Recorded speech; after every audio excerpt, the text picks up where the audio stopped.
Bring this meeting to call to order, please. Scio Township Board of Trustees, February 11, 2025. Welcome. Clerk Flintoff, could you call the roll, please? Sure. Carrie, Present. Yeaple, Present. Flintoff, present. Grant, Here. Monk, Here. Noel, here. Riser, absent, but on the way. Also present is Office Coordinator Christy Aiken and our Township Attorney Mariah Fink.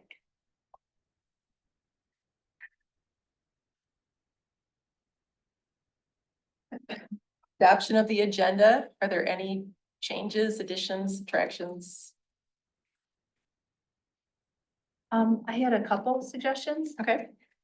I'd like to pull H1 payment of the bills from consent to new business. So H1 down below new business. I would also suggest moving L2, approval of conditional offer of employment to Keith Deswan for the code enforcement officer position, to consent.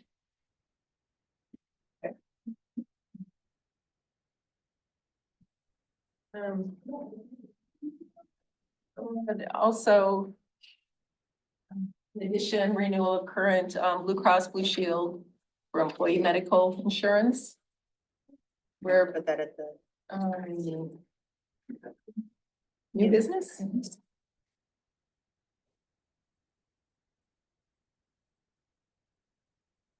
I do have one thing under consent. I don't want to pull it.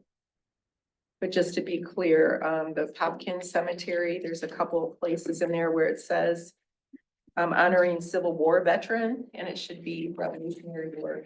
yes, Okay. thank you, Jillian. I want to, it's been corrected in the packet since Oh, good. publication, but that was a typo. He is in fact a Revolutionary War veteran. And the resolution is correct. Correct. Yes. Yeah, Okay, yeah, the cover sheets. Okay. Thank you.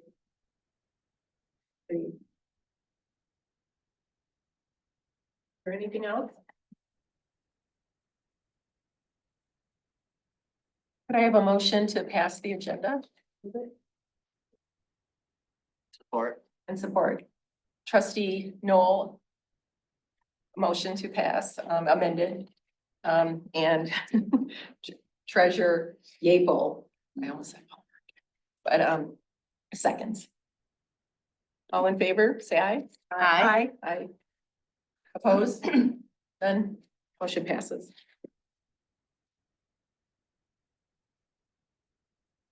Communications to the Board of Trustees. Clerk Flintoff, Sure, they're included for your review. or just the two? Mhm. Okay. And next, we have introductions and recognitions. Keith Deswan. Yeah, Aurora, could you bring him up, please? Put him on the spot right away. Right.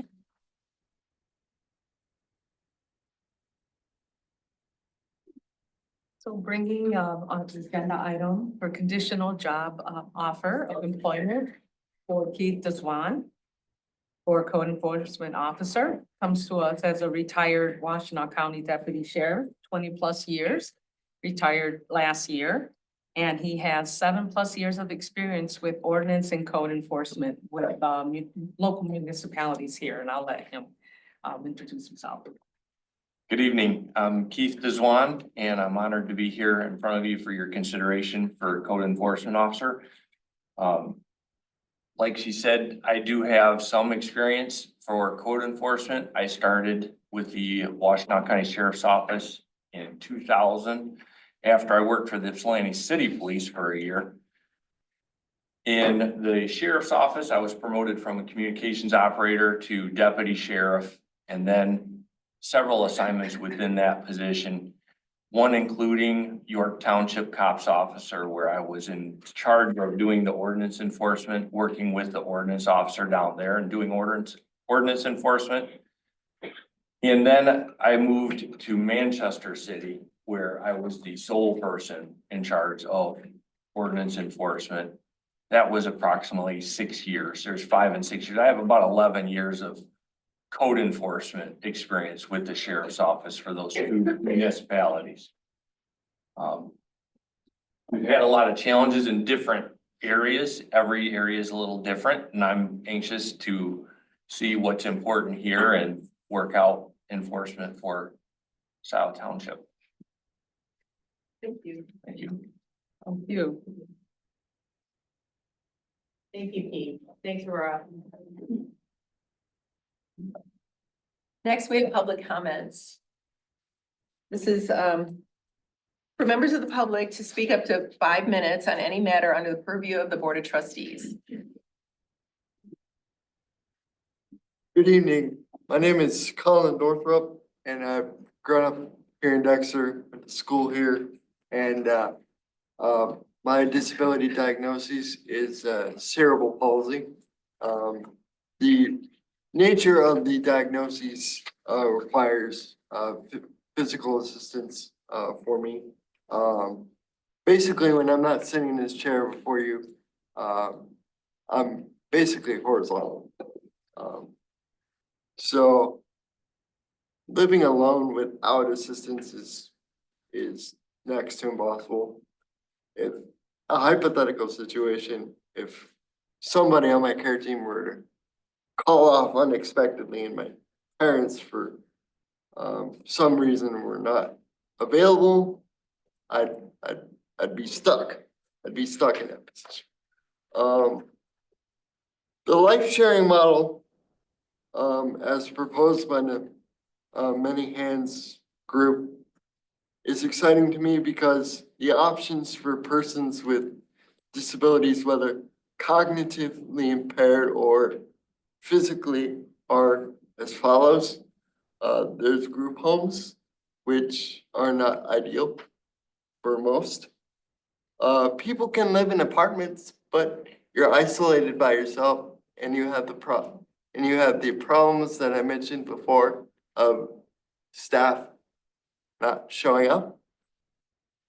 Most people can live with their parents, but you often wonder, not only the person themselves, but the parents themselves often wonder what will happen to my child when I'm no longer around. I attended college at Eastern Michigan University, and I got to experience my own sort of version of the life sharing program. I lived in the dorms, had people that came to be with me during the day and the evening, and the overnight care staff had their own room so they could help me out in situations like fire drills, getting me ready for the day, and other things. Not to mention that there was other people around that could assist when necessary. So I'm excited for the Many Hands project, and I urge you to approve what's being asked at the meeting coming up later this month, because I know it's consistent with the values that I know Dexter as a city that I've grown up with and the people that live in that area.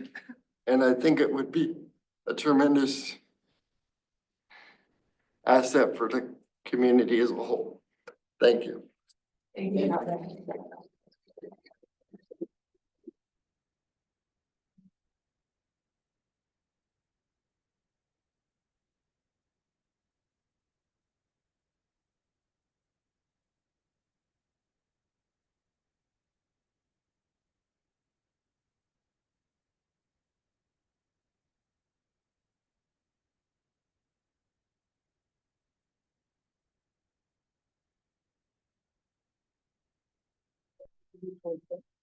There you go.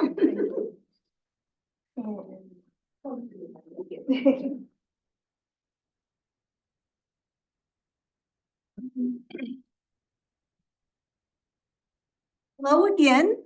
My name is Carrie Kapapian. I'm the founder and executive director for Many Hands Life Sharing Community. This, again, is very much a locally funded, large and small donors, project. And it's recognized as needed in our community. Very interestingly, 1/3 of the individuals who have already applied for possible residency live within 3 miles of the property. So we are very much a local.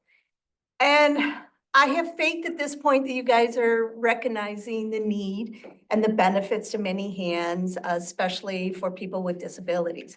So I wanted to just take a moment and remind you that there's another aspect to this that is very interesting.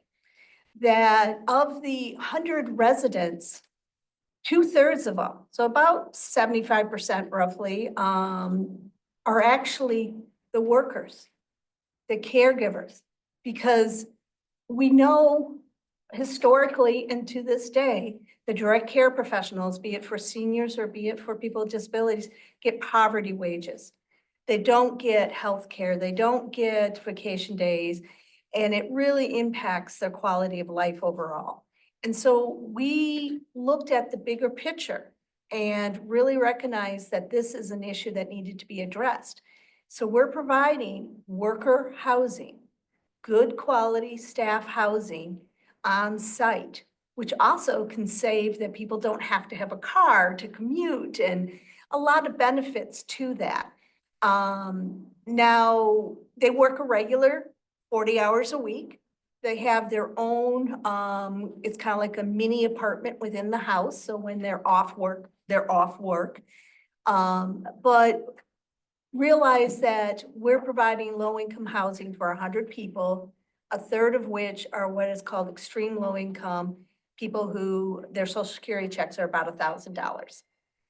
So I just wanted to bring that piece to the table and remind everybody. And of course, it's all sustainable, solar energy, geothermal, all those great things. And but thank you, and I look forward to talking to you more on the 25th.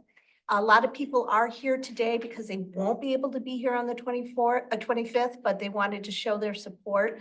But not everybody's going to talk because I don't want to run your meetings so late. I want to be respectful of that. So thank you. Thank you very much. And always contact me if you have any questions. Great, thank you. Anyone else present for public comments?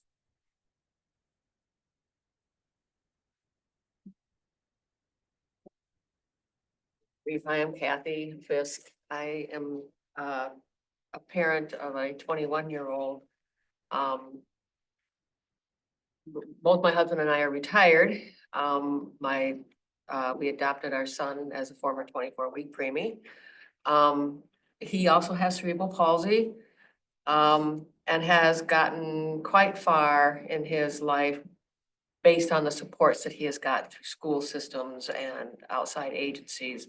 And the idea of having many hands as another one of those supports to help him live a life independently and in a productive manner in a well-established community is so exciting for me. And also as somebody who is older, would help me feel comfortable in having him set up for when we're gone. So thank you. Thank you, Kathy.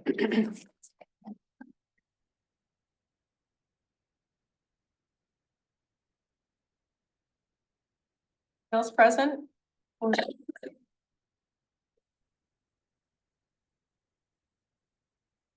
Hi, Christina Laronis. I live actually in Pittsfield Township, but we're right on your border, so I'm friends with a lot of you. But I'm here to very strongly support Carrie Kafafian's project. It's just a wonderful project that I think is, I don't want to speak for your township, but it seems to touch on a lot of the goals of the master plan, and it's conserving additional farmland. It's a very environmentally sensitive project. And then it's just a wonderful proposal for all of us who are here that, whether or not our loved ones would be living there. It's another opportunity, as the previous speaker said. And we lack those opportunities. There's not, oftentimes, people would be here asking you for money to support things. This is something that you can do without even giving money to it. This is just something that you can support through your policies and through your efforts, your planning, your aid, through what the board can do. It's how you can help our community without even having to lay out cash money. It would actually be, I think, beneficial to the community financially.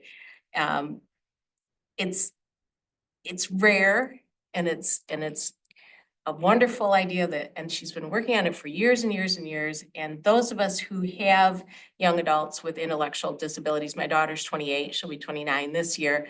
They're the opportunities for them to live independently and in a unique and beautiful circumstances as what's being proposed here are few and far between. Celine has got a nice project that I also had come and spoken in support of, and that's come to fruition.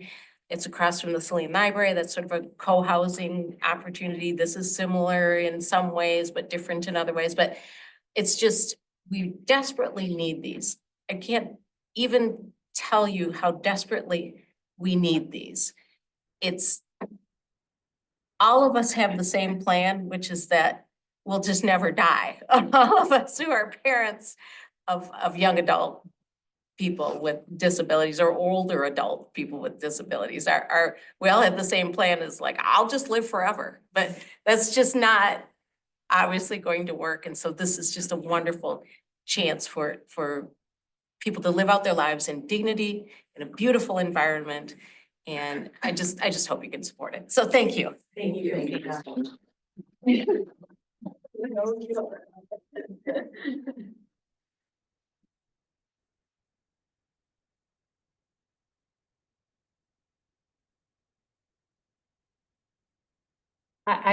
I'm Barb Hilliker, and I know what it's like to raise a son with disabilities.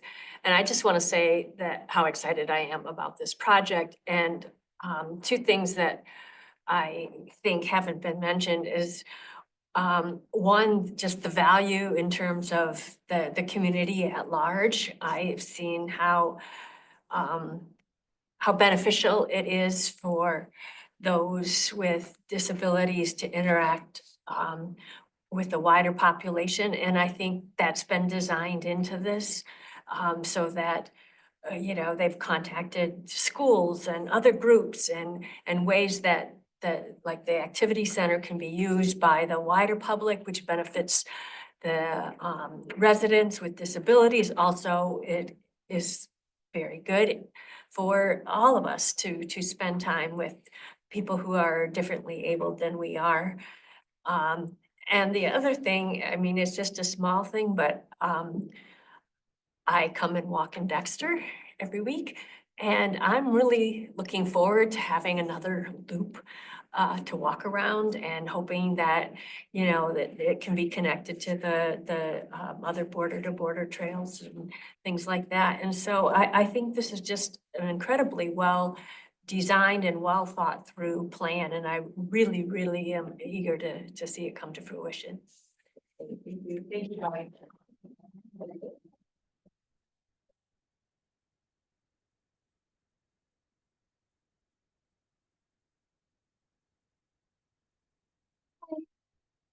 I'm Johanna Mabry, a resident of Ann Arbor, Michigan.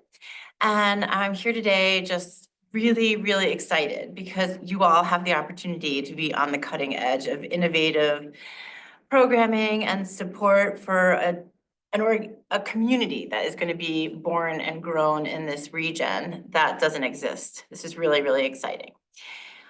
Personally, it's exciting for me because I have a 16-year-old who's turning 17 this year, who was born with a rare disorder. No one in the world has been known to have it. She, as a result, has multiple diagnoses, and her prognosis was that she might not ever walk or talk. But she is dancing to Lady Gaga as we speak with her care partner at home. And I have two older children, a 17-year-old, I'm sorry, 19-year-old who's in college and a 23-year-old who graduated college. And our family has been through quite the journey. My oldest son had leukemia as a child, so we went through 4 years of leukemia treatment with him, while my middle child was 10 months old, and my daughter's birth was during his last year of leukemia.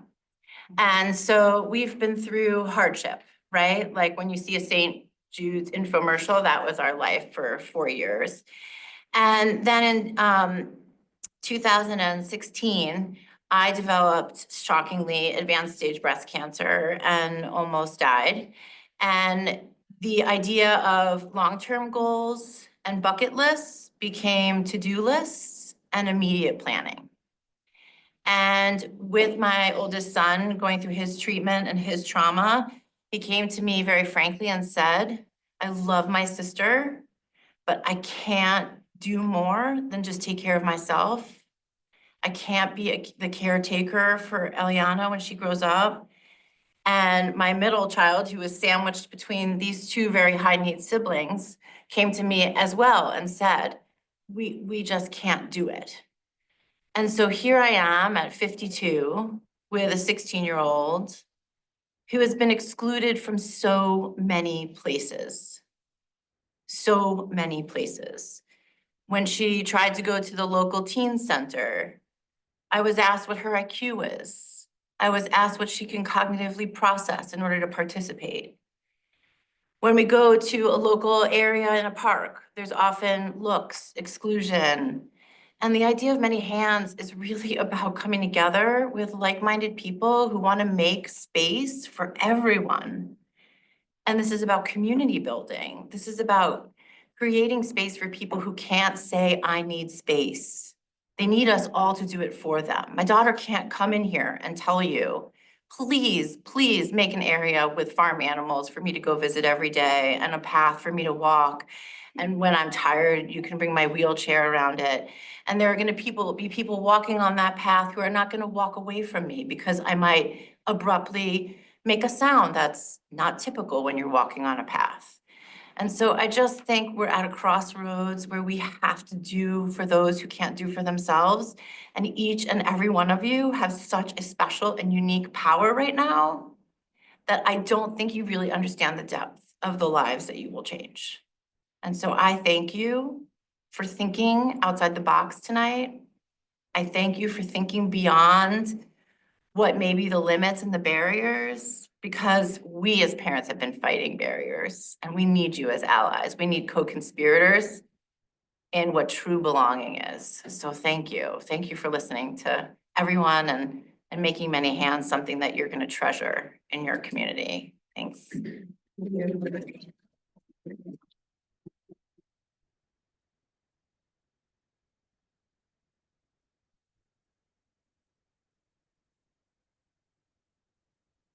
My name is Barb Byers. I've been up here a couple times before. My husband and I have lived in Scio Township for 27 years now, and we have 2 adult sons on the autism spectrum, or had. And so you guys know I really support this project. I think it's amazing and unique and very different than anything we have right now. When Johanna was speaking, it just also reminded me of this other issue that these are really scary times right now. I mean, if you look at what's going on the national level, it's frightening, and especially for the most vulnerable populations. You know, DEI has all of a sudden become a curse word. I don't understand it. Diversity, equity, inclusion. How are those bad things? And especially our loved ones, we need the inclusion piece. And I feel really worried about all that for all of our loved ones. But I also feel thankful we live in a state with strong leadership. And especially this county, Washtenaw County, Scio Township, Ann Arbor, has a strong presence in the opposite direction. I feel thankful. People will hopefully stand up for what's right. They'll stand up for people like our loved ones. And I think this is just a part of an opportunity to show that we can stand up against. You know, we have a leader that mocked a reporter with cerebral palsy. You know, why wasn't that the end of it? But We can fight against that by looking at these kind of projects and celebrating them and approving them. So I hope you will approve this at your next meeting. Thank you.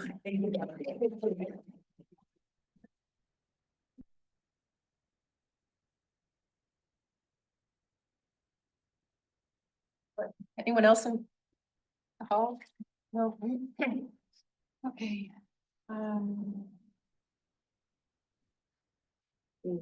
Online.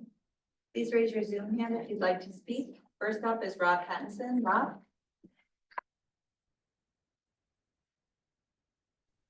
Thank you, Rob Pattinson, Scio Township resident. First of all, thank you to Assessor Garrett for her suggestion that her team be paid fairly. Her document in K1 of the agenda packet lays out a rational and fair explanation. In the report section, we find out that there is another Gelman location where they were dumping chemicals.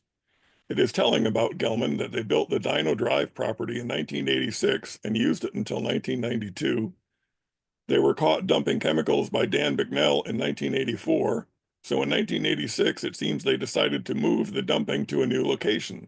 Now we have another mess to clean up. This data should be shared with the EPA to demonstrate the character of Gelman's ownership and to add it to the cleanup efforts. 2 weeks ago, this board voted to remove the budget from the supervisor and give it to Trustee Brandt. Part of the rationale was that the supervisor wasn't reaching out for help. When asked if she would help the supervisor learn about her budgeting process, Trustee Brandt said something like, "I'm not getting paid for this and I don't have time to drag someone along." Trustee Brandt made it clear she refuses to work with the supervisor. No one on this board batted an eyelash at that statement. Why? For the last 3 board meetings, you have been complaining that the supervisor isn't working with others. Then when Trustee Brandt makes a declarative statement that she won't do it, you say nothing. Why the hypocrisy on this board? Speaking of hypocrisy, on tonight's agenda, there is item H9 in the consent agenda, a request to authorize the Treasurer's Department to spend $24,656 to accomplish their goals to fix the tax capture issues. The treasurer and deputy treasurer need extra assistance to get this work done. How is it different from what the supervisor's needs to get the budget done? And it's in the consent agenda, so you don't have to discuss it in public. Why? And how are you going to do this? You just passed a do not exceed resolution 3 weeks ago. You're going to have to rescind that global do not exceed resolution in order to pass tonight's motion. Perhaps our township attorney can share how it works. I can't imagine it's okay to have a global do not exceed and then exceed it. During the meeting 2 weeks ago, Clerk Flintoff made a big deal about Ally from PM Gap having to cancel budget meetings. What was implied there was that it was the supervisor's fault the meetings had to be canceled. That was not the truth. Manipulating the truth is as good as a lie in my book. The truth was that the meetings were canceled because the do not exceed threshold had been reached and PM Gap had to stop working for Scio. The very thing that trustees Risers and Monk were concerned about during the discussion for the do not exceed motion is exactly what happened. The limitation on $13,000 per month stopped the supervisor's ability to get the budget done in meetings with PM Gap. Then Clerk Flintoff made a big deal about the meetings having to be canceled, the very thing you engineered to happen by the ridiculous do not exceed motion. During the budget meeting I attended last Friday, Ally asked Clerk Flintoff if the clerk or Ally were going to work on placing footnotes in the budget. What she was asking Clerk Flintoff was, do you want me to burn time doing this or are you going to do it? Making it clear that doing so would impact Ally's ability to continue to work on the budget because she would hit the do not exceed limit. Oddly, Trustee Brandt will basically be doing the same job Ally is already doing for us. The recommendations still have to come from the supervisor, so removing the budget from her does nothing to improve the budget process. We just now have 2 people doing the job Ally was already doing for us. Clerk Flintoff, for whatever reason, you have decided to use dirty tricks to gain power, just like Hathaway did to you for 4 years. The one thing you absolutely cannot do is lie to us. We had 4 years of that, and we can't have any more deception. If you're going to use dirty tricks, have the courage to tell us what you're doing without lying to us. And don't for a moment think that responding with, it was a 7-1 vote to remove the budget from the supervisor will work. You and I both know that was an excellent example of boxing someone into a corner. Just 12 days ago, this board voted on 6 items during the working session to make collegiality and working together a priority. How do dirty tricks build trust? How does complaining about one member not working with others, then ignoring another member's refusal to work with others, build collegiality? How does ignoring 2 working sessions called by the supervisor and calling your own 2 working sessions build collegiality? How does canceling today's 5 p.m. working session to shorten the board meeting help employees go home at a reasonable hour? Now we're going to be here till midnight or later. How does that represent good leadership? How does that decision impact the department head sitting here tonight? While this ridiculous power struggle continues, it is staff paying the price with difficult working conditions and mixed messages. I say again, this township is going to lose excellent people because of the board's petty fighting. As an example, our IT director just quit. Why? Did he get the exit interview he requested? Clerk Flintoff, you are the most powerful person in Scio Township. You are perfectly placed and capable of being the mentor to the new supervisor as she gets up to speed. You need to demonstrate your ability to lead by working together with everyone. Same goes for the supervisor. I again call on this board to find a mediator facilitator to help the clerk and supervisor figure out how to work together. This entire board also needs to meet with a professional to help figure out how to work together. The problem is much larger than just the clerk and supervisor. It's all of you. I asked a lot of questions during this public comment. I would appreciate some answers. Thank you. Thank you, Rob. Any other public, please raise your Zoom hand. Got 18 attendees by Zoom. Seeing none, Jillian? Okay, thank you.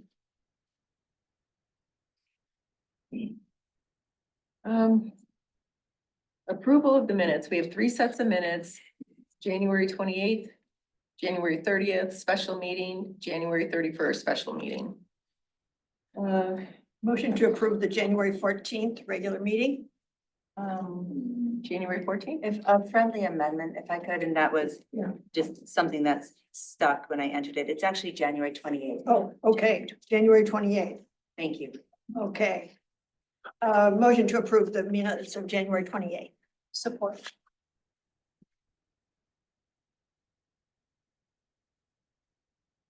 Okay.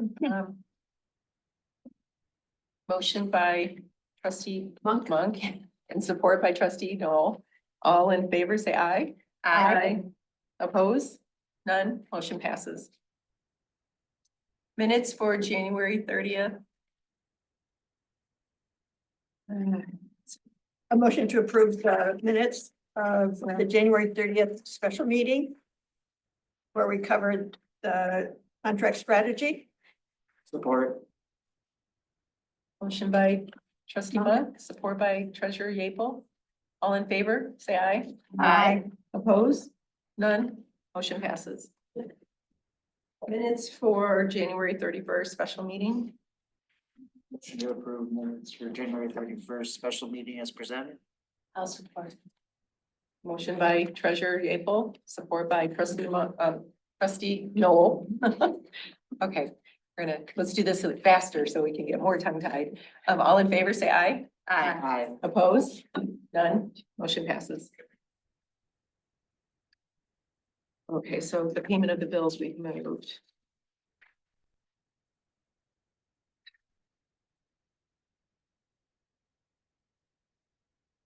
Okay, consent agenda. Oh, we're reading. Okay, I thought you were trying to get my attention. No, this is waving it out.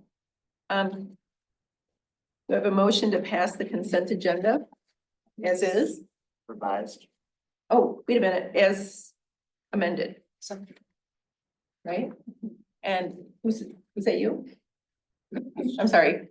Was Who? that you? I'll do it. Oh. I thought okay. you did it first, so. Then I'll second it. Okay. Treasurer Yeaple, are you?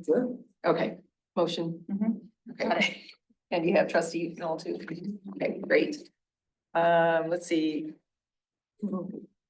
There's purchases. There's, yeah, okay, so roll call vote, please. Okay, tonight we're starting with Carrie. Carrie, Yes. Yeaple, Yes. Flintoff, yes, Brandt, Yes. Monk, No. Noel, Yes. Riser is absent. Consent agenda adopted 5-1.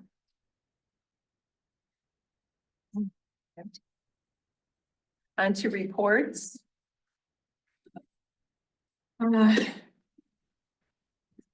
Page reports, I have one. We have,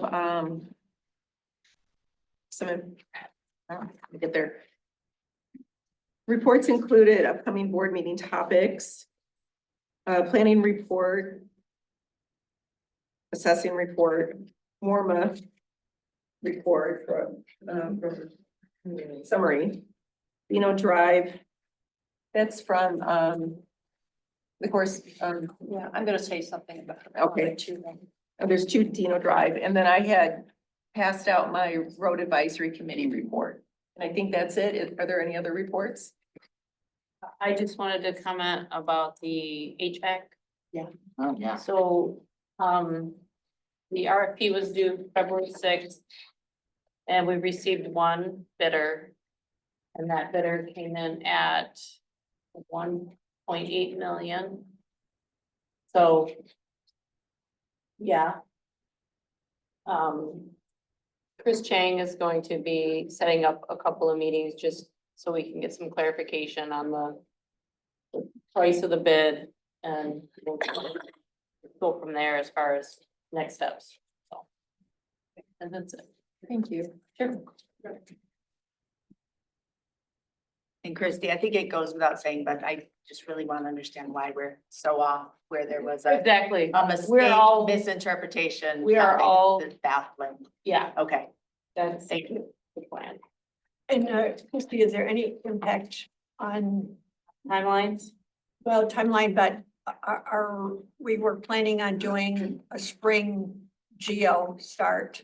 Now impact for this building. I mean, I think I heard when we were looking at I it mean, that, it'll push the timeline for sure.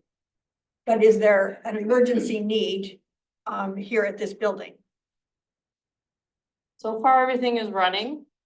So, I mean, I think we'll be okay through the rest of the winter. But are you talking about how we, I mean, it's gonna be what it is regardless. Okay.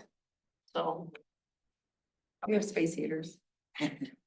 yeah, Okay. I mean, yeah. After they replaced the 2, I don't know what they were called, but it's been, Coils or something? yeah, heat The heat coils. exchanger was Oh, one it- thing yeah, they had that's the replaced, and Okay. that's also the Jays, which was the electronic controller for the HVAC system. Everything's been consistent since we Yeah, had that. Okay, since that, okay. Yeah, And that, we went through that really cold spell, so it held up. they also rewired the polarity of, that was weird.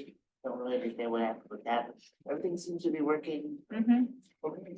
Yeah, exactly. Well, thank you. And trustee Noel, you wanted to make a comment, or do you want somebody to go first? Okay. First, I'll talk about the PFAS finding on Dino Drive, and then I'll talk about the GCSI meeting that we had. So we received notification maybe 2 months ago, 6 weeks ago from Eagle that there had been a baseline environmental assessment done in a building that had been occupied by MTI, which was a Gelman subsidiary. And they had done, as a part of this assessment, just routine groundwater testing from temporary wells. And one of the testing sites, which was a temporary monitoring well, did test positive for PFAS. It was a low detection, but it was above the laboratory reporting limits. So the county has corresponded with us. They've sent us, excuse me, Eagle has corresponded with us. They sent us an email giving us some basic information about it, and they are offering to host a formal virtual meeting to discuss the site, the issue, and the implications. And I think we should take them up on it. They want us to let them know by the end of this week. So are we all in agreement? I think we definitely should do it. So a presentation at a meeting. It'll be a Zoom presentation. Okay. Not necessarily at a meeting. I can try to arrange it at a meeting, but that wasn't, I don't know. if But it would that- be open to the public? Yes, Okay, yes. we can do that. As you know, and Andy Hood was asking me before the meeting, there is also PFAS contamination out by Sweepster. And this was documented maybe 8 or 10 years ago. It is being monitored. It has been monitored the whole time by Eagle. I don't know what the levels are, but we could get more information on that too, since that is inside of township. And this is serious. I mean, PFAS is a much more serious contaminant, much more serious chemical than dioxin. We don't want either. Well, we really don't want this one. Right. Okay, so then I will go on to our GCSI meeting, which occurred on Friday. It was a meeting with Judy, Jillian, John, Christy, and me to discuss what GCSI does, what they've done in the past, where things are today, possible future needs of Scio Township. As you recall, those of us who were on the board last year, Scio Township Fire Department did get $750,000 in funding from GCSI to cover some funding for the ladder truck. And Chief, feel free to correct me if I miss anything here. Fire Department was able to raise by an additional $500,000 last year. We now need an additional $450,000 to cover the full cost for this ladder truck. John from GCSI had received notification from the Appropriations Committee in Lansing dealing with potential funding requests for this next year from townships. And he recommended to us that we submit a request for $450,000. This is an informal appropriations request. The same committee that reviewed our request from last year will review this request. And he thinks we have more of a chance getting funding this year because some of these people are familiar with the project and they want to see projects through in general. So he thinks that we have a good chance of receiving the funding, but of course we won't know anything for sure for a while. The $750,000 is set to be released to the township in the spring. So we also discussed potential asks for this year. And John has asked us to compile a list of what we might want. I think our group is going to meet again and talk through additional ideas. we don't have another meeting set, and we're gonna have regular, probably monthly conversations with John as the year goes by. Yes, Kathleen? I have a question. You said this is an informal Yes. request. I don't understand what that means. I mean, We can change our mind at any time. We can withdraw the request right now at any time. So this So- is not, okay, but so has it been formalized to send to whatever committee is deciding? well, it's the appropriations committee. Right, so has something been Yes, sent? so they are using the paperwork that we had submitted previously. Okay. So to me, that sounds more formal. Well, it's informal in that there's no deadline yet. And so once a deadline is established, we can withdraw the request if we want to. And I'll just say, I'd like to talk about the GCSI contract and our lobbying maybe at another point in time. I feel like we're kind of in the same place we were 2 years ago. I do appreciate the ask. But I know we'll be talking about the budget later, and this is a budget item. That's fine. We're out of contract and we need to discuss it. Thank you, though. That's it. Thank you. Any other report? No. Well, moving on then.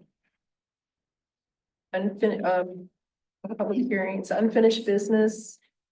This is the presentation of and deliberation on the proposed FYE 26 budget to the Board of Trustees. Okay, this is my item. I have some handouts for you folks. Let me help.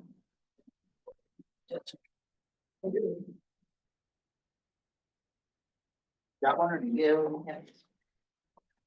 I'm trying to tell a story here, okay? And let's just, make a statement that presentation of the budget, which is what I'm doing right now and which will continue, is telling the story of the budget. It's not something that Ally Norris would be doing. Do you need one? I would love one. Thank you. Okay, so what you have in front of you, I'm just gonna explain these, and I know I'm gonna get criticized for not having this in the packet. But wait, I just want to address it. All of this information is in the packet. I'm not presenting any new information, okay? So the first thing I have is, hopefully we can follow this, is we're gonna talk about the authorized positions. And I've given you a summary sheet that is simply the positions that departments are asking for. I don't want you to have to look at the whole list and try to figure it out. So I have that, and what I'm trying to do is time box this, so I've got some times on here. We'll talk about this and then we can get into the details. The second thing you have, which is the larger sheets. This is a summation of the funds that we had scheduled to talk about tonight, so-called workshop number 2. And what I've done is I've summarized for each fund or department the budgeted expenses. This is the totals. And I've also highlighted the budgeted revenues. You won't see budgeted revenues on all the 101s because the general fund supports all that. It's not down to the fund activity level. Also, this summarization does not include cost allocation. So the numbers are right, but will expect that there will be an allocation from various departments to go to other departments It should not change their totals one bit, although it could change their budgeted expenses. So with these two things, we authorize positions. I would like to go through those. We can, if we would like, dig into the details, which, just to be clear, this is the detail, folks. I'm trying to make it easier. So if we want to dig into one department, we can do and find that, but let's just start at the higher level first. And we'll go from there. Okay, so I want to start with authorized positions. I've tried to put this in order that will be easiest to do. And also, I want to thank everyone for presenting their memos. I'm going to start with Parks. Murphy did a very good justification of what she's trying to accomplish. What she's trying to do is she's asking for 4 natural area technicians. And this essentially is to restore the number that we had into 2023. So the expected cost for this is $82,560. So I think Murphy's done a great job telling us why. We all read that. So does anyone have any objection to approving this as an authorized position for Parks? As requested, none at all? Sorry? No, I don't have any objection or questions. Oh, good. And I just want to clarify the request. The request in our authorized position sheet says 40 hours a week at 4 months. I want to confirm that's the period, 40 hours a week at 4 months, 4 months? No, so the position itself, because of the nature of the position, mostly we're going to be looking at college students who are earning a degree in biology or related fields. So more likely, those people will start in May and go through August, probably latest September. However, if we also get candidates that are recent graduates with their bachelor's or even, master's, most master's students probably wouldn't try to get this, but then they would be working a longer period. So how many months maximum? Maximum 7. So is this reflected in the $82,000? That's Ally's field. I gave her that information and she filled that part out of the budget. Yeah, Ally is here, not that we need to wait for an answer, but I will promote her as a panelist. And then, we chatted earlier today. I just want to raise this one question. You'd mentioned wanting to budget overtime for these 4 positions. Can you talk about that, please? Yes, so there was confusion between Ally and I about how that process was supposed to happen. So she and I have spoken about moving forward with allocating 20 hours of overtime per month. That would be 5 hours per week. And we would have a rotating schedule for the 4 technicians. So each technician would work 1 Saturday per month, maximum of 5 hours at a time. And they would be leading the volunteer work days on Saturdays.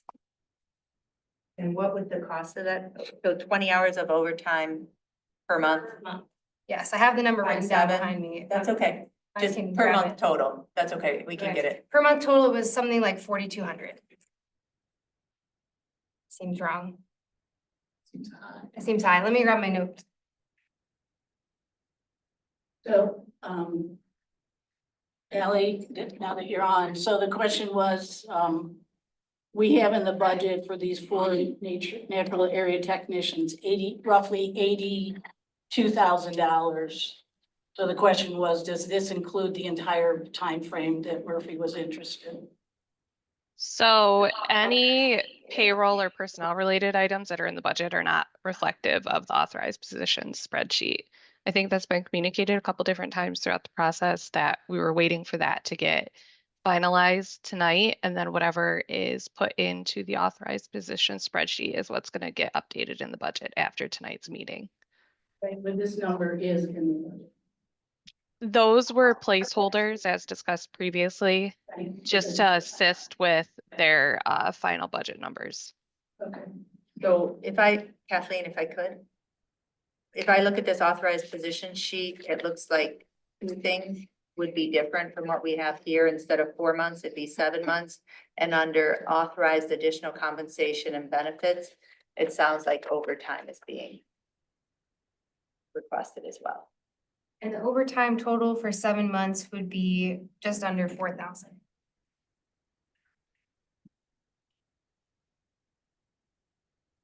So do you think, Jessica, that we are within a few percentage points of this $83,000? Yes, Yes. absolutely. Okay, Yeah, so within 5. is everyone comfortable in approving this amount for the, for technicians? I have a clarification. Sure. The 82,000 is for the 2 additional or for the 4? The 4. So it's for the 4, and it would be for 7 months with a potential increase of about 3%. Okay, 3 to 5%. Need a motion. Well, based on if I could maybe add just a small bit of clarity, again, the numbers will potentially change just from where we land with the meeting today, but the 82,000 that's budgeted is a assumed 2 parks stewards at 40 hours a week for 6 months, and then an additional 2 parks or 2 park interns at 40 hours a week for 3 months, because we were just running off of last year numbers as a placeholder again. So the 82 could change from So this Ellie, evening.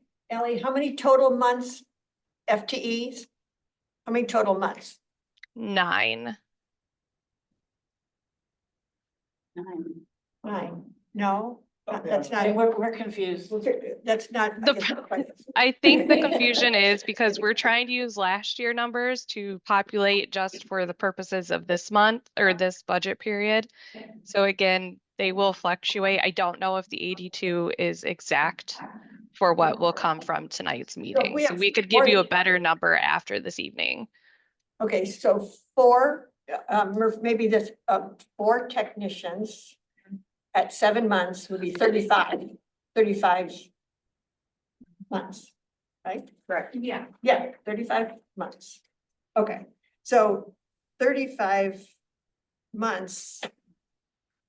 Is that going to be about double this 82 then, or? Yeah, it looks like Not it is. necessarily double because it's 2 of those.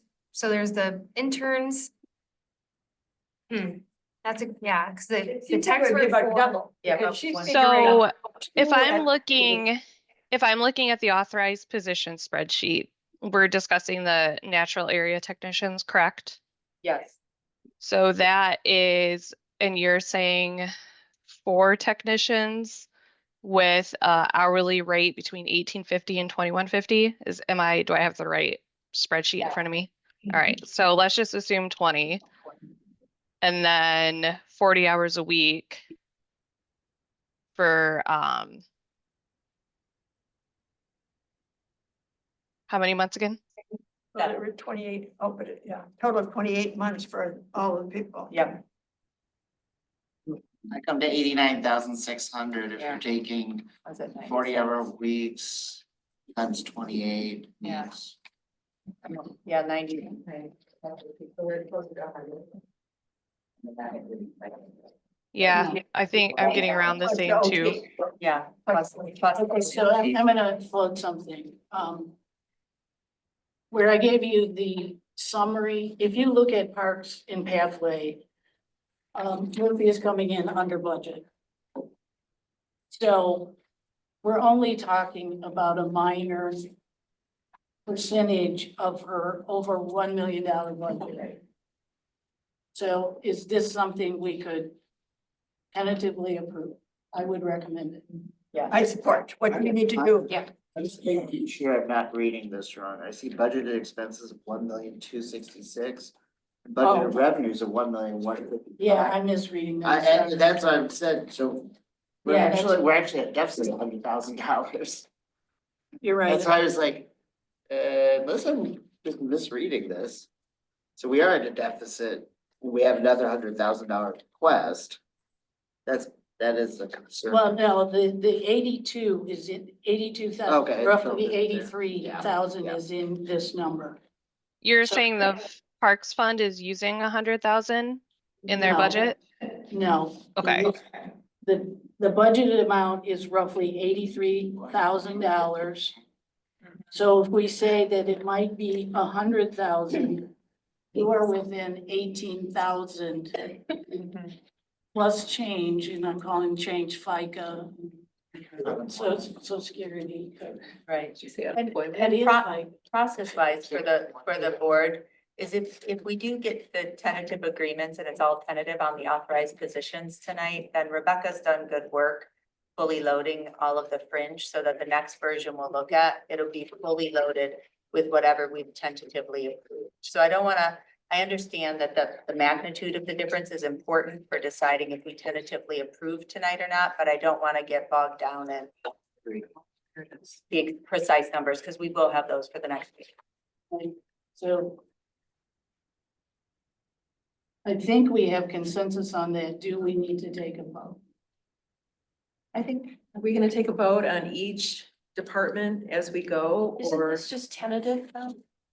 It is. It is, but the sooner we get this accomplished, the sooner we get the refined numbers. Would you like a motion? I would love a motion. Okay.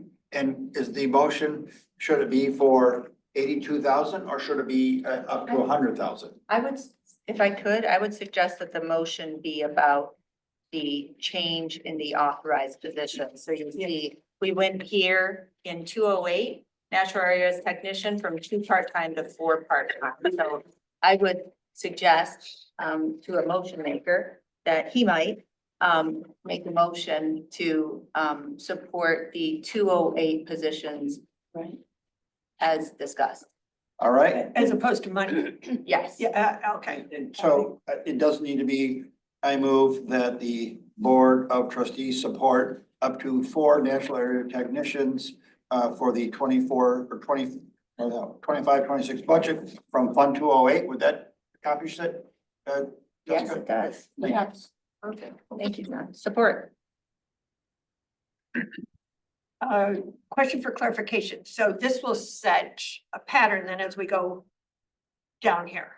Okay, so my question is the votes that we take this evening will all be what drives our document that goes before the public, for the public hearing, right, Kathleen? Yes. Okay, so, and then we will be voting once again on it after the public hearing. Absolutely.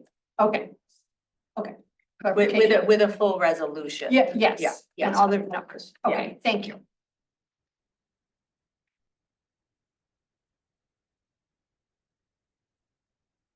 Follow question?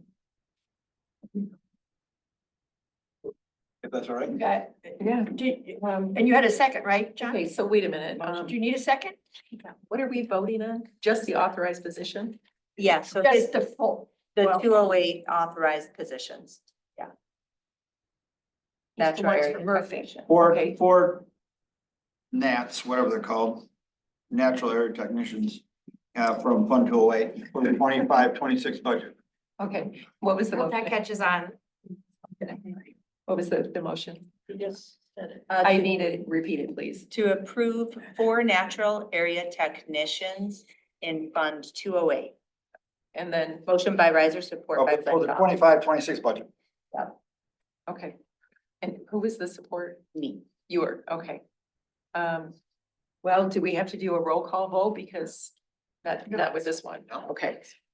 All in favor, say aye. Aye. Oppose? None, motion passes. Good work, Murphy. Murphy. Okay, Murphy, that second document was extremely helpful. Thank you. Addition, thank you. On those 7 Okay. parks. Okay, my 5 minutes is, you guys asked so many I'm not discouraged. Okay, now we want to talk about the fire training officer position. I should have added the additional firefighters. I did put a note on here that this is in future fiscal years. Okay, so I'm gonna ask Chief Hood to explain that this would not be expenditures in the next fiscal year. It's dependent on the completion of the second fire. Yeah, thank you, Board. Good evening. What I'm asking for follows the model set by our finance staff when they created projections for building and staffing the fire station. They included funds in there to pay back a bond, which is our borrowing costs, as well as increases in staffing to staff the building and reach its full capacity. Brian from PM Gap used 2 firefighters per year as his target for funding. Even though we don't have a building built, we would need to authorize those positions so that when we do have a building built, we have built up enough positions we can start hiring. The fire department typically hires 3 at a time. Our firefighters work a 24-hour shift. So 3 firefighters would cover each of the shifts and provide protection of 1 additional firefighter 24/7 for the year. So as we authorize 2 positions each year going forward, we will be essentially building up a bank of unfilled, unbudgeted positions. And as the building is completed and we begin hiring firefighters, we'll be drawing against that bank to put people in the station. So it's, just for clarity, it's 1 fire training officer and 2 firefighters. Correct. That would be this year's authorized. Again, we wouldn't be hiring any of them as we don't have the space to house any of them. And also, these costs are included in Chief Hood's budget. It's inclusive. Chief, I have a question. Yes. The training officer, will they have a 24-hour shift? No, that would be 1 administrative position. They'd be a Monday through Friday staff person. Is that something we could use right now? It is, and I'd love to hire this person, but we really don't. We're out of space. They'd have to work remote, and which isn't really ideal. We really need an office and a desk set up for them. This person would need the office space to develop the training and also a training area to deliver it. Be at the training room that will be in the new building or on the training ground. Great, thank you. Oh, let's, should we just go right around? Sure. Well, I was going to. Trustee Riser, do you have anything? Not at this time. Trustee Brandt? No. You're not a trustee, you're a treasurer. Clerk Flintoff. Okay. Just on the 2 questions on the fire positions, 1 on the training officer, the authorized position sheet, and thank you, Aurora, for your hard work on this too. Training officer, in notes, it says 90,000 ? Instead of proposed pay. I just want to clarify that 90,000 would be the working pay just for budgeting purposes, if there's agreement there. Correct. That would be a bargain for position through the firefighters union. It's not a management position. They would bargain the pay and benefits for that position. Okay. I'm ballparking it at 90,000. Okay, ballparking at 90,000. So if the board is okay with that, I would just kind of propose that we do confirm we use that 90,000 for budgeting. Next page on 206, 1 other question, a change on fire investigator pay. Yes. There's a proposed increase, which I support. I just want to bring the board's attention to it. 1686 an hour is the current hourly rate. Recommended is 2250. And I would support that, but do want to bring that to the board's attention because that is the 1 other change. And one other thing regarding that position, it's listed as temporary. Yeah. Shouldn't that be regular? No, it's temporary, not because not because it's not an ongoing position, but because it's temporary, kind of regularly scheduled for our personnel handbook. So no additional Oh. benefits. Okay.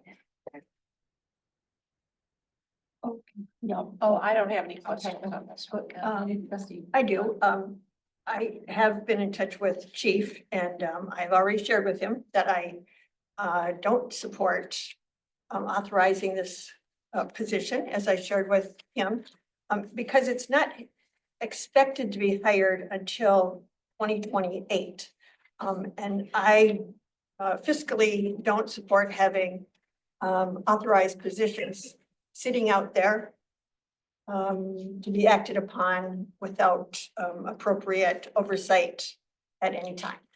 So I will not be supporting this, not because, as I shared with him, not because I don't support the positions, but I don't support having authorized positions sitting out there unfilled. Just a point of clarification, haven't we done that in the past? What? Had authorized positions. You might have, but I don't support it. It's not a policy, probably, but it's, for me, it's Yeah. not fiscally responsible. I actually think it's more fiscally responsible to authorize it now, and I'll just make the counterpoint here is because, you know, the fire fund is already a special revenue. There's no other way to set aside, commit, or assign fund balance for future hiring needs, other than to budget it in the budget line item. And what I don't like to see, because I think it's messy and fiscally irresponsible, is a budget line item for personnel that doesn't align with a current list of currently authorized positions. Further, I think what control we have is we hire and fire all people here, so there is no authority for anybody to hire besides the board. So for that reason, because I've looked and want to see how do we kind of, you know, do multi-year budgeting, right? Set aside for future use. And in fact, I think this is the more fiscally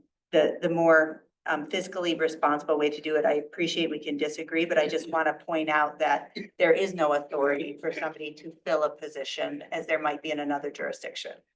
And I understand that, but setting 90,000 when it won't be filled until 2028 will be, the number then is really an unknown when it's 3 years. Chief, away. is this gonna be part of the current negotiations? I suspect the firefighters will attempt to negotiate this during this upcoming contract. We'll get a better number. We might have those numbers That- nailed down. That's another element of it that I see both sides of it. Yeah, but I see it gives them another avenue to in fact bring it into their negotiations, whereas if we don't authorize it, then they don't have a basis for bringing it in. Also, he uses the comments about that they must meet these levels within 2 years of promotion. And as he and I have shared, is that can imply that we're setting aside a firefighter or we're mentoring a firefighter in a promotional situation. And I would, and I think that sets it up for negotiations. It sets it up to be put into the contract before we are ready for it to be acted upon. My comment. And that is a fair point, and if I could just touch on that, traditionally in firefighters, contracts like this, you would see the majority of the staff positions come from inside the bargaining unit, so that would not be unusual. Typically, folks do, in their last third of their career, some do, transition off of the emergency response shifts and come into an administrative function, be it inspector or training position. So that is not unusual. However, we do, if we don't fill it from within the unit, we have the right to go outside to find a position or find a person to fill the position. Thanks. So, And I do apologize, one more point. If we do, regardless of if we authorize this or not tonight, and if we choose not to, and we decide to create the position before the next contract is up. We're negotiating our successor agreement. The firefighters do have the right upon creation of the position to negotiate for it. So, yeah. Then you got a very narrow negotiation.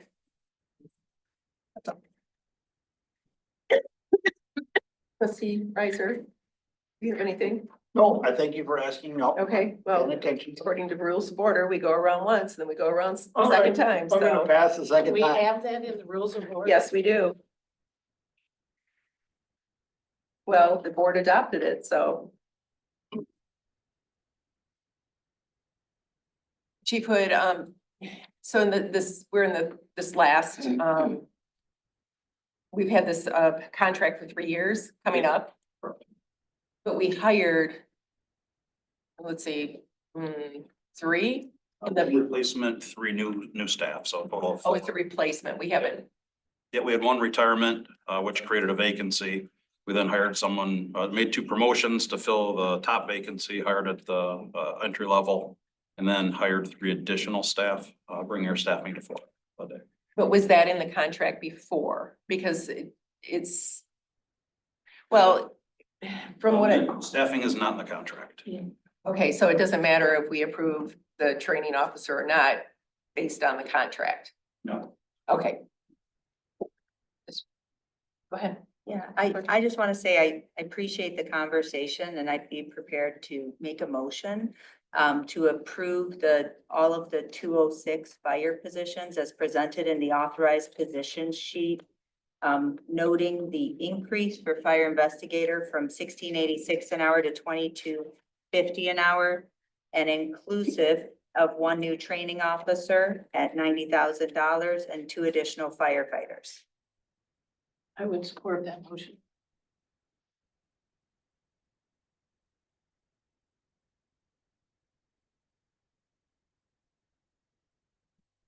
All in favor, say aye. Aye. Opposed? Aye. What is it? Passes. You can do, yeah, you can I'm just clarify. Oh, okay, I don't have to. Motion passed. Whichever one's Okay. louder. Okay, motion passes. Great. Okay, Thank you, Chief. Chief Hood, Thank you. thank you so much. We reviewed your complete budget at the last meeting, so my blessing is to go home and enjoy your meeting. Yeah. And you've already bought your new machine, I saw. Yes, ma'am. Yes. Have a wonderful evening. Bye, Chief. Okay, moving on to, the clerk, records clerk, 3 temporary for 5 months. Estimated at $52,000. This is part of the, efforts that the township has been doing to look at record retention. This is a huge reduction from, the quotation we got from another company, and Clerk Flantoff has been carrying this forward. It seems like a reasonable amount to me.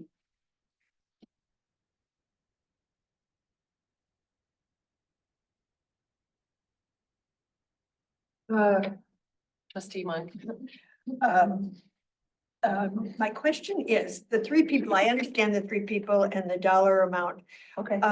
I'm more curious about also in the same document where this would show up, the 40 hours at $195 per hour. Because I see the 27,000 is for an annual subscription. Sure. Right. But now we've got this 40 hours at 195 by the same company. And what will they be doing? So that appears in the budget I presented last time, all in contracted services, which is estimated in total 36,800. So that 27,000 is sort of the base, the 36,800. And again, this is our best working number.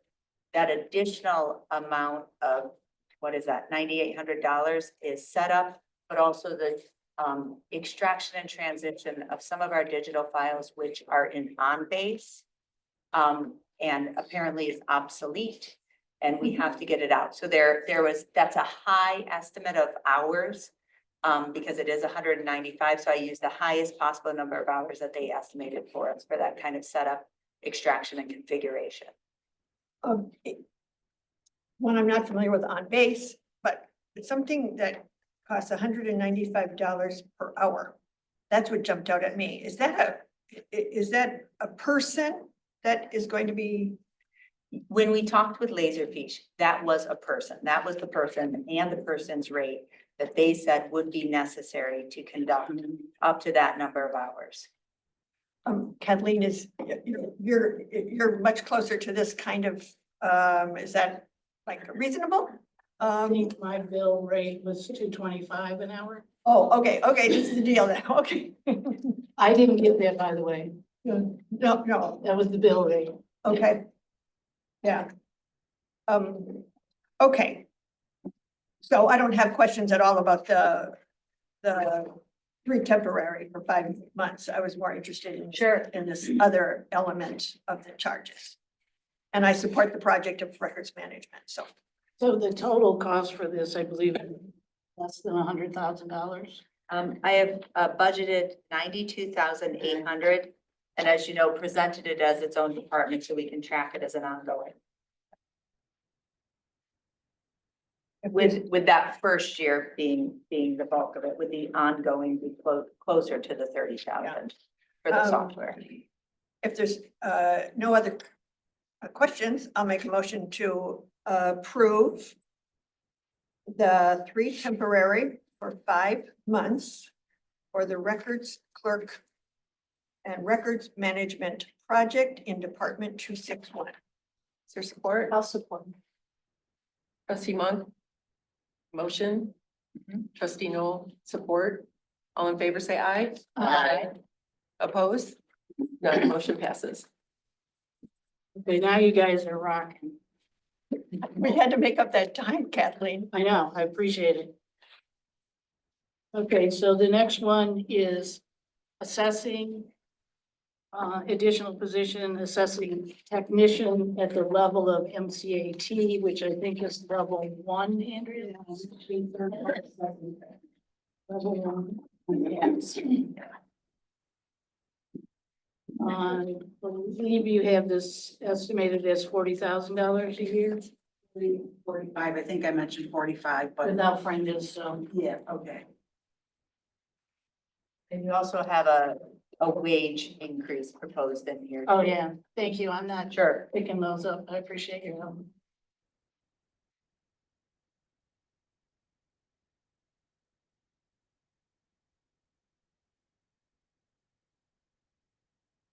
Yeah, fair.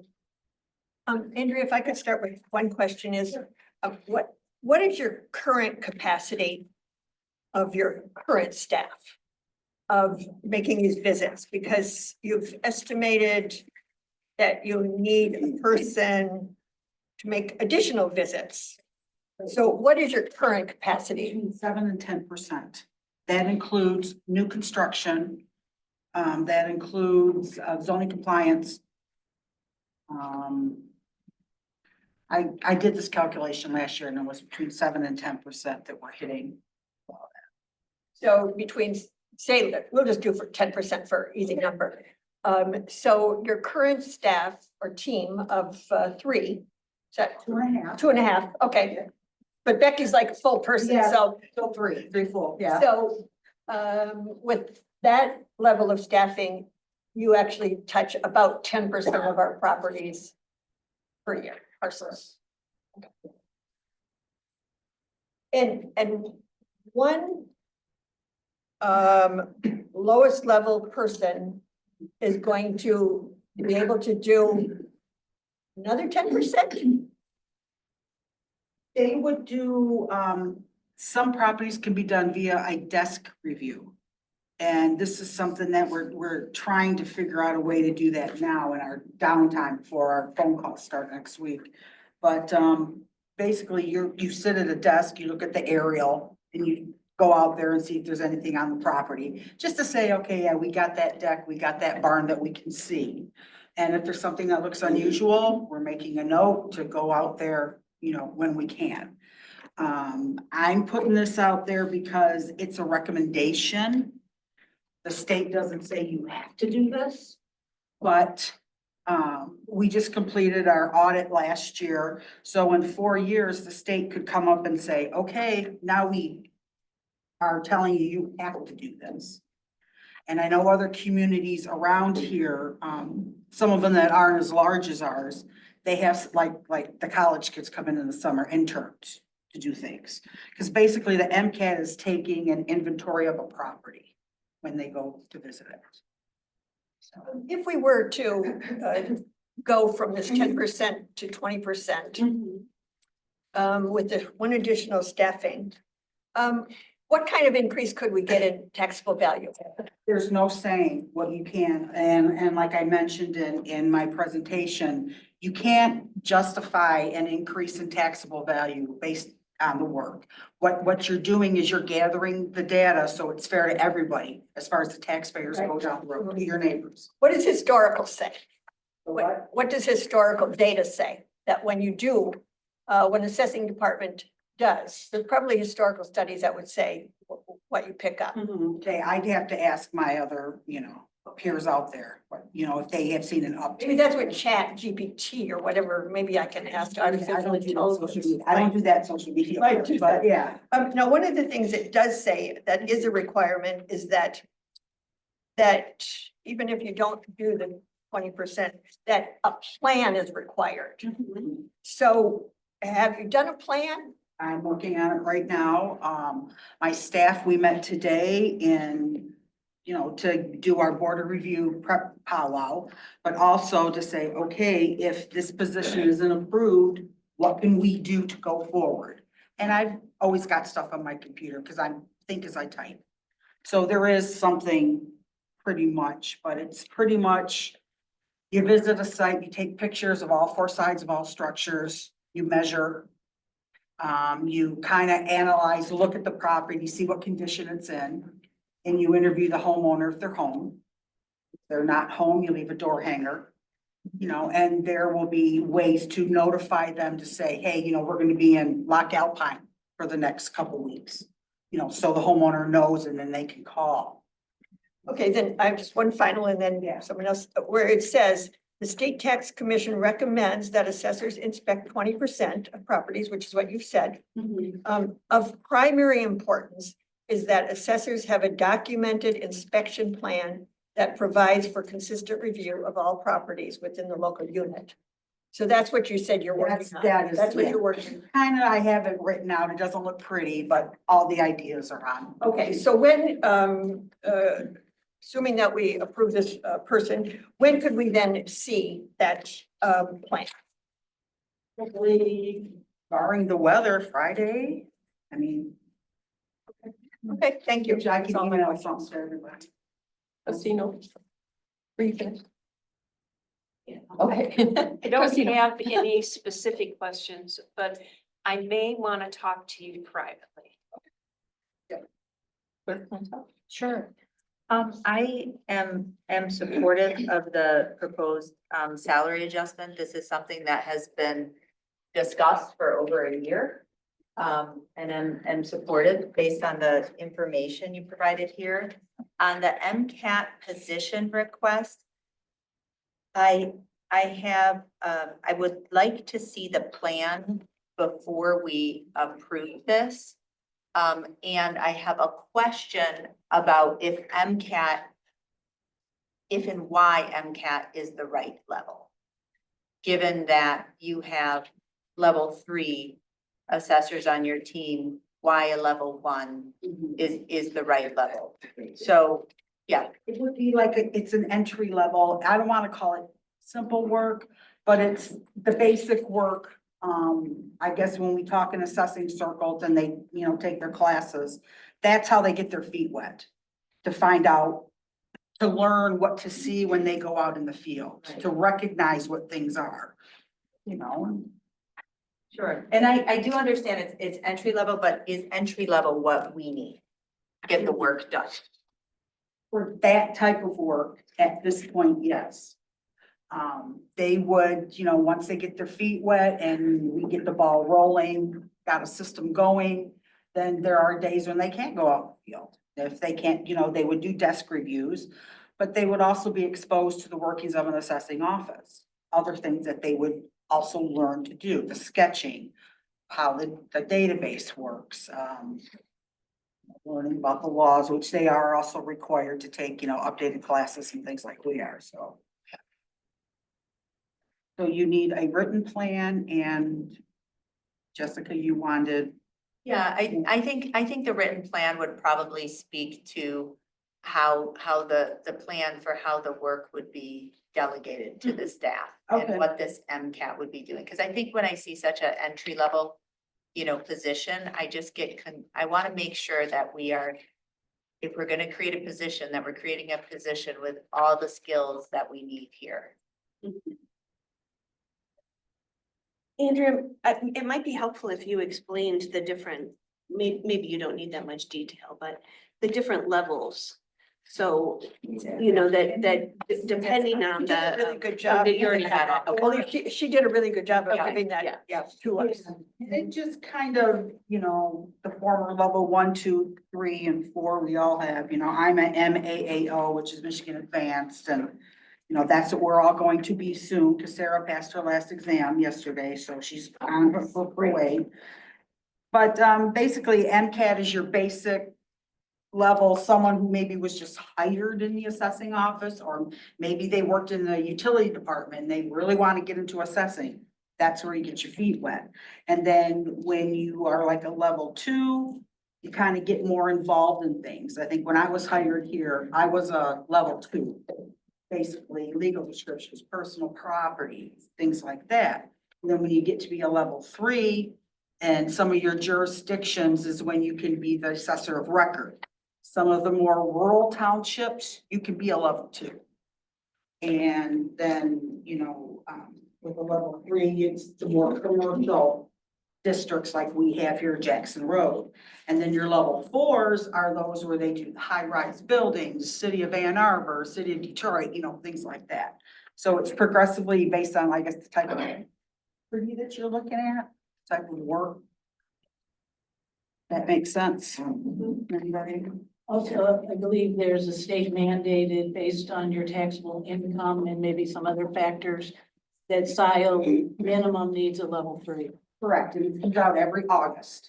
Yeah, The state tax commission does that, and it does change because values go up, of course, and For example, Pittsfield is a level 4. they're a level 4. And Ann Arbor is a level 4. For, Scio used to be a level 4, of which Jim Murdy was a 4, but then when the city of Dexter became the city of Dexter, it pulled all that value out, and then we were only required to be a 3. So that's an example. It's updated every August.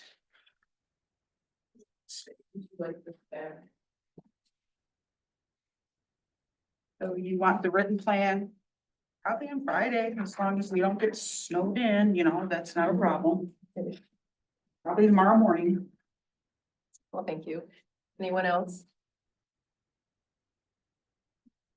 A motion? Wait, we have 2 different things here. One is a position, we requested more information. The second is a salary increase for. So can we split those out, please? Sure. I would make a motion to support, to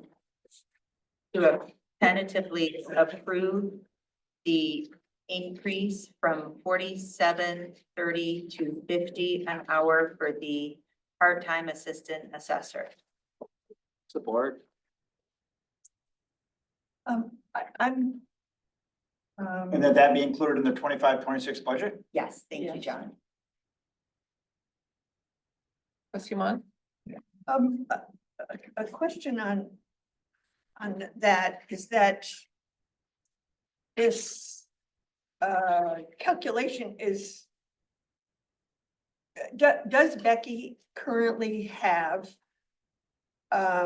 short-term disability, long-term disability, and life insurance. No. It's no benefit. She does not. She gets prorated PTO and holiday pay. Yeah. Okay. So it's an interesting calculation. I've never seen those included in when someone calculates their hourly wage. That that would get added in. What?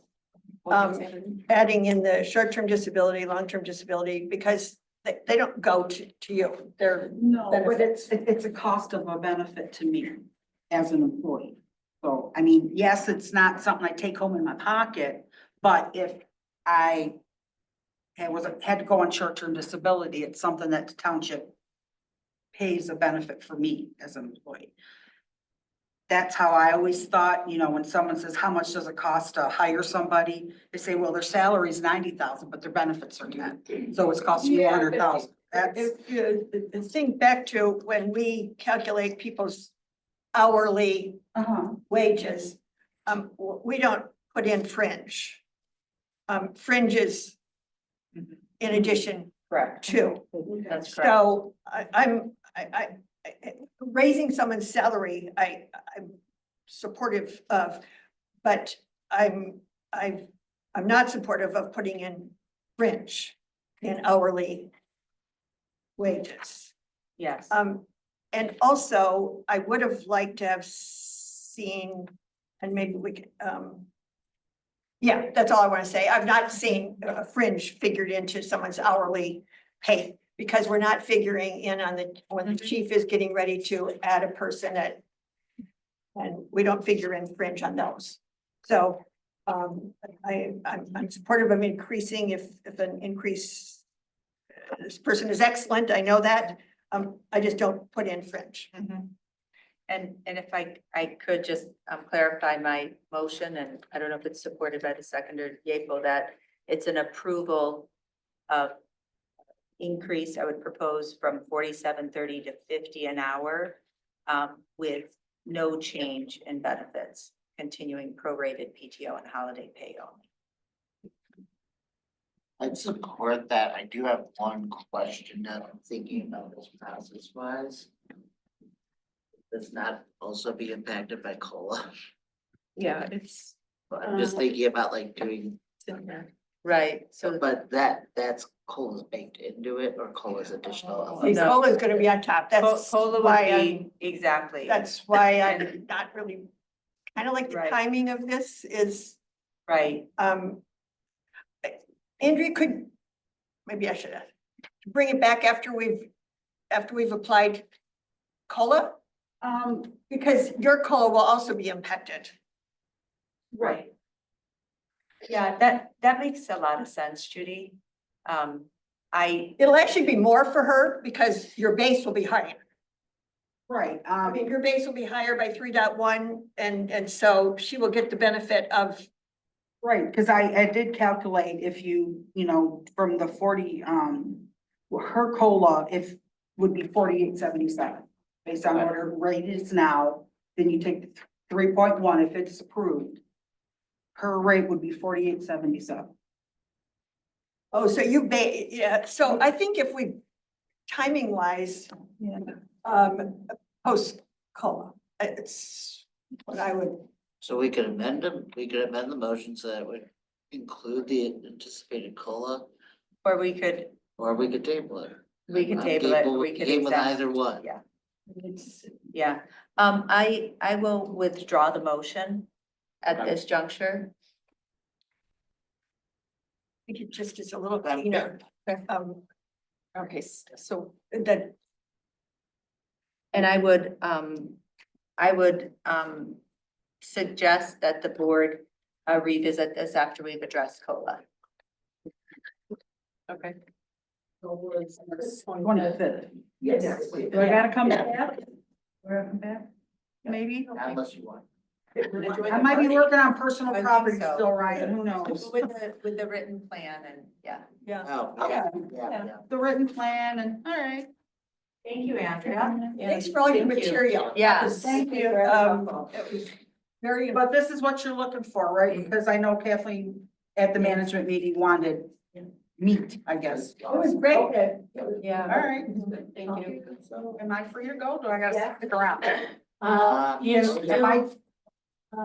we are dealing with assessing tonight as a fund. Yeah, okay, then I'll hang out.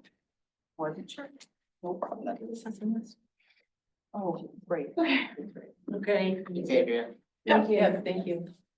All right, IT, I have a typo here, 3 positions. What IT is proposing a whole different configuration, I'll call it. Julia.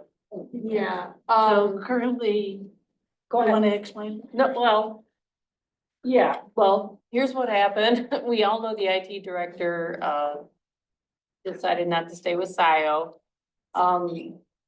Aurora and I had discussions with Julio to find out what his thoughts were on what the IT department might need going forward. And it's gonna depend on what the board wants, what the vision the board has. When we hired Chris, we hired for an IT manager. And somehow the title was Yeah, I saw that. Changed. morphed. I don't know how that happened. That was, I'm not clear on the details. But it just depends. When Chris came in, that's when we got the new server, had everything rewired, reconfigured, reset, and I talked to Julio and he said that work is complete.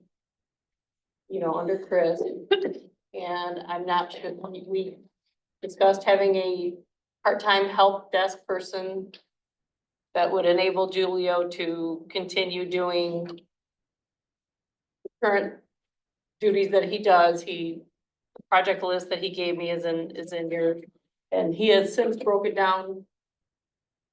Today, he gave it to me between what a help desk person would do with those projects versus what he would be able to work on. And like I said, if the board wants to bring on a more junior person or keep the higher level that Chris was at. Because we do have Julio now at 40 hours, so what we proposed was having a part-time help desk, more junior person to assist Julio. So if I'm understanding, what's being proposed is eliminating the IT manager position and instead replacing it with a part-time help desk support. Correct.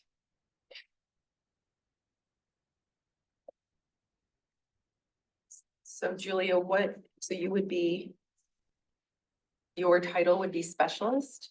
No, so, Well, It wait, is now IT Yeah. specialist. IT So- specialist and then the part-time would be help desk, IT help? yes, help desk support. And then for Clinton, you. So I don't know. just a comment, I want to thank Julio and Aurora and Christy, because you've all been doing a lot of work and fast, and I know that we've had a lot of changes. And I just want to also recognize how far we've come with our IT. You know, 5 years ago I got here, we had our assessor supporting our IT and, you know, and then a company, and so we keep making a lot of improvements. I personally feel like we need a little more time and information. And that, yeah, Before making position changes. This is great to see like the, you know, priority lists and things. I certainly am not an IT person, but I want some more kind of information about kind of what kind of support we need. I think that similar to my comment to Andrea about the MCAT, when we look at bringing in a very junior person kind of permanently, I just don't know what skills we need. So I want to make sure that we're recruiting for the right skills, and I wonder how much in the next quarter, like I know what we're doing with finance is we're taking a few months with Romberg with the finance assistant position, the finance director position in particular, looking at like the distribution of work between utility billing and all. And I would expect that we'd probably come back to the board with a recommendation, you know, in 3 to 4 months, once we have that study. Will the Romberg study help inform some of these job descriptions? Do you know, Aurora? So we know with the IT position, that didn't really come into play with Romberg because Okay. Chris was still in the role, so we still had an IT director when they started that study. So But in terms of a review of job descriptions, duties, if we presented the information that Julio has presented, yes, could talk to them and ask them what they would recommend regarding the position.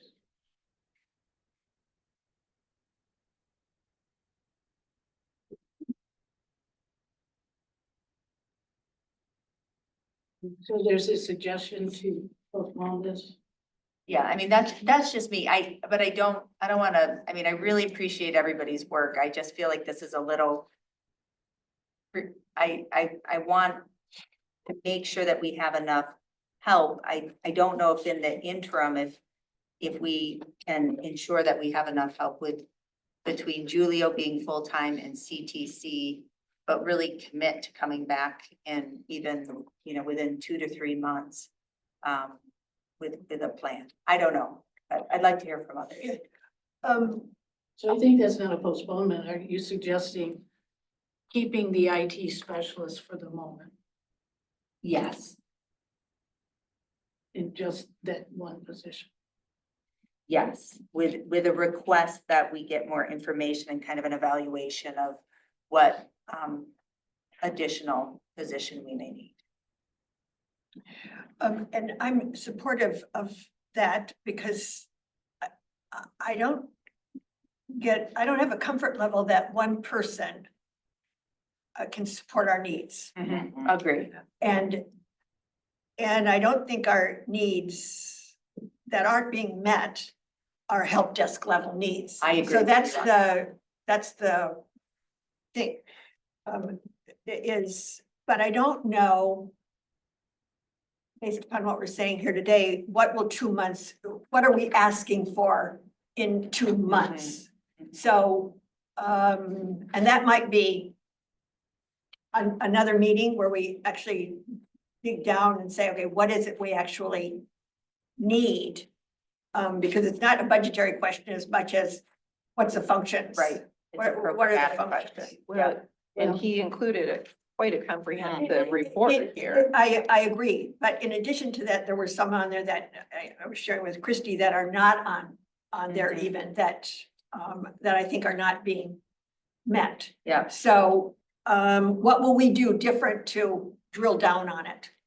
Is my only. Can I make a suggestion? Sure. So based on my research of the hiring for as Chrissy said, it started as IT manager. True. Somewhere it morphed to IT director. That position was filled by Mark Thompson. It had about 8 bullet points of what they were looking for. It was not a job description at all. And I agree, I can confirm that and think that also we've been so fortunate to have Julio join us. And I think that we need to really hammer out kind of job descriptions Right. in this That's area. Exactly what I'm saying, that my gut feel is we need a more senior person to manage the department. But we don't have a job description that, Okay. we don't have a legitimate job description at the moment. So an approach we could take at a subsequent meeting is to create one of those committees like we did for the permanent manager, where we drill down with Julio and with Aurora to get a job description and Christie, what we need. Okay.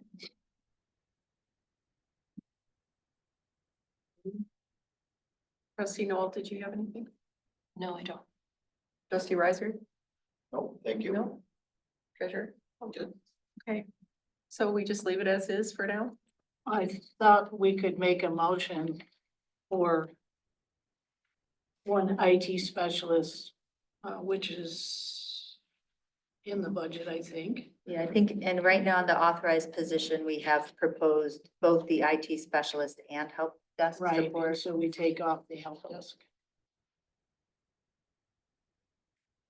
I would make a motion to approve the one IT specialist and remove the proposed 0.6 help desk for the FYE 26 budget for now, and commit to the board quickly researching this and bringing back a more fully researched proposal. I support. Motion by Flintoff, support by Monk. All in favor, say aye. Aye. Oppose? None. Motion passes. Thank you, Julio. Thank you, Julio. Thank you. We sort of landed close to projected time. Now, would you be surprised if I said, could we do this next part in an hour? It's a challenge. I thought you were gonna say half hour. Okay, so again, keeping with the summary sheet, and then when we have questions, we can drill down to the individual departments.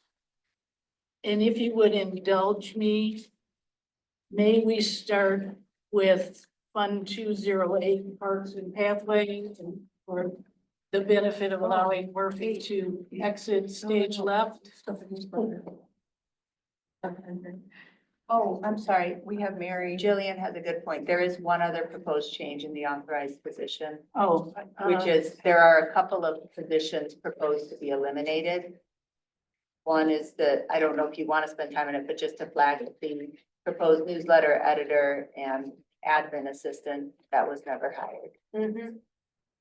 Okay, I don't know if you want to handle those, but Jillian. was- we might as well. Okay. Right. Yeah, and Mary's here. Oh, And then, Okay, Christine, you wanna, yeah, please. you wanna speak to this, Christine, I can, or Mary, either way? Mary, I mean, I think I don't know if anyone has any questions remaining, gosh, do you want me to go over my history here as the newsletter editor? Or just dive into why I think it's a better idea to change my position from a part-time to a contract worker? Okay, that's where I'll start. I'll just go right into the questions because Yeah. we're on the clock. Great. The contract that is attached, I think it's a great idea. First off, have you reviewed this contract, Mariah? It's being reviewed, but has not yet, this version has not yet been reviewed. It would come back to the board once it's reviewed. It will. Okay, so I love it all. I would just suggest that the contract, though, instead of being a not to exceed 50, I think is what it came down to, is that you only focus on in the contract of what you actually can control. Because right now, it includes printing, which you can't control that. It includes postage, which you can't control that either. And it includes graphic design. So those are all like subcontracted amounts. Yeah. So, and they're in the budget. I did see them in the budget as a separate line. So what I would suggest from a contract perspective is that a not to exceed 20,000, because I think your number comes to 17,200. But I would suggest making the contract not to exceed 20,000, which is really what we would be paying you to do. And you can control that, whereas these other things, if Print Tech or Allegro or something raises the cost or postage goes up, you don't even have control of that. So as a contractor, I don't think you want to be tied to those numbers. That's fine with So me. that's where I would just make the one modification in the contract. Yeah, I think I was just trying to give the full scope of the cost of what I'm working on. I agreed, and the document does show that here. I just want to put their numbers in your contract. That sounds good to me. I can revise that and get that right back to you. And if Mariah's revising it or redoing it, then, yeah, I'm good with it. Awesome. Anything else? So if we deal with authorized positions, are we suggesting we eliminate this position? Yeah, and that is what is proposed, requested by the department and proposed by the supervisor. And if I could, there's also one other that's shortly below it that's proposed to be eliminated. It is a 0.6 administrative assistant that this board approved for the manager that was never filled. And it is also proposed to be eliminated.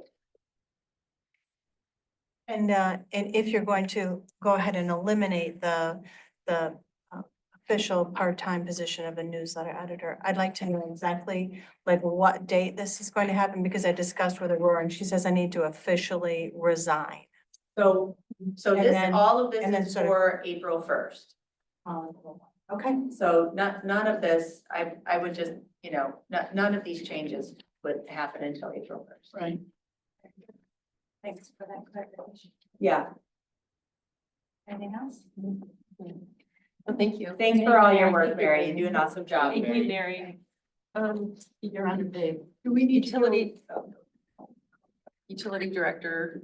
wait a minute, we don't, Well, I understand I don't have any authorized positions, but I worked with Jessica for what we were gonna say. I just Sure. I just was. Can we make a motion on yeah, this? let's do real quick? it. Do you have the motion? Sure, I'd like to make a motion to eliminate the position of newsletter editor and the position of in 101-101 and the position of administrative assistant in 101-172, effective April 1st. Support then. Motion by Flintoff, support by Brandt. All in favor, say aye. Aye. Opposed? None. Motion passes. Jillian, did you want anything on this or just when it comes back to us about the newsletter, about this new position, well, this new contract? Will we just address this when the contract comes back to us? Address. I'm sorry. Well, we'll have to approve the contract. Oh, when it yeah, comes we'll back. still have to. Okay, so yeah. you don't need anything to, No. okay. Can we deal with utilities all at one time instead of now talking about overtime, which is not an authorized position per se? Yeah, absolutely. If I can though, I think it's what I mentioned before, I think is what Brandon's talking about. I just want to state, because Brandon and I touched base today real clearly, is that, as I said earlier with Romberg, what we're doing with finance is, working with Romberg, looking at the finance assistant position. It is currently split 50-50 between general fund and water and sewer. It is proposed in the budget. We think a better kind of distribution, as I mentioned when I presented on finance, 20-80. So I don't want to repeat myself there. But I will say that, Romberg is reviewing these finance positions. I hope that we'll have kind of revised job descriptions back shortly. As you know, our objective is to have redundancy for all of our kind of core functions, AP, payroll, utility billing and all. And so that we also want to make sure that our utilities operations has sufficient support to carry out its kind of administrative tasks. So it is possible to this end that Brandon, the utilities director, might be bringing back proposed change to that position. So I just want to note for the board publicly on the record, just that the finance assistant, utilities assignment has effect across those funds. Is that sufficient, Brandon? Does that capture it? Okay, thank you. Thank you, Kathleen and Jillian. Okay, so we're copacetic with authorized position? Yeah. Okay. Good job. So I do want to change the order for benefit of one of our employees or staff. Can we talk about Fund 208 Parks and Pathways? Um. So I just high level, Murphy has roughly 1.2 million budget expenses. Budgeted revenues are close to that.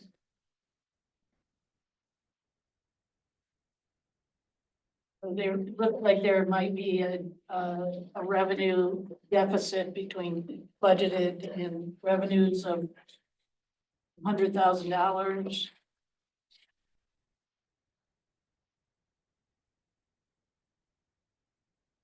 Anyone want to go into the details of the line items for parks? Or any questions? These expenses, do include the CIP for this year, correct? Yes. Okay. And Ally did a good job in the budget footnote, if you'll note, references to each CIP project meeting that's included. Language. For example, Park Road parking lot, vehicle storage fund, each of those. I do want to clarify just very quickly. There's 1.4 million in requested revenue and about Okay. 1.26 in requested expenditures. So you actually have more revenue budgeted than expenditures. Yeah. Just Yep. as an FYI. Okay, I thought I heard it opposite. Maybe I misheard, but I just wanted to double check. No, you were You correct. heard it Okay. correctly. Yeah. So Okay. Murphy, congratulations. You just eliminated your deficit. That was easy. Isn't that? Well done. Step away from the table when you can. Am I done? I think so. Thanks, Murphy. I don't think so. I mean, this is all kind of our working budget, but I Okay. think since we haven't made any changes. Okay. We'll stick with what's recommended. Okay. Yeah. Okay, so would you folks like to go back to general fund 101? And I've listed all the positions that were, all the funds, activities that we're supposed to review this evening. So at a high level, 101-101 governing body. That has a sort of a catch-all for anything that's not further refined in a fund, whether it's a person, a supervisor, administrator, technology. So that's just general expenses to run the township. If I could, Kathleen. Doesn't include sheriff. No. If I could, the things that are significant that are in here, is a GCSI contract proposed for 22,000 and. Excuse me. 40. A GCSI contract proposed for $42,000 a year and Dexter Senior Center for 22,000. And all of our newsletter costs are contained herein, as well as the office coordinator.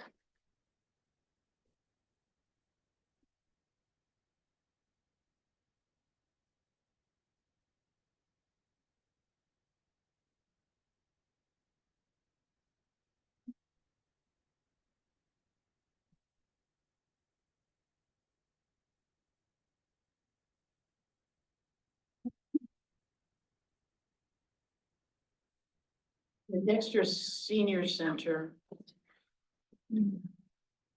Was that just an amount we gave them before? We're carrying it forward? Yeah. That's what they requested. In their, we will be, well, it will be in front of the board for their contract to be renewed the next meeting, but that it was 22,000 that they had increased, requested to increase. What it was, it 2 years ago? Yeah. Yeah. And I will say that 22,000 and I will just note, we don't have to do it now, but I would like this board to have a conversation about GCSI for 42,000 and Dexter Senior Center for 22,000. I think those are decisions. Christie has them proposed and the supervisors recommended that we budget for them. But we'll just note that those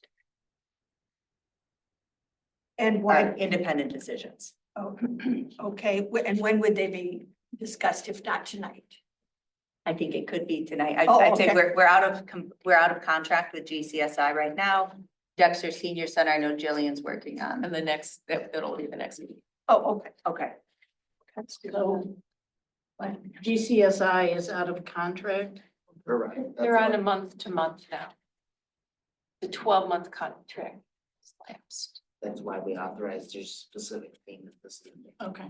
Separately.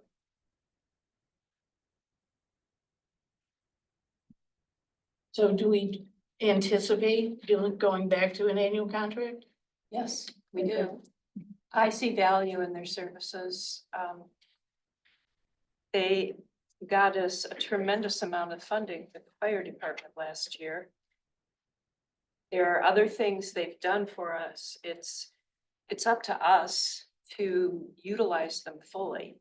And we really haven't. We haven't. Right. That's always been my challenge with it is we Well- are in the same place we were kind of 2 years ago. I'm Years saying ago. 3 years ago, 4 years ago, 5 years ago. I know. And given the current, what's happening in our country right now, I just, just get concerned about this. I also, we had the experience we had with GCSI, certainly a lot of good, but also a bit of a headache, with Woodview Commons.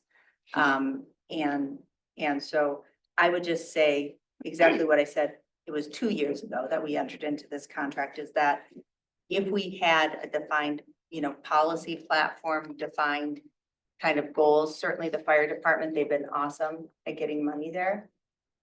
Maybe that's good enough, but I think we need to evaluate that at the I board think table. we're in a whole different place now. We learned at the meeting last week that John from GCSI had been communicating with Will every week for several years. And Oh. until I became involved with GCSI at for the last year of our prior board term, none of us knew what was going on, and stuff is still coming out that we didn't know. I know. I'm. That's my concern. Yeah, I'm very supportive of the GCSI after having attended the meeting. I did a 180 on them, because the upside potential. And so for us to have this discussion, I think the rules of orders say we should have a motion on the table. So I will make a motion to support, renewing.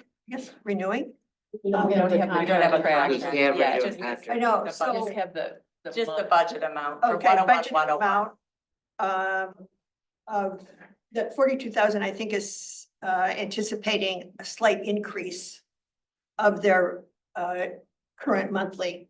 So, I make a motion that we support up to the 42,000. In 101? No. In 101, Yeah. 101. 101. I support it. And Jillian, you were Oh, yeah, I support it. favorable with GCSI also. Well, and now that we have this committee. Yes. Well, we don't have a committee. yet. Well- It's not been established by the board. Well, I think we're going to have a. Yeah. The board needs to create a committee if we create a committee. Well, With all due okay, respect. Okay, agree. Well, I think that you have more people My motion is wanting to not be for committee. involved. My motion is for the money in the budget. And I think it's up to us Yeah. to actually make that money work for us. I think there's tremendous potential, and it will only be our fault if we don't act on that potential. Okay. Let's get whatever and- money we can at this point. Yeah, Exactly. and we have made, Kathleen and I have taken a stab at making a couple modifications in the contract. Just. Kathleen. Oh, Wait a minute. This Kathy, pardon me, this Kathy, Kathy, no, that of course would be redone and Mariah would have to work it for us and all that. So that we do have a little tighter relationship with her. I have a question. So you stated that John Horford, yes, contacted the previous supervisor weekly. No, No. the other way around. Will contacted him weekly. They Oh. spoke weekly. And John thought Will was reporting back to the board. Correct. No. Yeah, I don't buy it. Okay, there's a motion on the table. Yeah. Well, he knew his stuff. That's true. That is, That is true. he did, he knew his stuff and that's what was a big turnaround for me. And I think having 3 board members involved Mhm. will make a big difference. And I would just say, and I leave it to Kathleen or Ally, but you know, we have a major deficit proposed in our 101 fund. So I will support calling the question on this, but I will just say, I don't know if perspective might change anybody's mind, but the 101 deficit is immense.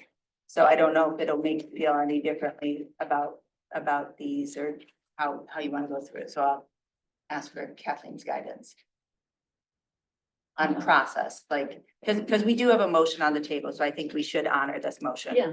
Yeah, I'd like to call the question. Okay.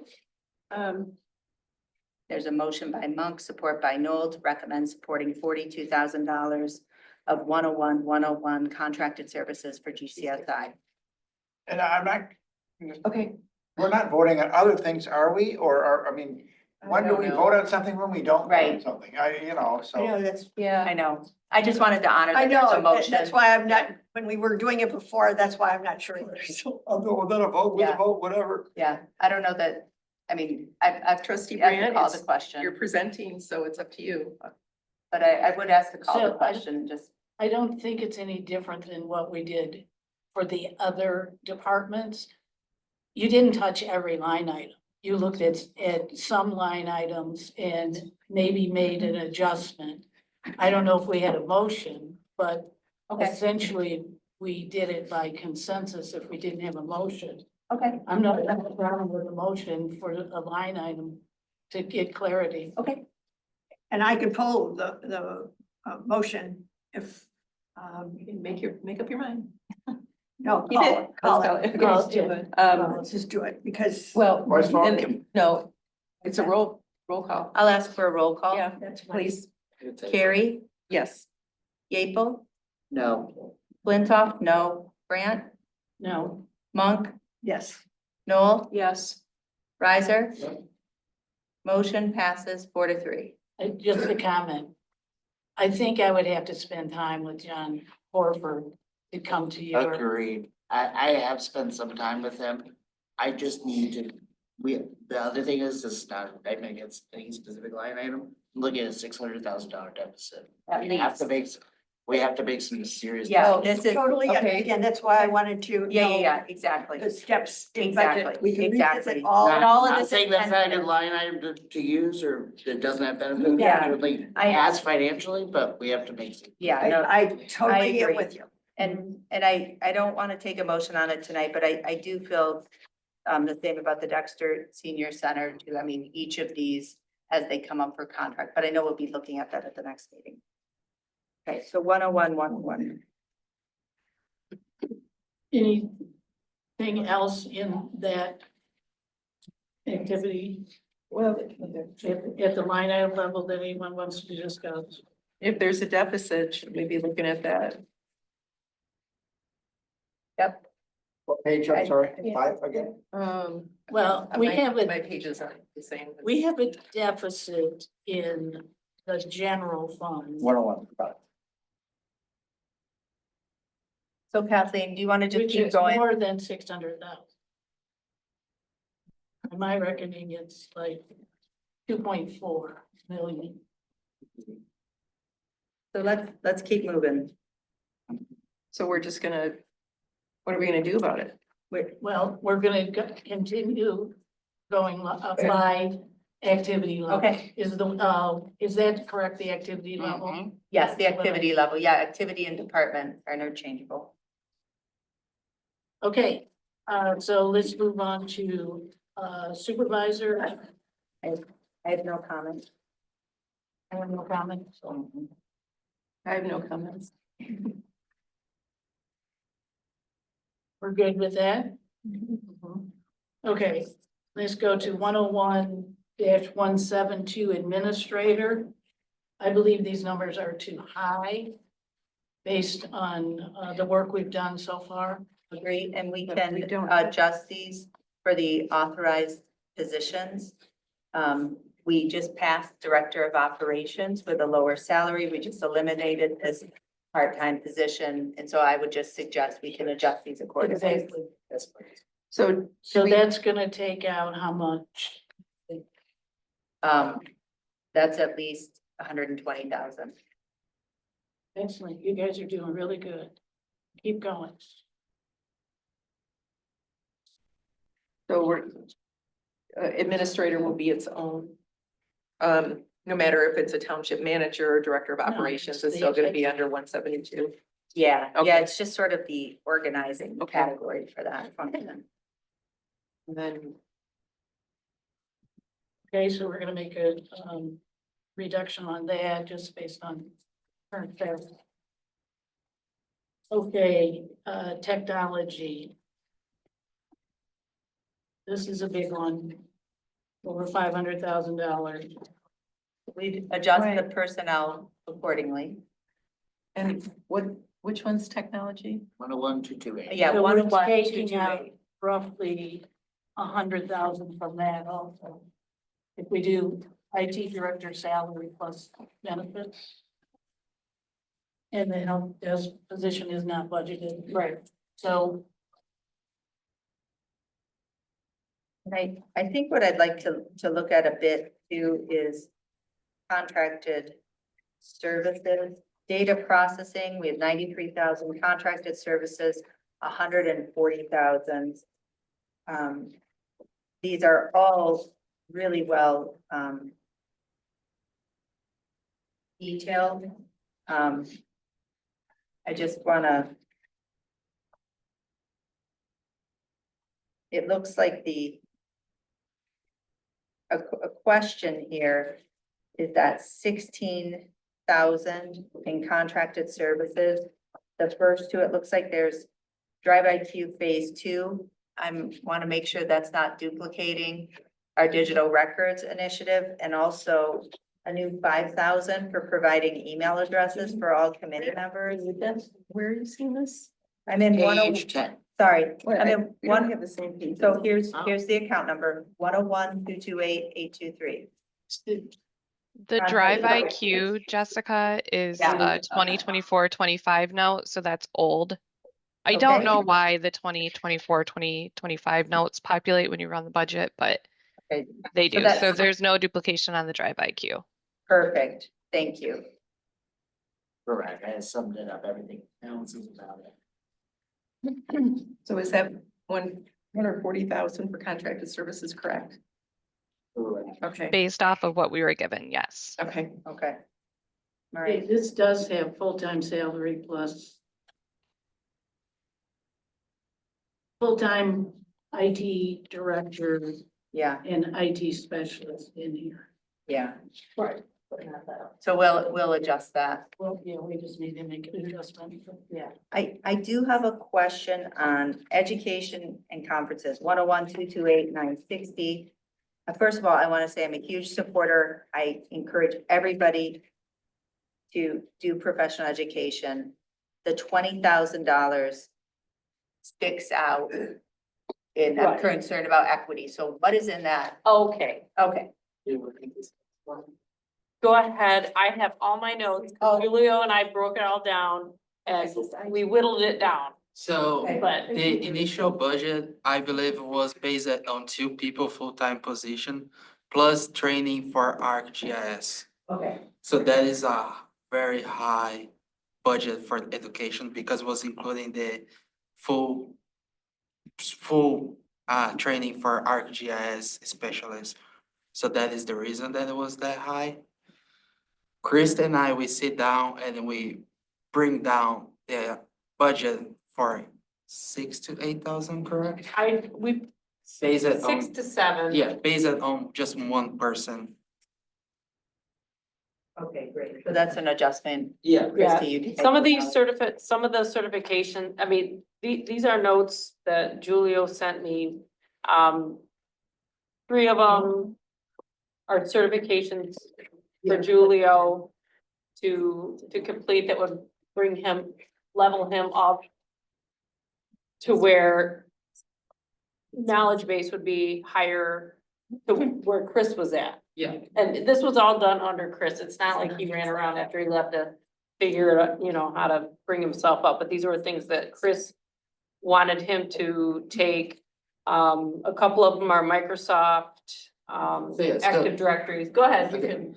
So based before Chris left, we sit down and he actually like create like a path, what should I be studying to fill it up his position in the future? And we came through the CompTI certifications, which is like one of the top like technology companies for certifications.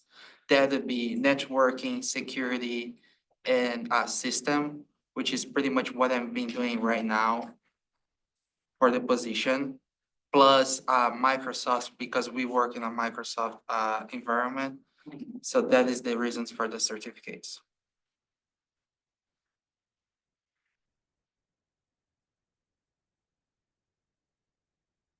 Thank you. That's all the questions. Yeah, I have. yeah, I knew that was. Thank you. Thanks, Julie. Anything, do you have anything else on? Point of maybe information or order is, do we need Murphy anymore? Now that she's not welcome? She just likes hanging out. No. Do you have any other items you might present on?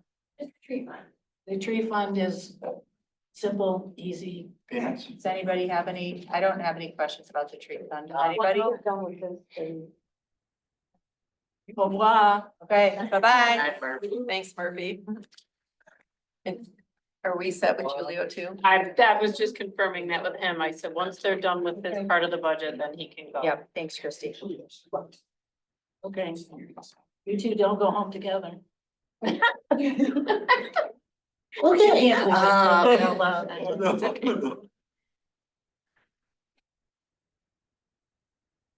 Ready for assessing? Yes, let's go to assessing. Yeah, wait, we can send Andrea home shortly. Yeah.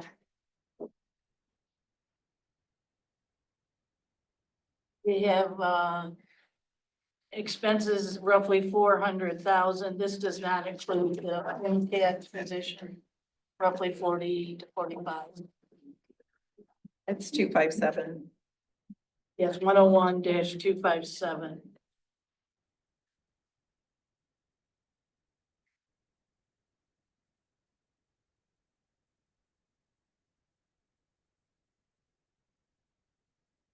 I didn't have any other questions about this. Sorry. I think it actually does. It actually does include the. Yeah. Doesn't? Yeah, The number, it the does. expenditure number does. Okay, Yeah, it What's includes that new recommended. position request. okay. We would update that. Thank you. Yeah, I'm adding it all up. I'm like.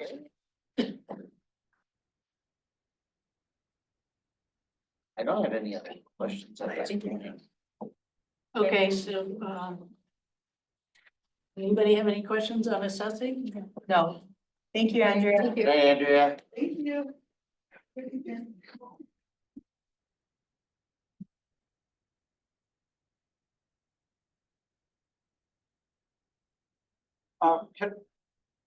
May I make a suggestion if possible? Can we get can we accommodate Daryl? I see she's standing up. No, I'm good. Okay. I'm just taking on a break. Okay. Well, we, Okay. I mean, I don't mind making Chang stay forever, but I wanna get Daryl out of here. just, I have no problem with that. Do you folks want? No, I don't either. I'll say that the beefy things we need to talk about, I think are in 101. And the people we have here waiting are Daryl, Chris, Brandon, Aurora. Brandon. No, they 101. Well, Yeah, 101-265 is the big one, which is building Yeah, and grounds. Chris and Brandon are 101. What is Aurora here for? Well, and she's here for the, authorized position. yeah, authorized positions. I don't know if we need her here for the healthcare item. Just doing a process check. Oh, crap. When were we supposed to? Oh, no. Okay. What about that? All right, so let's continue then with the 101. You asked. Okay, I want to stay in my lane. Okay, 101-265, Welcome. buildings and grounds. Mm-hmm. This number is roughly $965,000. Is this that HVAC? It is the HVAC at the estimate of 750,000. I also want to point out for folks, our barn is in here budgeted at 0. Yay. I just want to say, and to HVAC and barn. Right, Yeah. so boost Okay. the HVAC up to 1.8 million. No. Not sure why. You want to do that? That's Christie's. What page are we on? I'm sorry. So we're at 101-265, To what? 101-265. Got it. I see it. Page 15. Yes. Thank you. And the only person in here is David Winter, our buildings and grounds person, and it's just for Township Hall, this space, not the fire department.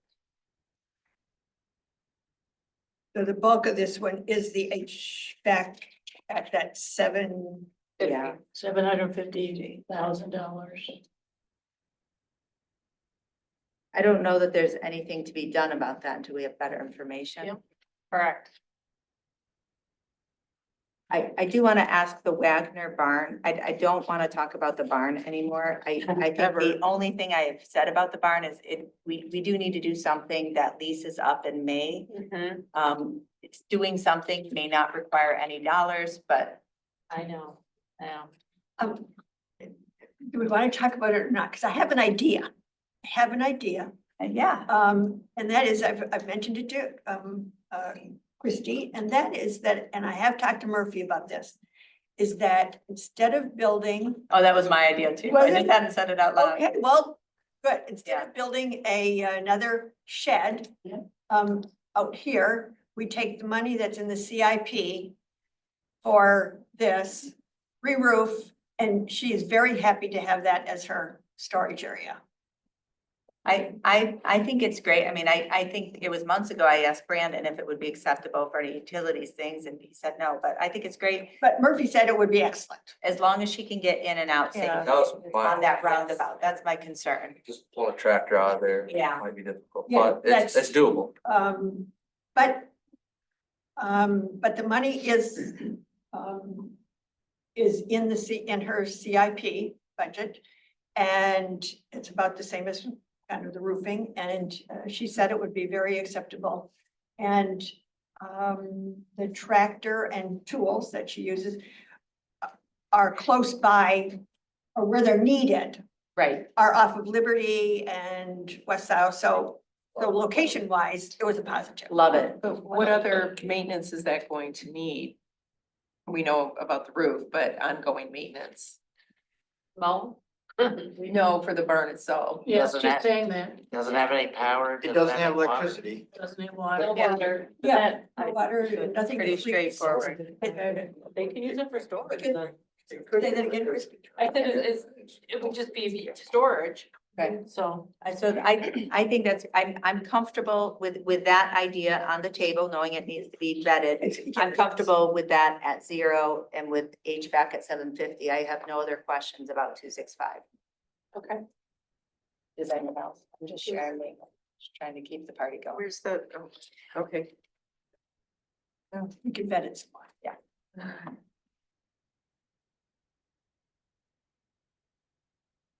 Any other comments on that? All in, all done? Oh, I thought it was at an auction. Okay. Where's my number? Anything else we should know, guys, about 265, or are we good? Good, okay, thanks. Thanks. Chris, I think you need to stay. Thanks for bringing that up, Judy.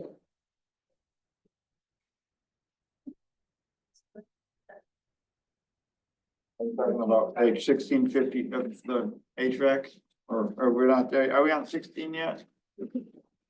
We're on 18 now for 101,445 drains. 445 drains. Right. This, I believe, was already explained by, Chris Chang, it's $20,000 that we're obligated to the road commission. The conversation that I had with the Washington County Water Resources, that yes, there's legislation which I believe is passed that, yep, your fees are going to double. So double whatever you previously spent. We've always paid those. Okay. Yes, and we did hear that next. And it's drains, what, like cleaning drains? No, it's like flood drains, county drains. County flood drain. Culvert. You have them lake drain is one, there's Oh, one for Scio Hills and a few other ones. Water. Rural water management. You know, those accidents, right? That's what I'm thinking. I'm seeing a map. Okay. Okay, so we're good on this, right? Because we have no choice. Yes. They have us over a barrel. Oh, Oh. 144. hot tonight. 101-446. This, Roads? roads, Yeah. budgeted expenditures, 1.7 million, budgeted revenues, 1.1 million, deficit, $640,000. Well, part of this are the MEDC No, it's in there. projects, right? Well, They're in there for revenues. It's in there. okay, but we're in a deficit, so there you go. We also have, I've been looking into this today, so Chris, the Park Road Culvert Grant, we're gonna talk about grants on Friday, but back and forth with Ally, and we approved the grants for those 3 culverts. We paid, 2 were replaced last summer. We just paid those bills. Excuse me. So we pay in full and then they reimburse us 75%. For some reason, Park Road culvert could not be done, and I don't remember why. But anyways, we need to have the funding for that.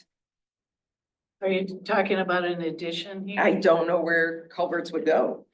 The only place. Can we, I got your email about that today. I know Ally looked a little bit, but Yeah. can we put a pin in that and come back to the culvert question at our next meeting when we have Sure. more information? Just as long as we don't forget it, because if, Yeah. um, Can I go back to roads for a second? I just want to remind us in our capital improvement plan, we,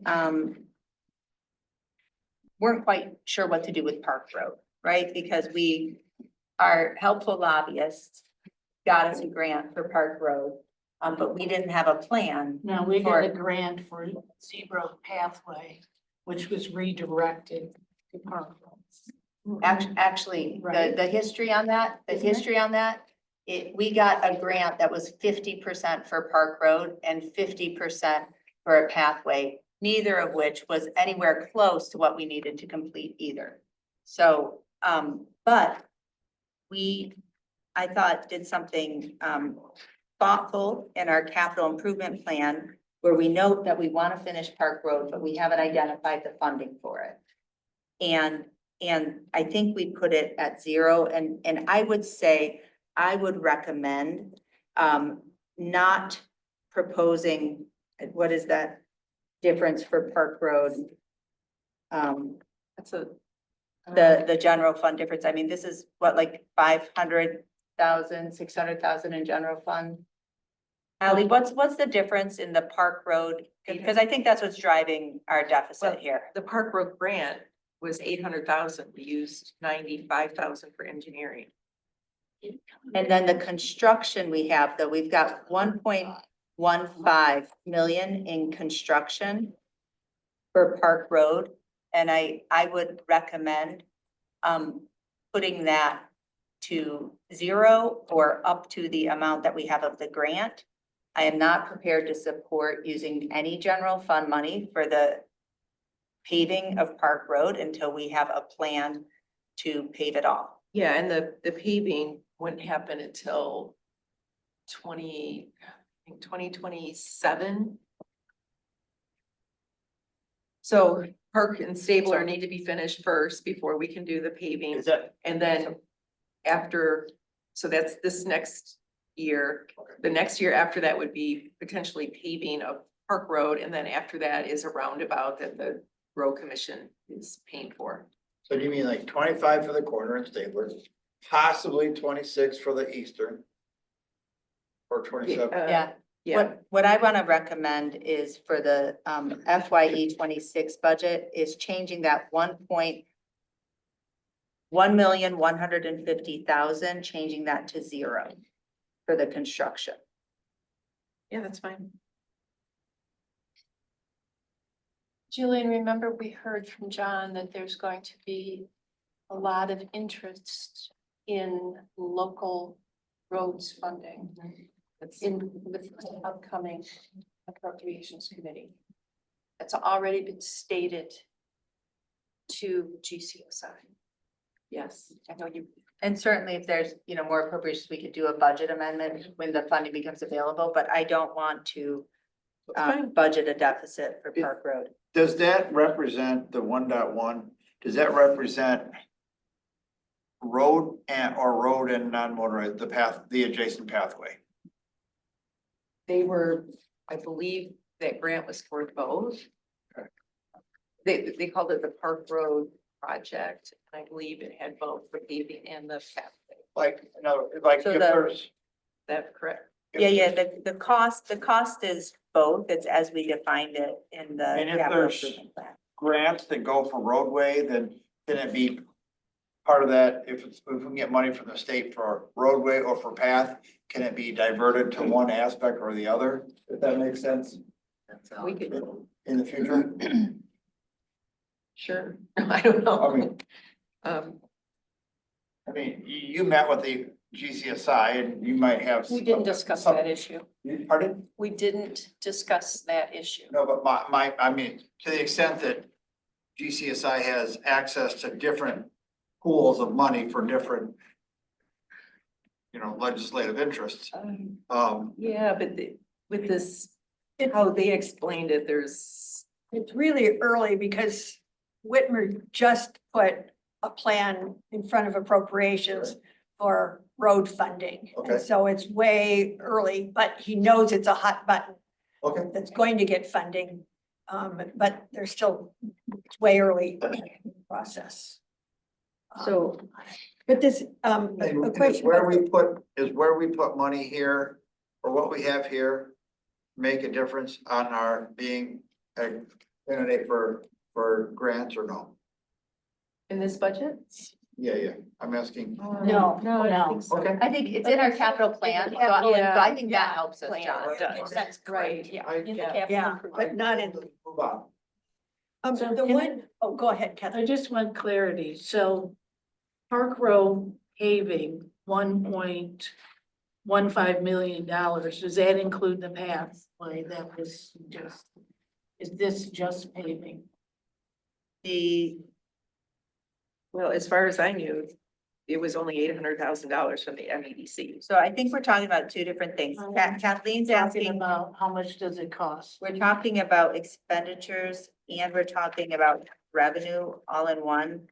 In our Park Road paving, the 1.15, we estimate that the total cost is $2.3 million. I thought this was low. And that would be over 2 years. So what I want to say, whether it's about the pathways or the road, I'd like to make a motion to zero out the 1,150,000 in construction costs for this year, because it sounds like we're not doing construction this year. No, we're not. Okay. And Just to that- clarify on that, too, we'll need to remove the offsetting revenue because it's an MEDC grant, so it's reimbursement based. If you're not spending the funds or the money to get you won't be able to get the funds. So we'll need to back out the 650 that we have in revenue in the roads department as well. Well, Oh, So it'll I see, only, just it'll for- only benefit us in a true accounting sense to $500,000 since we're removing some revenue too. Right, and what I'm Correct. saying is it's a $2.3 million expense, it's 500,000, it's $1,650,000 of general fund money we would have to spend right now to get this done. Yep. I just think it's completely unreasonable. And we wouldn't be able to do that anyways because of the It's just Stabler, we can't have that closed down and. Anyway. right, I mean, that would Okay, it's be fine. like 30% of our general fund reserve. Exactly. It's Okay, just not feasible. all right, let's do it. This is one that OHM, the engineering has been done, so it's, We need to get, actually, we need a report back from OHM. so is would we call this by definition shovel ready?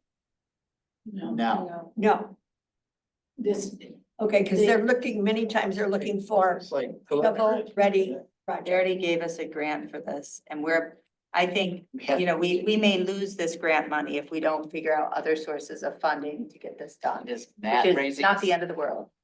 Yeah, but there, and that's what we're going to figure out is the expiration date of, right? Is that right, This- Shirley? Well, Oh, this that's good. grant, I believe its expiration date is 11/30/2026. That's specific to the Park Road portion of the project. which is in the next. Brian. He's up. So Matt's got his hand up. Hi, Matt. I think you're a panelist now. Thanks, Ryan.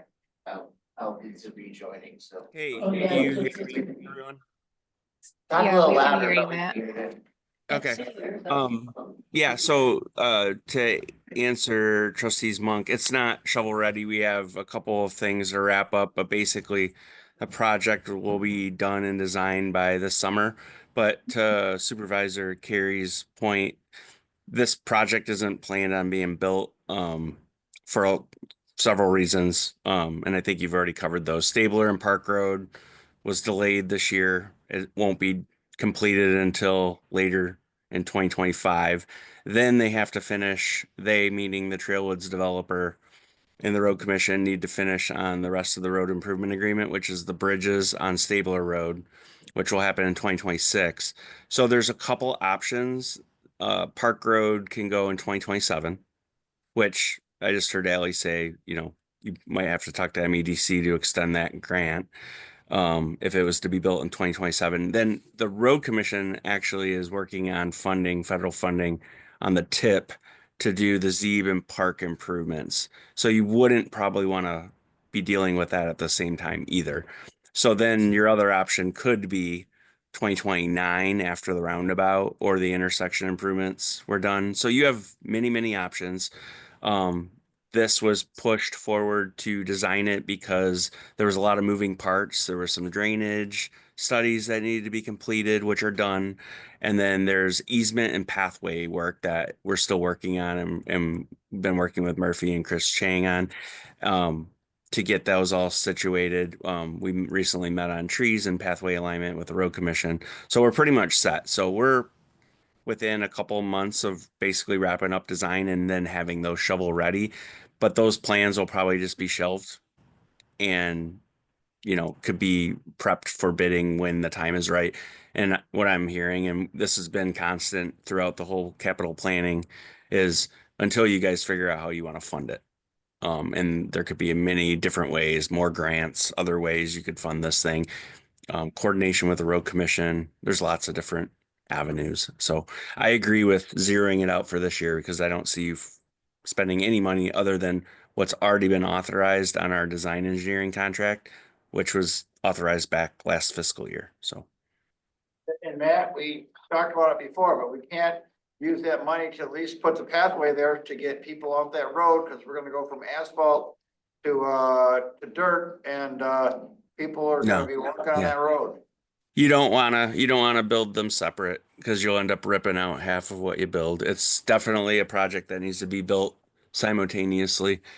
And there's gonna be a lot of public outreach and things that need to happen prior to that project. So doing just the pathway and then doing the road is probably not the best use of township monies.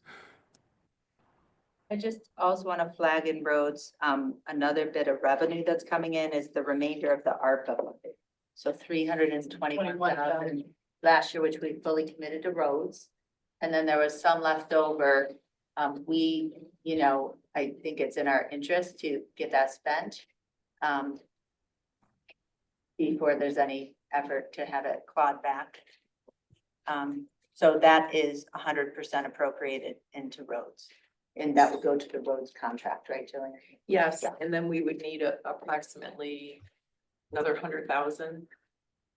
Or, because we spend about going back in past years, it was around 400,000 that we in projects, and then we have a grant from WCRC for another 100,000. So that covers quite a lot of road improvements, and we really need to make sure our roads are improved because yeah, that's probably, we all need our roads.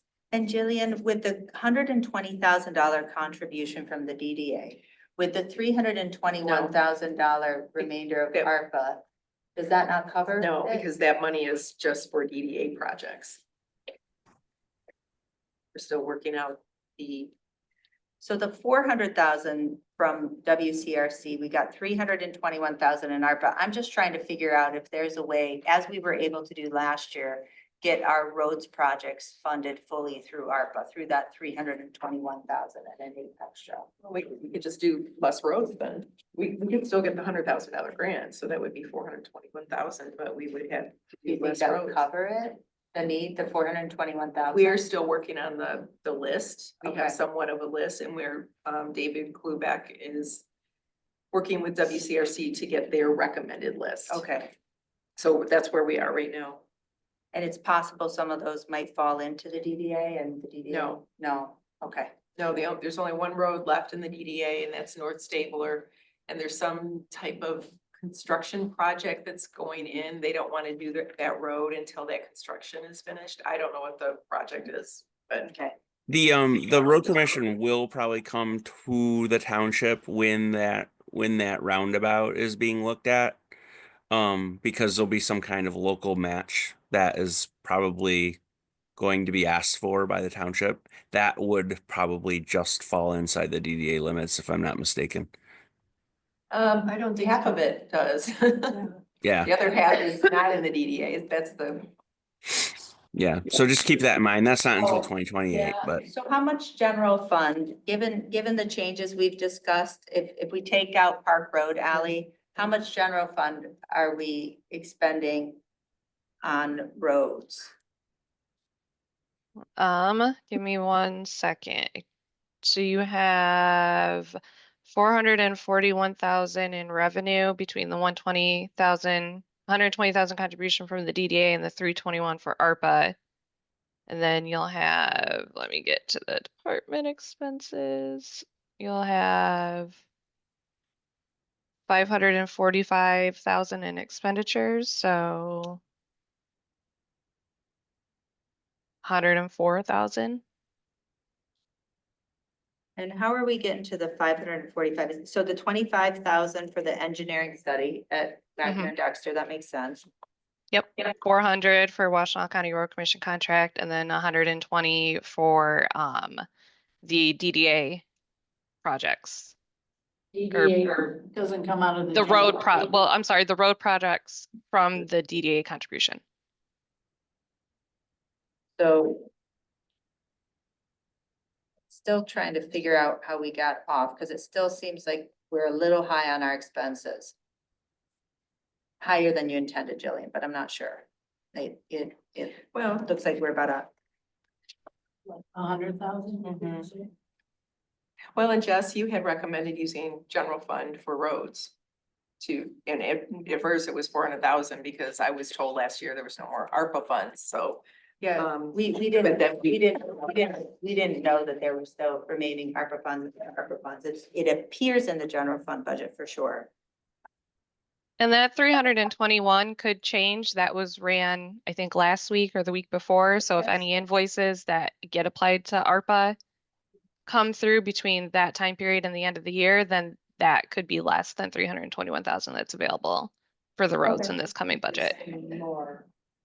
Other, I mean, unless IT or what was the other one for? Okay, then that would be it, because we don't have any expenditures. Okay, Yeah, so. great. So that leaves us about 100,000 coming out of general fund right now. Mhm.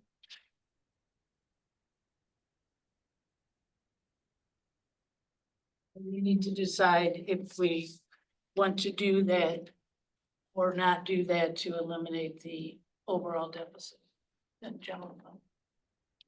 You know, I'm happy I wanna kind of let that lie and see how this shakes out with the 321 and things, but I would like to maybe just make a motion to zero out that that Mhm. 1,150,000 construction and the associated 650,000 revenue for the Park Road project.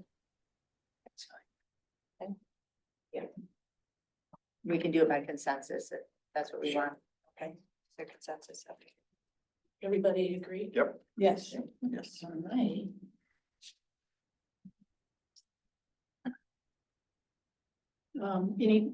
I think we're done with roads, yes. Okay, 101-528 recycling, this is 11,400. That is, the cost Priority Waste puts in half for the newsletter. In years past, we've had about 40,000 budgeted for a recycling initiative Right, that and that's, we've never done, and that's not proposed this year. So this has, postage, printing, and Warma membership fees. Let's get rid of that. I think we just paid. I think, well, it's on the bills. We still have a chance to deny it. For the prior year. That's for the prior year. Okay. But yeah, that is a future decision if we want to continue with that. Okay. Okay, are we set with that? No concerns? Watershed Council 101-569. This is, we are members of the Watershed Council. This, I believe, is dues? Yeah, Dues that our we pay? membership, yep. Membership. Okay, anybody want to cancel that? No. No. Okay, good.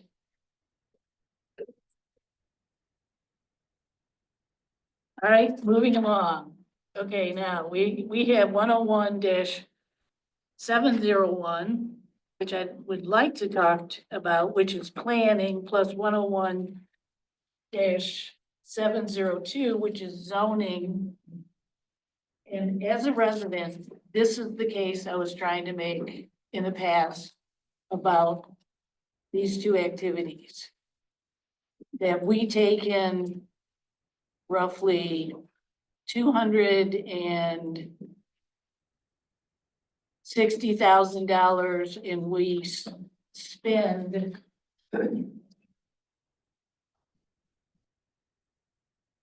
over 600,000. So in those two areas, we spend $395,000 more than we take in. So is it the notion that we really should be covering all of our expenses for these two areas? We never have before. Okay, I don't think we should be covering all, okay. but I do think that we should be covering more of them. I will say the way we account for these does not easily kind of reflect. I would ask that we kind of come back with a secondary report for the board to really show how much fee-based work our collected fees cover. Because what we do, and this is not ideal, but it's kind of historically what we've always done, is we use one expenditure line each in planning and in zoning. And we do debits and credits from there. And so your calculation, you are right, we don't cover all of our expenses. I think it's not as bad as you just stated. It is still too bad. and worse than it should be. I mean, again, this is capacity building in real time, so I'm just Yes. being honest Yes. about, you know, how things have always been and how we want them to be different. We made some, certainly after we adopt the budget, as you know, we'll do the rate study and then look at the fee schedules, including planning and zoning fees. My recommendation is that this township move to doing escrow.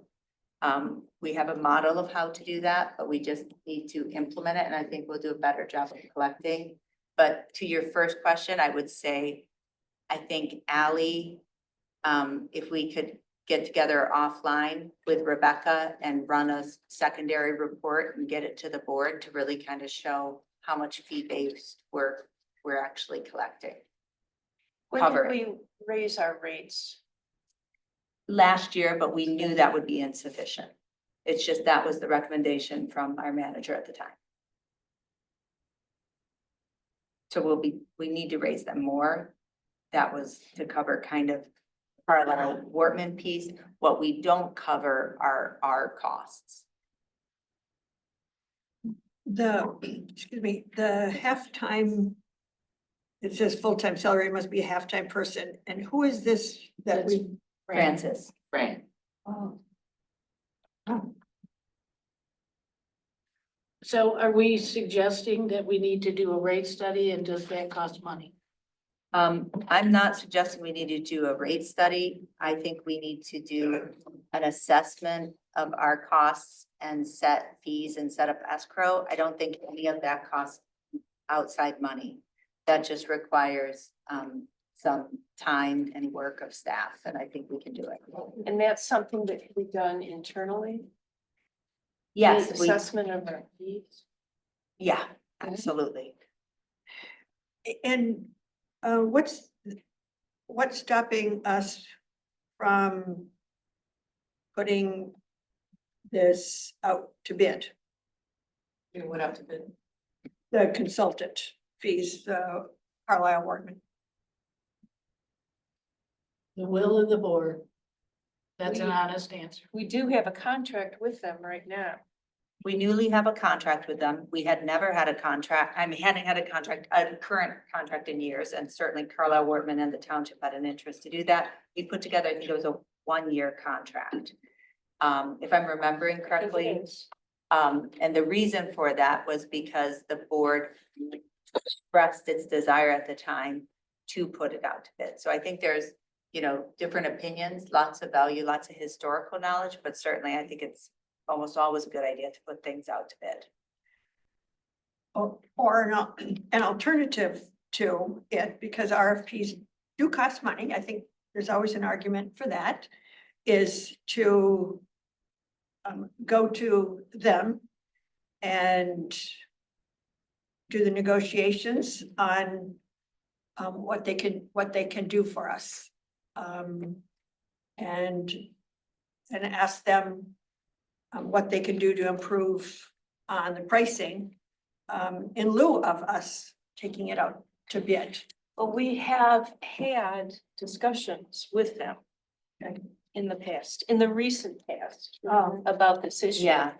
And we have tried to communicate what we want, and they have listened to us. We had Dick Carlisle, the founding member from Carlisle Wortman, come to a board meeting last year. And he was very clear. He said that they want to work with us. They want to understand what we want. And they will make every effort to work with us. We had some internal negotiations, Joyce and I did with Carlisle Wortman too, that resulted in that proposed they improve contract. their pricing? Well, I don't know if we were focused on pricing. I found that they did in those internal conversations. Okay. I thought they got across, I thought Manager Parker said she gave a 10% increase.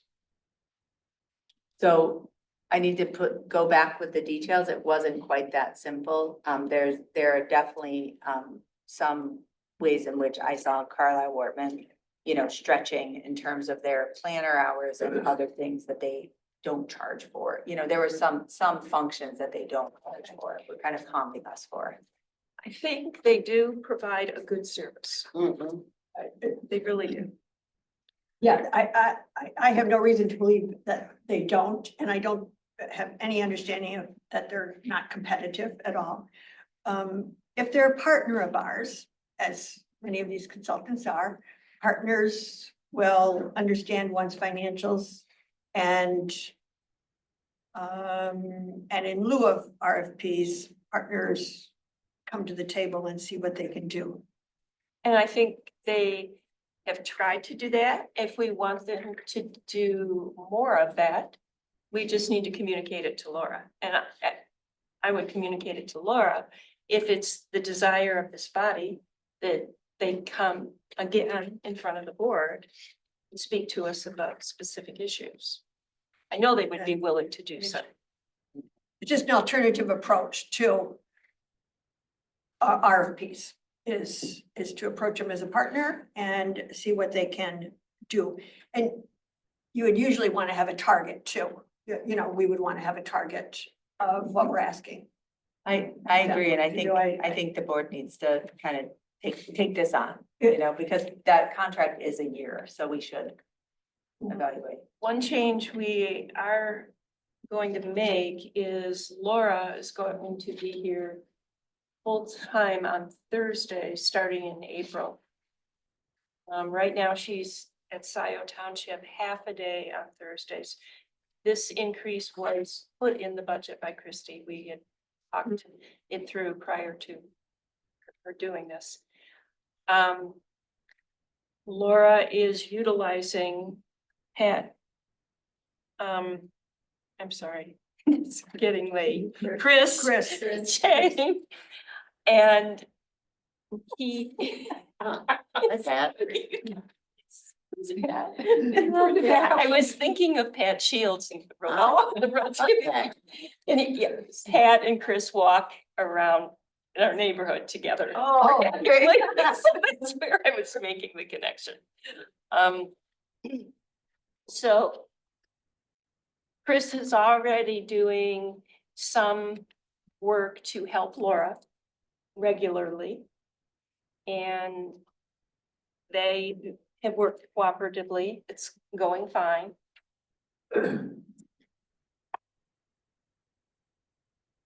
So it's just listed in the, it's called planner office hours, Christie, and I put in a new GL number just so it's really called out. So it's 52,000 in each, so it's 104,000 a year for the Carlisle Wortman kind of planning time, Kathleen, that is outside of the fee-based work. Say that again, 104,000. That's 104,000. That's not reimbursed through fees. Correct. So those are our planner hours. That's what's proposed. Before it was, let's see, so it was under consultant fees, and it was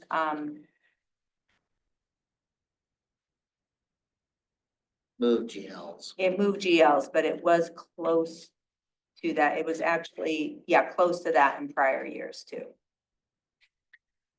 I also want to mention one of our priorities stated in our working session to talk about priorities was to have a comprehensive review of the master plan.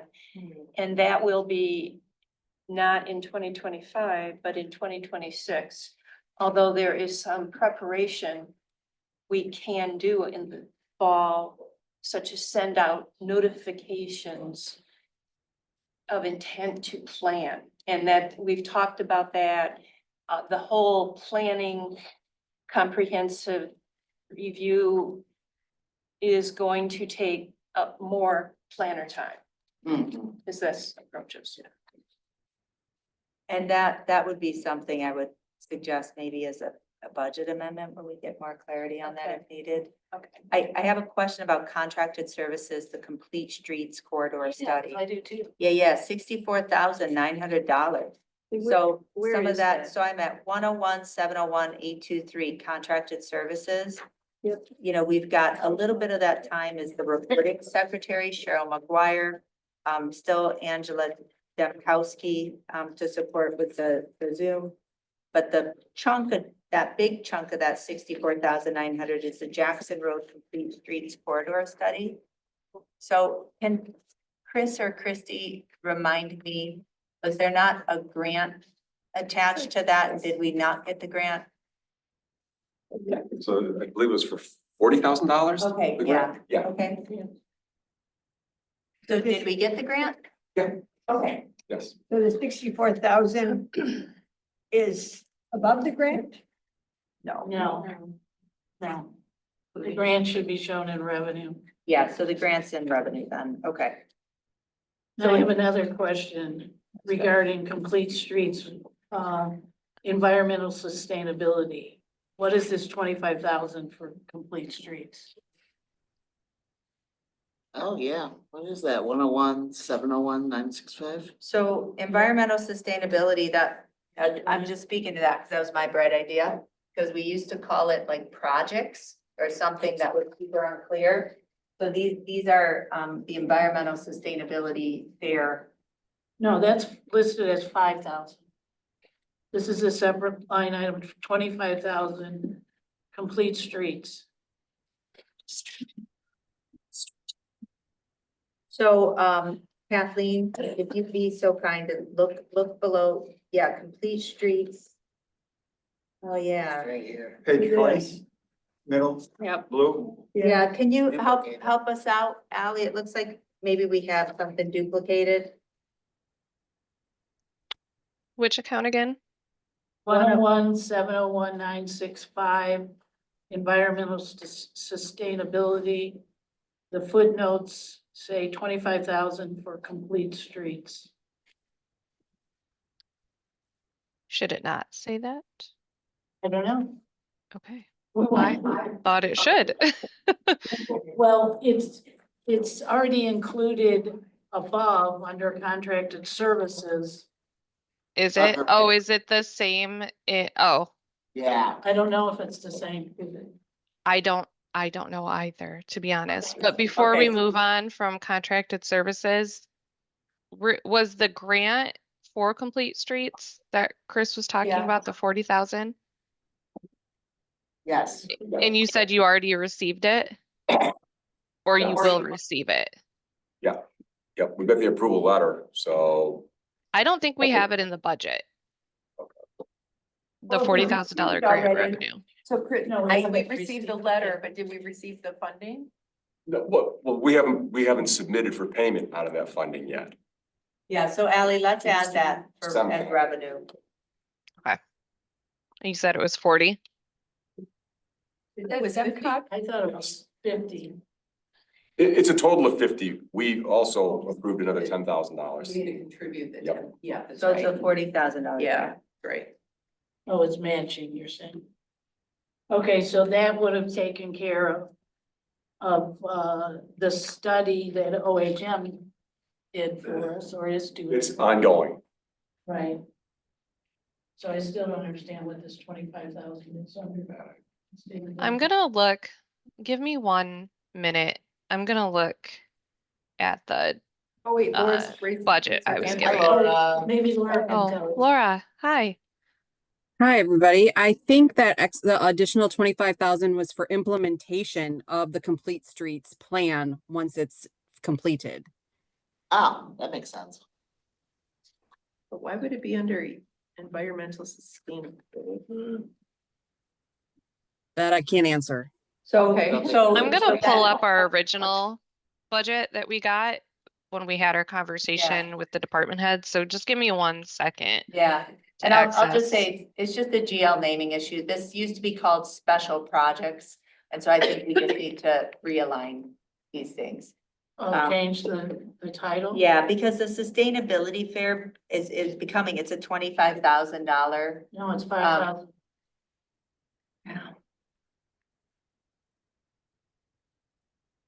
I hope it's not 25,000. It's the sustainability fair was the 5,000. 5,000. Yeah, 5,000 for the sustainability fair, I had to write excuse it me. down, basically. Yeah. Maybe some. closed. Region. No, there was no food. Gummies. I just wanna know, we still got, we still have a Aurora here.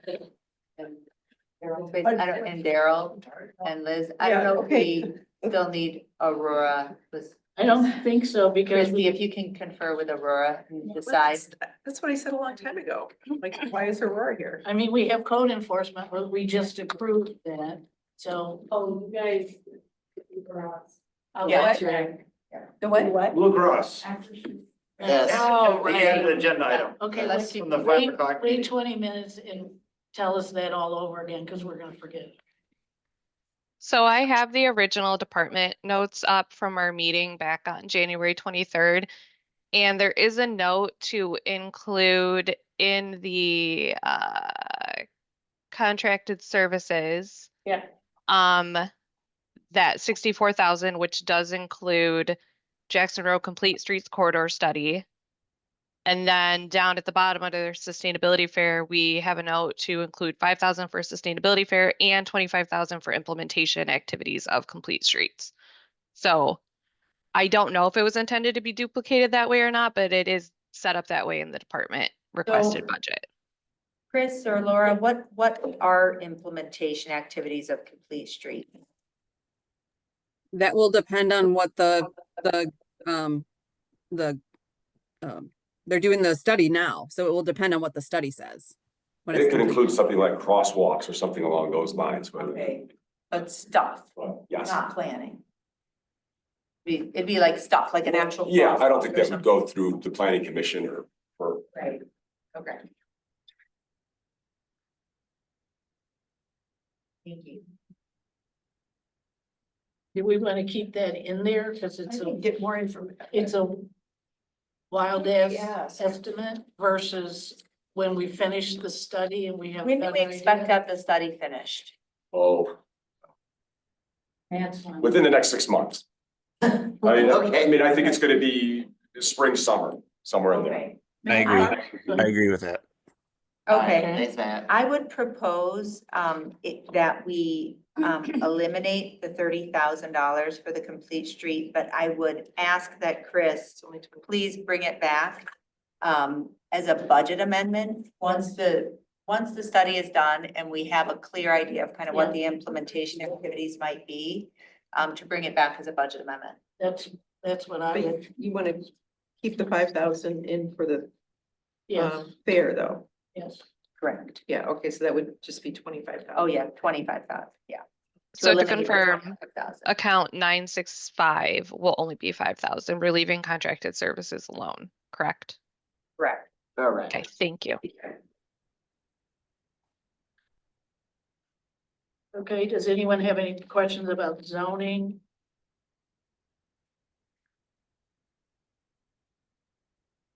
Now, is this the other half of Fran? Yes. Yeah, it's the other Okay. half of Fran, and I should have said to Chris's position is 50% planning and 50% park.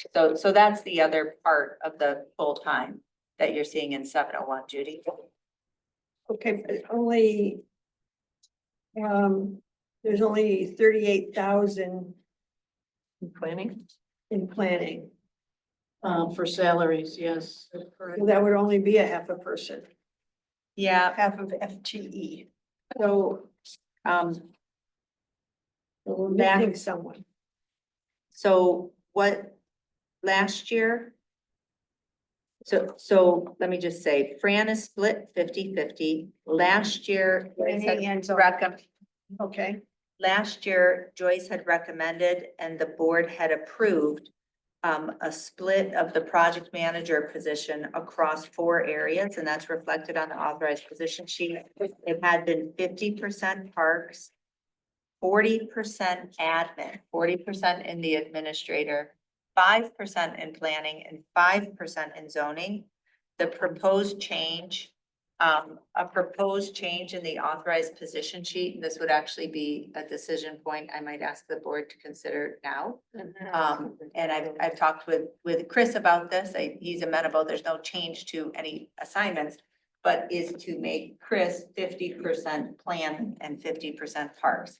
this 40% in administrator, 5% in zoning, it's wonky. We don't have any position split quite like this. And the function of planning covers all of what Chris does for roads and open space and all of the various initiatives. So it's certainly not limited to planning commission or planning projects. It's planning in its most general sense. Where does his salary appear in this budget? So For the 50%. if we approve the change to the 50%, we would populate it for next time. So it would kind of just move from, 101 and zoning into here. Right. Okay. Oh, and so you're proposing, to what for this next fiscal year? 50? That he'd be 50% 101 planning and 50% parks. So it's still a 101, 208, 50/50 split, but just not so overly precious. 50/50. Yeah. So do we agree with that? I'm okay with this. I'm okay with Is that. everybody okay? Yeah. Okay. So I'll note that. So the money is in here, it's just in different places right now. Exactly. Okay, so it's not an increase in our deficit. Not at all. Okay, so are we good with zoning then? We are cooking. Can I suggest we're done with 101-703 code enforcement? Yes. Done. So if we're not close to 101, can we return to, We just have two more items. We're almost done. We're almost done. all right. All right, 101-803, this is a zero expense revenue. Sorry.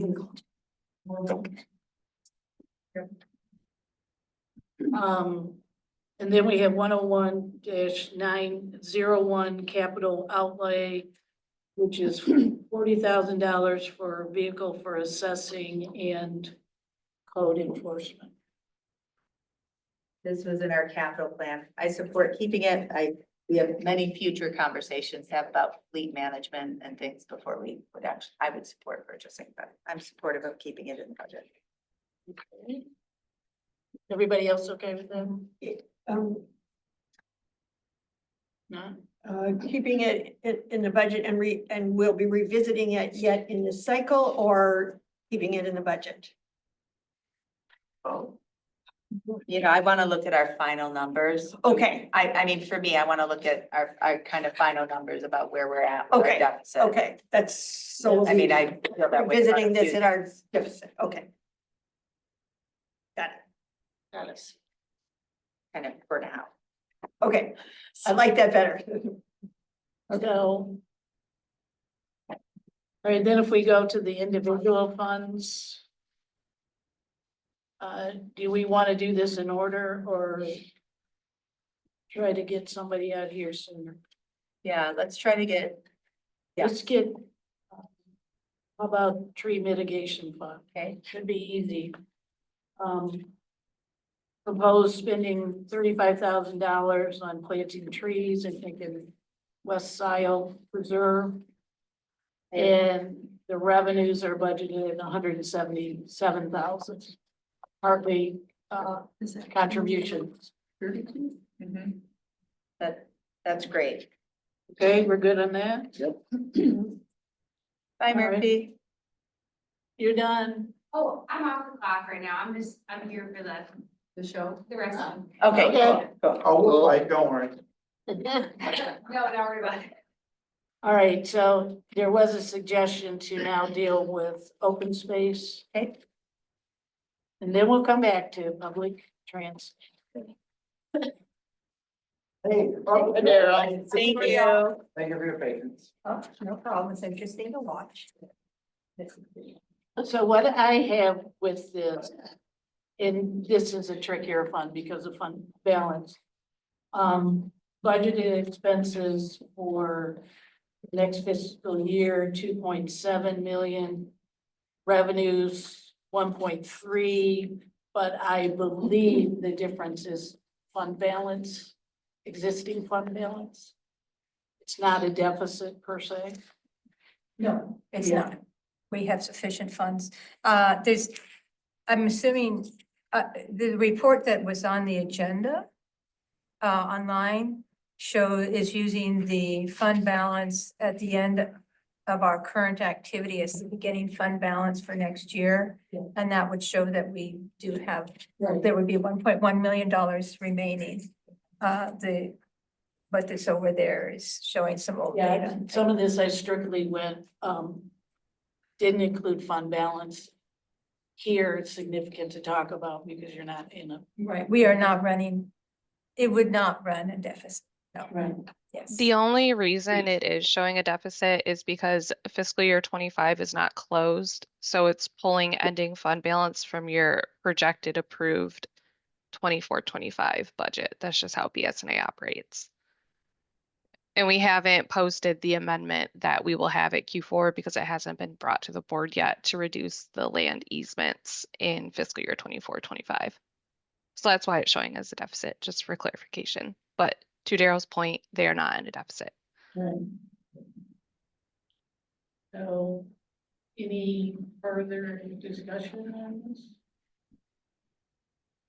No, I just wanted to, I have just two brief comments. They're bigger topics. One is our federal government, and I just want to note, we talked about this in the budget session, but I want to say publicly, as we go forth, I'm, very interested and supportive and making sure that we can, meet as many of our kind of open space priorities as possible. And so as we, budget and look at, contingencies of, general fund or whatever it is that's needed. I know that may not be needed right now, but I just want to say that that needs to be on the table.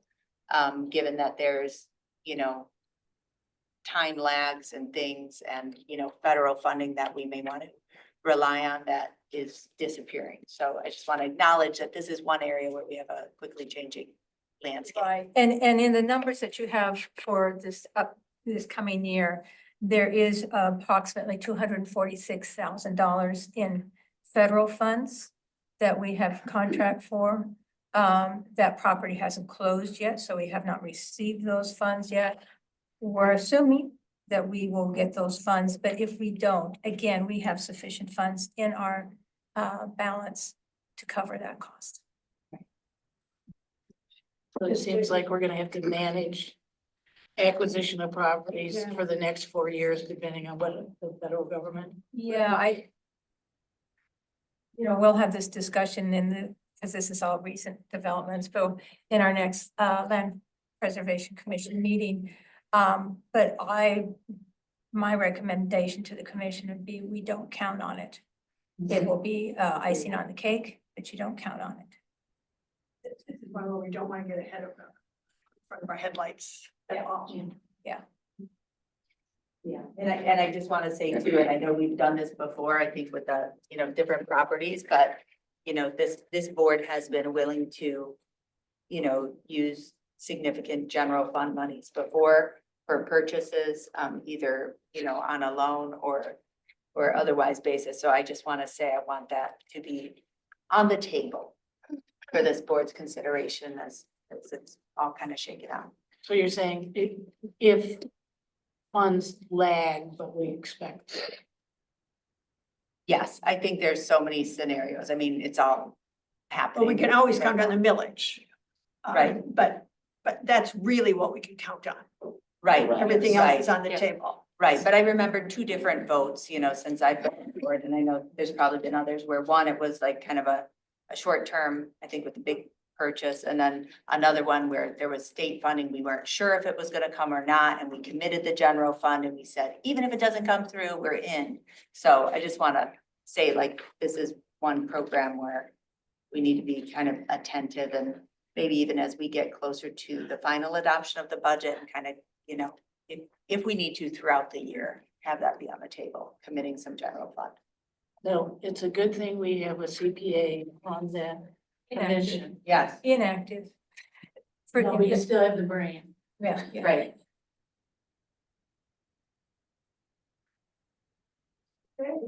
Well, so if you don't have any questions, I do No. have an issue that I would like to bring up. It's based on the footnote that makes a reference to the Land Preservation Commission's update requested update based on a memo titled Allocation of Indirect Costs via Cap to the Land Preservation Fund. That is, I assume you've received that memo, everyone. That, Speak up a little bit. I'm sorry. I was presumed that you'd received that memo. It's a memo I drafted back in November when I first started working on the budget, and I read the language in Scio Township ordinance regarding administrative costs for the Land Preservation Fund. And if you read that language, it states specifically that reasonable administrative expenses can be paid from the fund.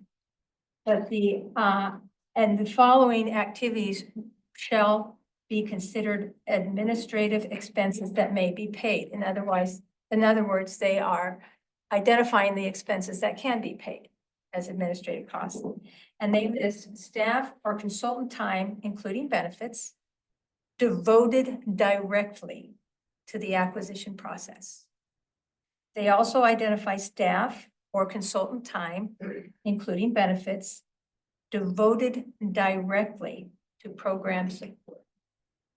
They list a few other items and then also legal expenses directly related to the acquisition of property. This language is very specific in identifying that only direct costs can be deducted from this fund.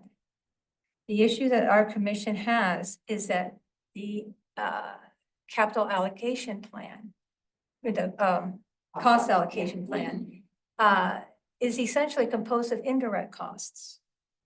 And according to the language of Scio Township's own ordinance, that cannot be allocated and paid out of our funds. I do have questions on that. So I've seen this in the past, that our ordinance language is not necessarily correct. I'm not suggesting this, but doesn't this commission have, isn't there a controlling Michigan statute for this? And is that addressed in the Michigan statute at all? The millage? No, The land preservation. it's a commission, right? So. Oh, it's a commission with a little c. It's a committee. It's not a commission. It is a Okay. commission, land preservation. It's a commission with a little statute. It's a commission because we call it a commission. I'm sorry, what, get to So- your question, statute well- on what? On a land preservation commission, so I equate commission with statutory, if that's No, not the case. it's a commission with a little c. That's what I Okay. mean. It's not like a planning commission. It's not a statute like, Yeah. like board of review or. Yeah. True, that's true, but. Yeah. That, I, Maya, aren't there some specific provisions that would cover the land? Yeah, I looked at this earlier today, and if you look at section 16.3.14 of the ordinance, which is called related costs. The ordinance states the costs of appraisal, engineering, surveying, planning, financial, environmental, legal, or other services lawfully incurred incident to the acquisition of land development rights, conservation easements, and other easements, blah, blah, blah, shall be paid by the township and may be paid from millage proceeds. I'm reading that to say that there are some costs that could be part of the cost allocation. So for example, if the Land Preservation Commission had an office somewhere, you would have overhead costs that would be incident to the preservation. And that's how I see the cost allocation that the township is using. So I think that they're allowed. It's something that you could. well, I think Negotiate they're referring to these costs, but there could be financial costs that are directly related to the program. But I think that this language in with the administrative costs definition, because they're using the phrase voted directly. It has to be a direct cost. It's not saying it can't be financial or that it can't be environmental or legal or other services, but it has to be devoted directly. Well, but this section says incident to. 16.3.14. So you're saying that indirect costs can be allocated? I think some of them can. I have to admit that I haven't looked at that cost allocation recently, and I know that there were some Yeah, we're gonna be questions. talking about it the Yeah. next meeting. Well, you're the attorney and you know, so I will defer to your opinion. And Daryl, I wanna say, I'm sorry, I emailed yesterday, I do wanna say, because we had so much content to get through tonight and we wanted to get through the positions, we're gonna be talking more about cost allocation at the next meeting, and everybody will have both of your memos. You know, the full methodology, and we'll be looking at the actual proposed numbers, for sure. So I wanna say Daryl, has provided two memos, one with some good advice, which I've integrated some of on how to improve the cost allocation. And then also this question, I have had conversations with our attorney, but I've also had conversations with Plant Moran about kind of looking at, you know, what do we consider indirect and what do we consider direct and things like that. So I do want to say that I have been deeply considering and trying to integrate the input and also, you know, getting our advice from our attorney as well as from, you know, our finance director too. But I want to just say that you know, prior to the next meeting, everybody will have all of the information there so we can consider it thoughtfully. Yeah, and likely narrowing it down. Right, narrowing down the costs is part of the conversation, potentially narrowing those down. Yes, Possible. yes, yeah. Yeah, in the proposed plan, yes. Well, because I realize you'd be discussing the methodology in 2 weeks. I just want to bring up this issue. Absolutely. It really requires some thinking about and looking into prior to creating a formula. Exactly. Okay, but I wanted to raise that issue and thank you, Mariah. I really was wondering what legal counsel would say on this, Yeah, so, no, I appreciated what you put together though. It was very helpful. okay. Yeah, and I did also have good conversations with Plant about kind of like, you know, I was like, hey, so what's the, like, you know, accounting standard of what is indirect and what is direct?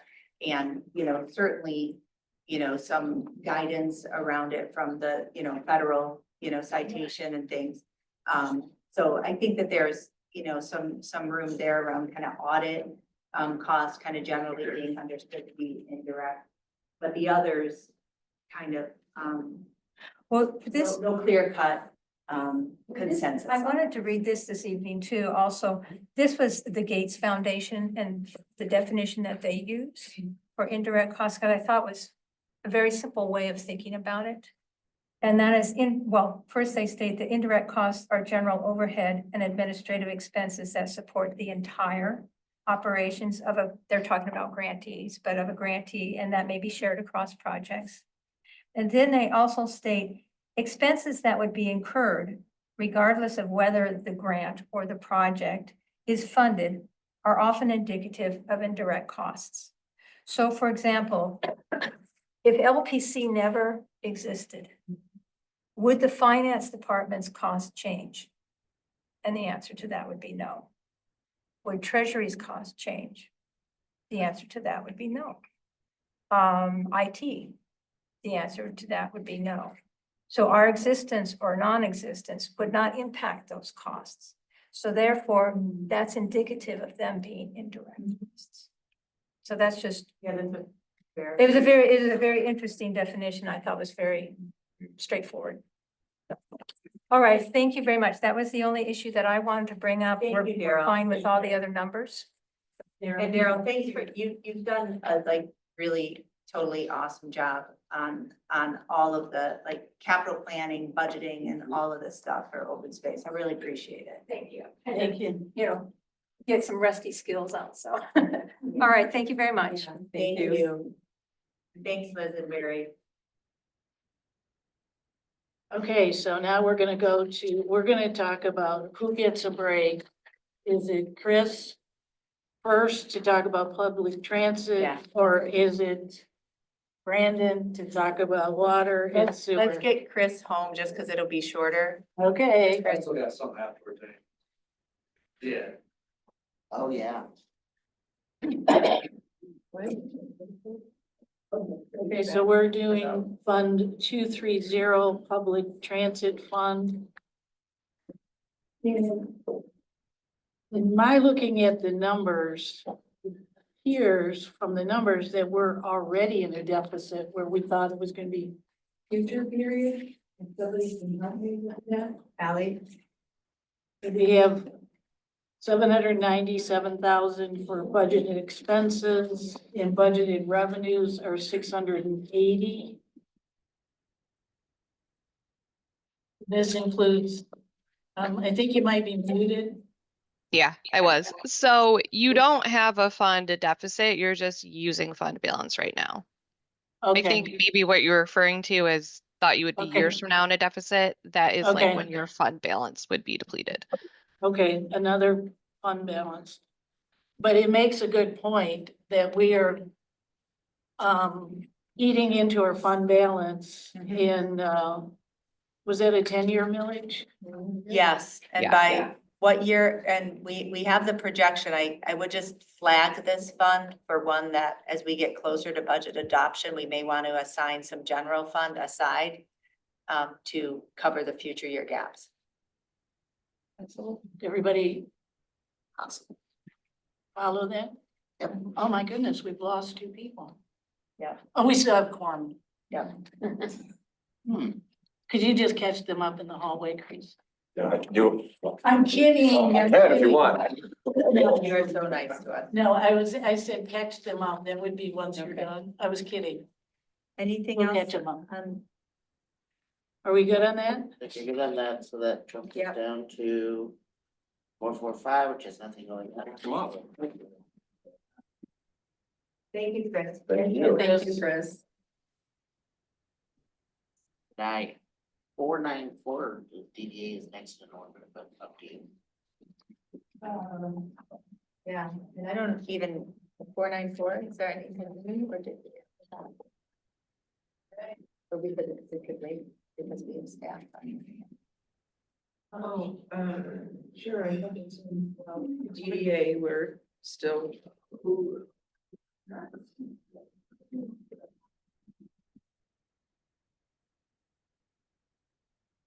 So do you want to just move to, well, we still have to do DDA. Whatever you do. I just do it, so it looks like their expenses are 1.8 million, their revenues are almost 3 million. So clearly they're within budget. Does anybody have any questions on any specific budget items? 1949. Yeah, I just want to see, is the boulevard maintenance in here? Yes. I see grounds maintenance, 494,000,932 for 63,000. But we haven't, But I don't think it's been adjusted to take on the full responsibility of the maintenance. done that yet. Because So- we haven't had meetings. Yeah. I would just make that request to the DDA that they might, the boulevard maintenance cost, alley that we used to pay for out of 446 would now come out of 494. It does. I think that's what Okay. the update is, the 63. Yeah, it's what we take KPK last. Oh, okay. Determine what the DDA is doing. Okay, thank you. I'm sorry. I thought it was more. Oh, thank you. I scratched out BBK though. Please, scratch. Oh, we have snack hour. Yeah. What? What in the hell going on?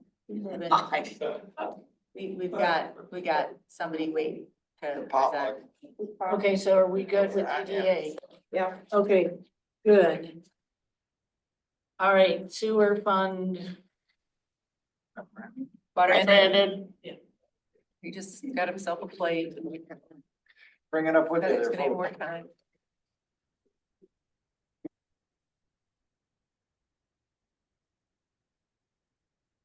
Fund 5590. One thing I did find in here. Split between sewer and water is $30,000 in each fund for a vehicle, which is not in the capital improvement. Oh, good point.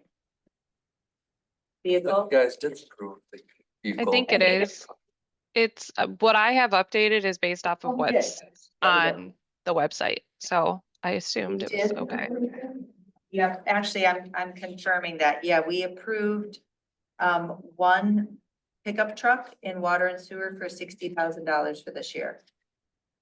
Yeah, Okay, we did not approve the buildings and grounds truck. okay, so my note is incorrect here. Yeah, Thank you for clarifying. they flooded the zone with trucks. Got confusing. Okey dokey. Would now be a good time? No, I'm saying now would be a good time to talk about overtime expense. Yes, so I kind of prepared a breakdown and how I was thinking about it.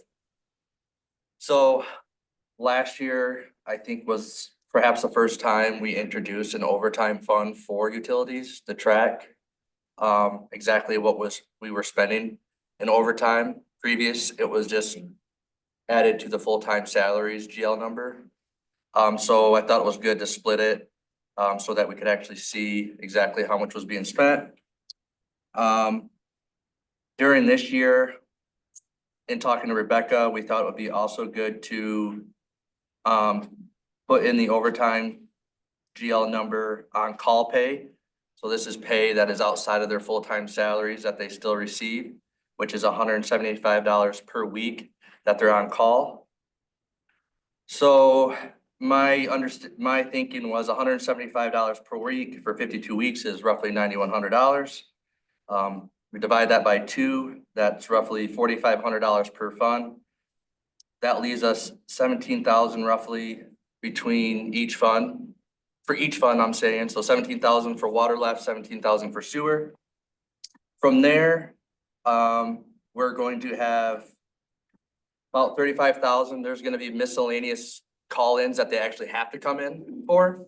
Those will be allocated to water or sewer based on whatever the call is. So that would deduct from some of these funds.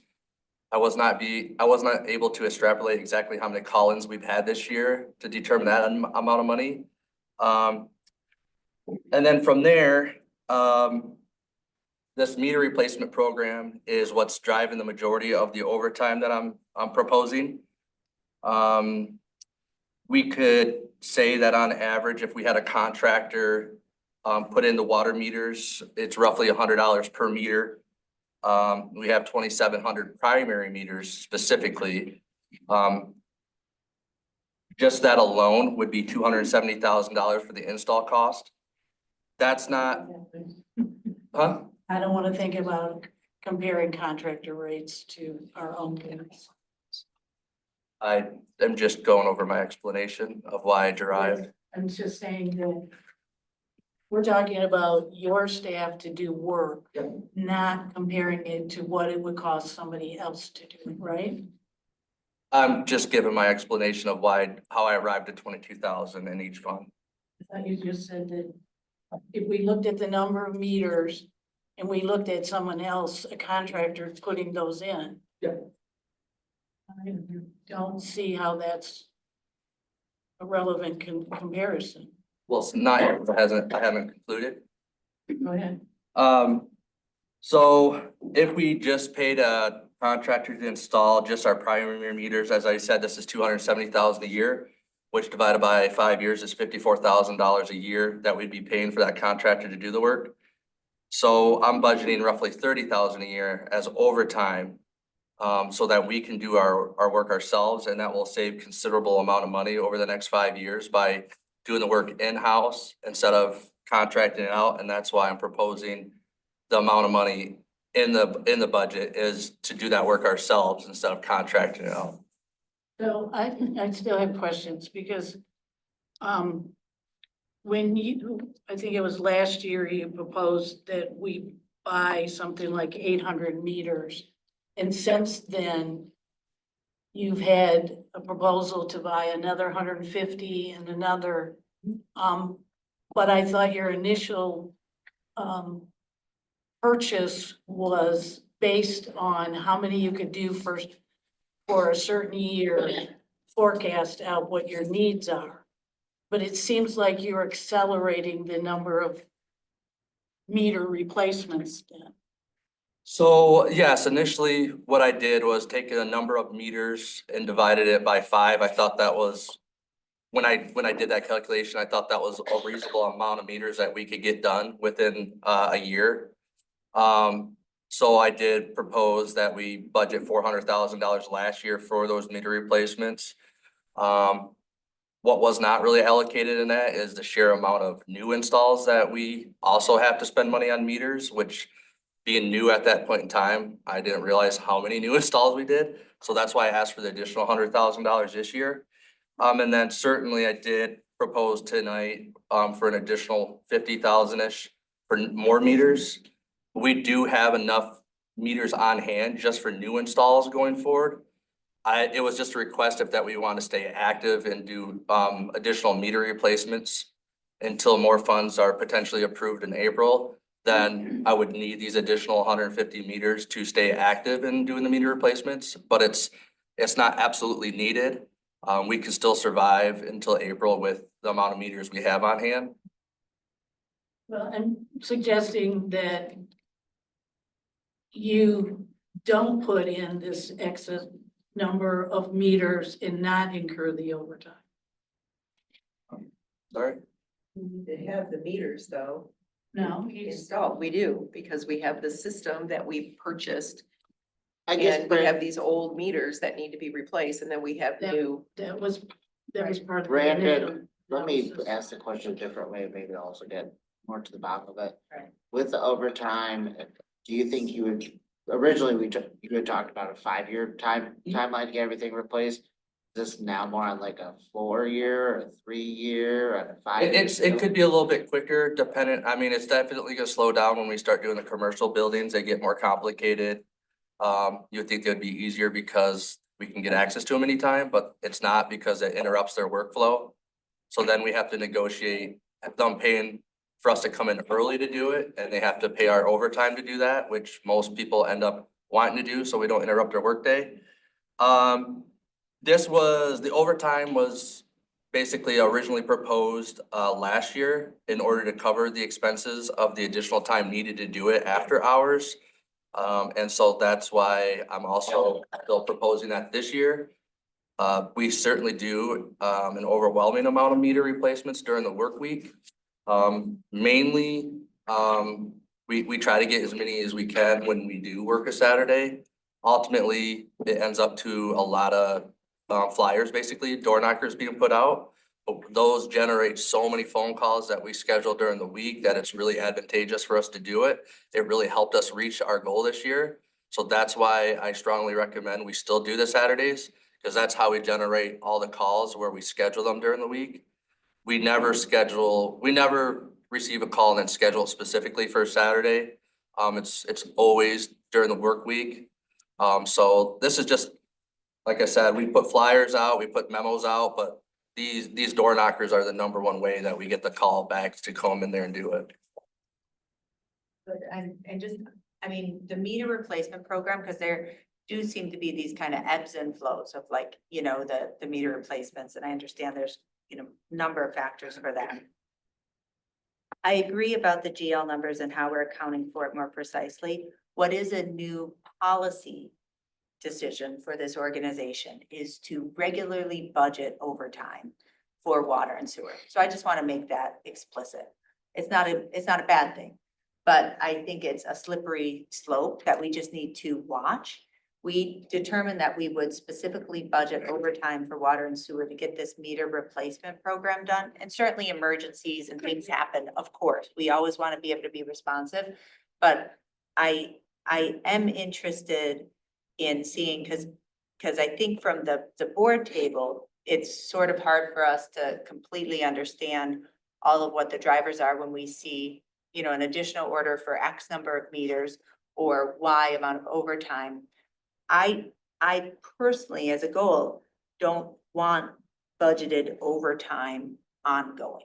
I want this to be clearly tied to completing the meter replacement project. We could separate it so that's easier to track. I mean, that's just another. No, we don't need to account for it Yeah. differently. I'm comfortable with how it's accounted for, but I'm just saying like, it would be good to maybe get more information at another meeting of kind of like the schedule of when we're gonna hit this target of being done, what it's gonna take to finish. Oh, yeah, it's unfortunately, it's just gonna ebb and flow with how well we get communicated with and how, like I said, the residential homeowners are doing great with responding and letting us in there. And that's what we're focusing on. As soon as we start hitting the commercial buildings, that's when it's gonna turn into being a little bit more difficult. Certainly, we've been in a lot and they communicate with us, but there's some that are gonna be really complicated. Medical buildings, Trumo, Indus and Hauser, just other businesses that don't want us to interrupt their work process. So like restaurants and stuff like that.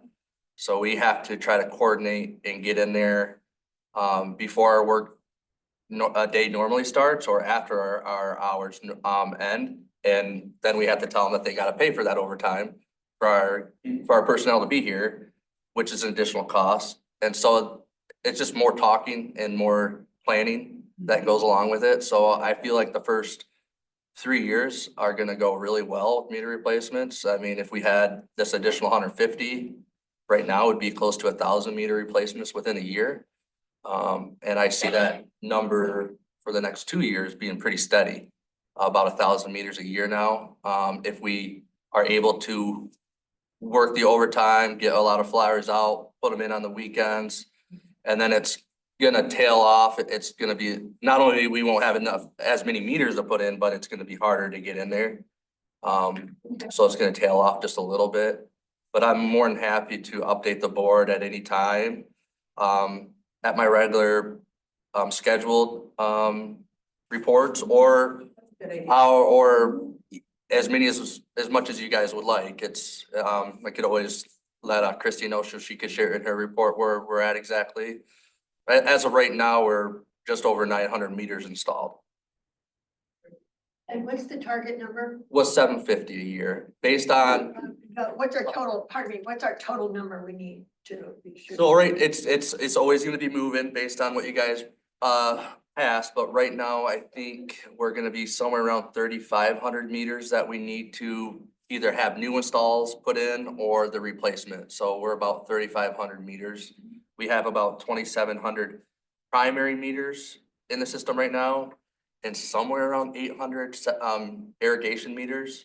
And I said that, it's always changing based on what's approved. Like Heritage Woods is 250 meters alone just for the 3/4 inch meters. So the budget for when that's gonna happen, I don't know exactly when they're gonna need those meters, and 250 3/4 inch meters is over $100,000. But we still get that through the TAP fees. So it's not like we're spending money out of our our water and sewer fund to make up for that. That's actually accounted in the TAP fees. So it's kind of hard to show that, but I can explain it as time comes that our TAP fees are covering the most of these meter replacements. At in the an new overtime builds. level or at a straight time level? I would say certainly at an overtime level. A 3/4 inch meter TAP fee for just water is around, I think somewhere around $7,000. And it covers the cost of the meter, and then that additional money is supposed to go through for general maintenance of the system and everything else that we need. That's something we need to fine tune after we're done with that. Absolutely. Sounds like So that's on the list. Yeah, it's gonna, 19,834 for water and sewer. for just a 3/4 inch For a meter. 3/4 inch residential meter. And we only see just over like maybe 60%, the other 40% goes to Ann Arbor. Makes you wish you had well water. So I got a question. Okay, You- yes. You have overtime in both sewer and water, Right. equal amounts. Right. So the meter replacement is the main reason for that. We split the overtime for the meter replacements 50-50 with water and sewer. But it's water fund related, right? Not technically, so we still use the water meters to calculate the sewer bill as well. So that's the reason why the board decided to go that route. Okay. Got it. I have a different question on the water and sewer budget. It's just a general question is, I think it's really well done, Brandon, that there's a lot of, good budget footnotes and it ties to the CIP. So I think it makes a lot of sense. My question is, we have so many projects, that we said we are gonna do this year. The engineering standards, Jackson Road Pump Station, metering study, the ARV study, hydrogen sulfide issues, so, is that realistic to get all those done in this year? I believe so. I did have a conversation with Matt and then I also followed up with Christy. We were hoping to have maybe some meeting with Matt, but, and potentially some board members. But as long, it depends on how the process goes with the board. If the board wants to potentially go out for bids for every single engineering work that we need to get done, it could substantially slow down the process. If the board is okay using OHM as we have for the last 20 years, they definitely, from talking to Matt Parks, have the personnel to handle the workload. And they have my utmost confidence to get the work done. So I would just say to Christy and Brandon, like, when I look at these footnotes about like engineering standards, all this stuff, like, there's just a lot of work for you two to do to get whatever proposal, whether it's bid out or not, before the board, so that we can get those rolling. It's honestly, it's not, because all it is me calling Matt and say, hey, I need these proposals, and they already have them lined up for me. And that's just me proposing them to the board. And then I call them and say, start working. So it's real easy on my end. I mean, I do have to communicate with them quite often to make sure the work is going the right way, that I give them the information that they really need to continue on. But a lot of I mean, that's why we contracted out. It takes off a heavy burden on myself and utilities as a whole. So it really makes, without them, my job becomes extremely difficult. And certainly shopping out every single one will ultimately make that even more difficult. But that's the board's choice. But honestly, it's real simple and easy. You know, all the things that were proposed last budget are completed and done. So I don't see any reason why this would be any different this year. It would, like I said, I could have all the proposals for all this engineering work the first meeting in April, honestly. Okay. Great. I think some of that, though, is can we afford all, I understand the capacity is pick up the phone and call them. But can we afford all of these projects? We pay a premium to have a consultant create a proposal. Is that where you're going? Yeah, because if all we're doing is calling OHM to do it, it's not a capacity issue for us. It's a dollar amount. So Can we really afford all of these things? to help answer that question are pertaining to our sewer system and our water system funds. The rate study that was performed had these numbers in them, and that's how it produced the new rates. And then our funds, are Okay, in so good they shape. were taken into account in They the were, last. absolutely. Okay, thank you.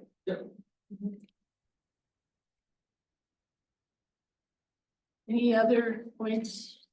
I'm talking about water and sewer. Yeah. You know, Brandon, I hope you understand that we have a fiduciary responsibility, so Absolutely. we take that very seriously, so we ask questions. I totally understand. That's totally understandable.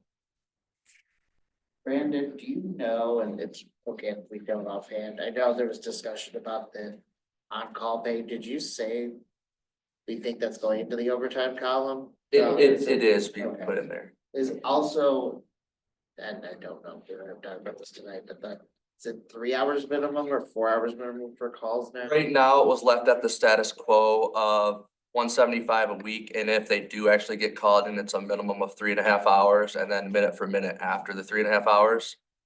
Me, Christy, and Aurora have a follow-up meeting Thursday. To, The status quo? I thought that last timesheet I signed off on, I said that would be the last time, because we have no policy. that was the direction at that time, then we had follow-up meetings. In Jillian's office. No, I know that, but. So I just to share, it was a timesheet that had come in and, you know, kind of questions, you know, came up and Rebecca raised it. She's been here for a while and said, hey, it was the first time that kind of brought, but there was a 3.5 hour minimum that we had been paying. You know, all the direction to staff, to Brandon, to Rich, to everybody had been, that's what we do, that's what we do. Rebecca said, hey, what's this? We said, hey, what's that? I look, there's no authorization for that.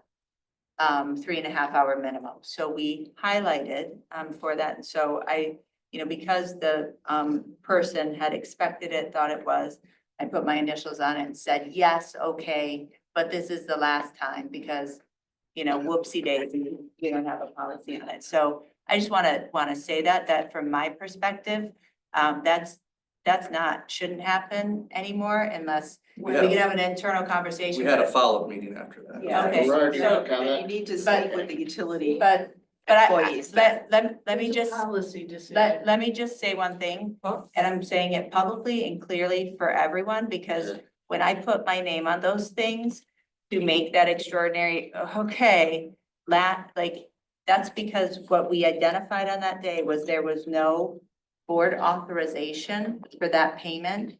And so I will not sign any paychecks that have that on there.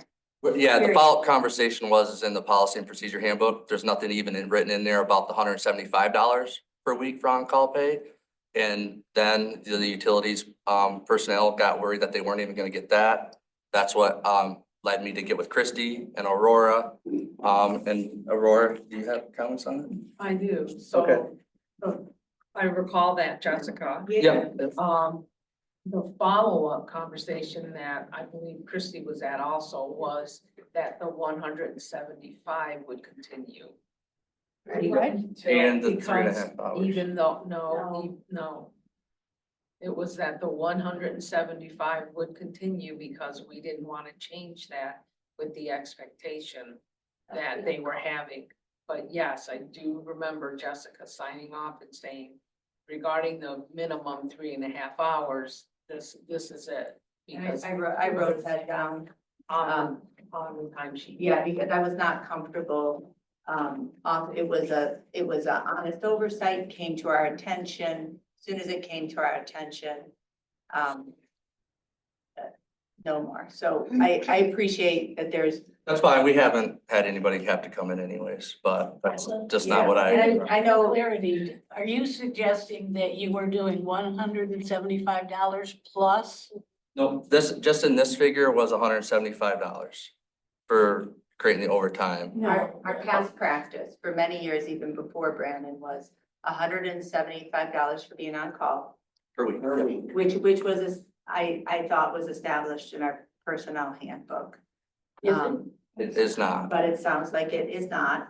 But what I had never known was that there was a 3.5 hour minimum on top of that. So $175 call rate plus a 3.5 hour minimum. Now, this is an honest, like everybody except Rebecca had never known that. I had never known that on the finance side of things. And we wouldn't have known it because it comes in on timesheets, right?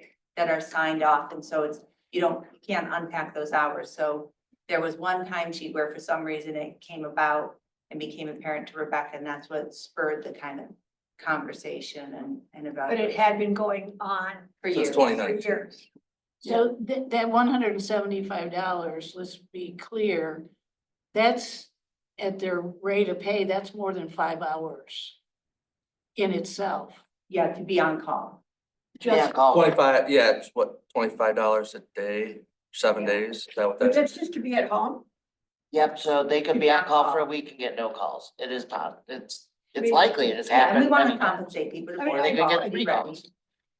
I'm just saying. If we did a study, it's gonna be, I think it's gonna come back considerably higher from the notes that I looked around. So it's not uncommon to have both. It's not uncommon to have one or the other. But it's not just to stay home. It's like you can't do anything for that entire week. So it's a big sacrifice to be on call. You're sitting a deer blind. You have to stay relatively within an hour, and you gotta stay in the right state of mind. So you're basically saying you can't do anything for an entire week. As you can't go multiple hours away. You can't have fun, like, it's a big sacrifice for only $25. When they show up at the bar. Just kidding. Okay. Get late, Brandon, That's all good. I was just trying to advocate. I've been on call, so I know how it feels. Thank you. All right. Absolutely. I think we're good, right? We done one? Yeah. Yep. Thank you, Brandon. Absolutely. Thank you, Brandon. Okay, it's 11 o'clock. We need to follow the rules of order Well, and vote my job is done. to continue. Thank you, Kathleen. About this time? Are you totally done, Kathleen? Yeah. Thank you for. Thank you. Yeah, Thank thank you for all your work. you. And, thanks, Jillian, for pulling all the department meetings together, and whoever worked on it, thank you. Thank you. I'd like to make a motion to finish the items on our agenda. Is there a second? Barb? All in favor, say, yeah. Can I ask how many? So we Yeah, have, what do we have left? we have HydroCore, which Brandon's here is for. We have, Jack Schmidt and Aurora, who've been here for Blue Cross Blue Shield of Michigan. And then just a payment of the bills, which will take 1 minute. Can we be done by 11:30? Think so. See, I don't talk much. What about, no, I have an 8:30, I have to be at the UM hospital tomorrow at 8:30, so I'm gonna be leaving. So, Maybe we should just do a roll call vote? yeah, well, I don't know if we need a roll call. I just wanted to make one comment before the call, if it's okay. This HydroCorp, contract is ending at the end of February. And so I just want to let you know Yeah. that. And our healthcare also needs to be renewed, so. No, I mean, appreciate, I That, won't, and that's no judgment on anybody's preference, but that is why I'm making the motion is we have 3 items that have time sensitivity to them. So we have a motion and a second. And So a we're- request For roll call. extending, for those 3 items. For finishing, yeah, Yeah, and public comment, finishing our yes. agenda. Okay. Roll call, please. Carrie, Yeah. Yeaple, Yes. Flintoff, yes, Grant, Yes. Monk, Yes. Noel, Yes. Riser. yes, but I need to leave. Okay, motion adopted. Jillian? Jessica, I'm going to drop if you guys don't need me anymore. Oh, Thank yeah, you, Ally. Ally. Good night. Have a Thank good you. night. Thanks, Yeah. everyone. Because we had a little, changes with new business, what order is the first We're one? going, I The think, first, sorry. the first one is the HydroCorp. Okay, I'll make a Ready motion. that I was not coming out. I'll do the model motions. I have talked to Brandon about this and I've got some good information on it. He knows it. So I make a motion to authorize a 4-year contract with HydroCorp to conduct our cross-connection control backflow program in an amount not to exceed $56,477.97. I'm sorry, I don't think it printed off. I really appreciate what you're doing. I was able to communicate with HydroCorp, and yesterday I uploaded a new proposal. It's the same exact thing, it's just less money. I was able to get them to lower their amount to like 51,000-ish. It did it not come out with the packet maybe? You probably printed yours off earlier in the week is what happened. So, do you have the 56,000? I have the 56. Yeah, it should be 51,670.97. Okay, Jessica has that new number. Yeah. And, so I did the first, someone have a support. I'll support. Motion by Monk, support by Noel. Roll call vote, please. No, we have discussion. This is why this was taken. Okay, then go ahead. I have questions on this. So Brandon, we're doing 400 inspections for 5 years. And that's all commercial, correct? It's all commercial. And or industrial. Mhm. According to our assessor, we have something like 650 parcels that are commercial or industrial. Of course, this might be whether they're in the sewer water district. You stated that we've been using them for a number of years. So how often do these inspections have to occur? I mean, it looks like we're re-inspecting. Do we need to do that? And why do we need a contractor to do that? And why can't your staff do that? And what about residential? Right. So each year, it's mandated that a certified plumber that's certified in backflow prevention inspect each backflow prevention device each year. Then on a routine basis. So you don't have certified plumbers, okay, that answers one We, question. yeah, well, I think for us, we would just have to be certified in backflow prevention. So we just have to attend that class and get certified in it, which we don't have anybody currently. And then primarily out in the professional field, the only ones that get the certification are plumbers because it's in the same field. So each year, every commercial business that actually has backflow prevention devices, not all of them have to have them, will get inspected by their plumber that they choose that is certified. And then on a routine basis, at some point throughout the year, HydroCorp will re-inspect the backflow prevention system. And then they will also check the rest of the plumbing for any cross connections. So a various amount of things could be illegally connected to the plumbing system. If we lose pressure in our water system, like a main break or something like that. I did research. Okay, so that's what they do. When it comes to the residential, right now, we don't report anything to Eagle based on residential cross connection and backflow prevention devices. However, in our ordinance, we require all residential building and commercial buildings to have vacuum breakers on the outside of their house, which prevent that from backtracking. And then additionally, anytime that the field techs go into a house, they're inspecting for cross connections and making sure things are working right as far as a vacuum breaker. So that's just something that we always visually do. So right now, that's how we do the residential. It's just, we're not required to send in a report specific to the residential. It's all commercial based right now. And the reason why not currently to bring it in-house, it's closer to maybe 10,000 a year, 11,000 a year for the service.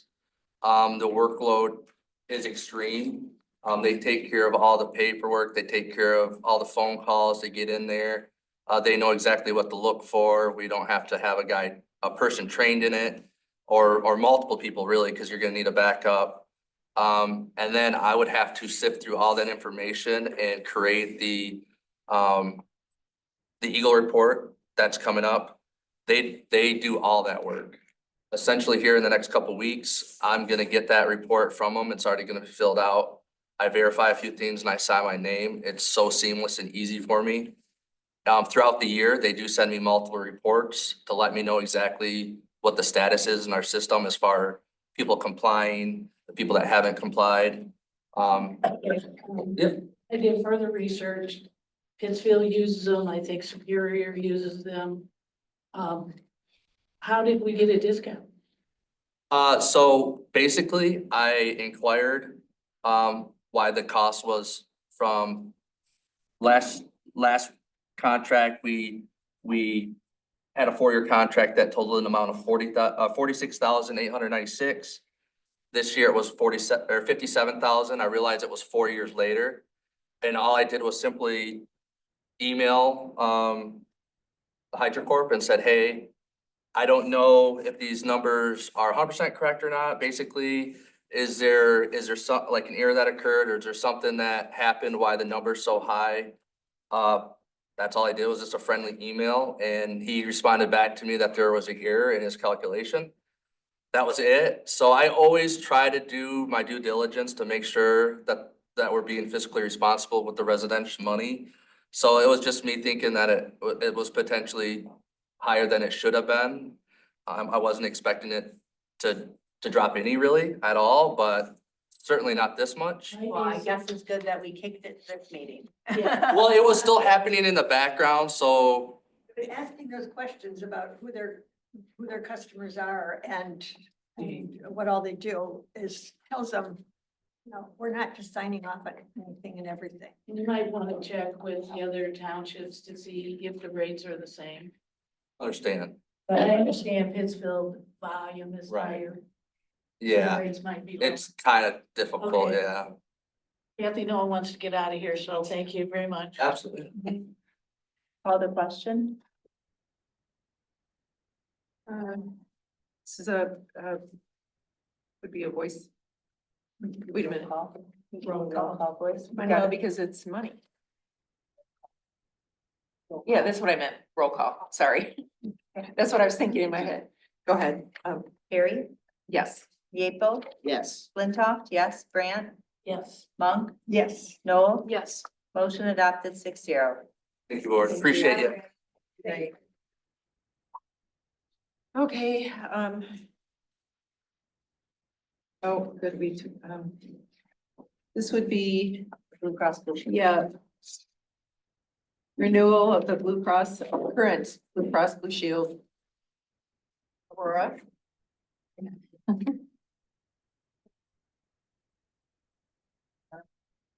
Yeah, he is. Dash, hello. Hello, can you hear me? Yes, Yeah. thank you, Jack. You're welcome to turn on your video or Yeah, not I at was, this I was late just, hour. this one's a You're little just fine. newer to me, there we go. All right, thank you, hello. Hello.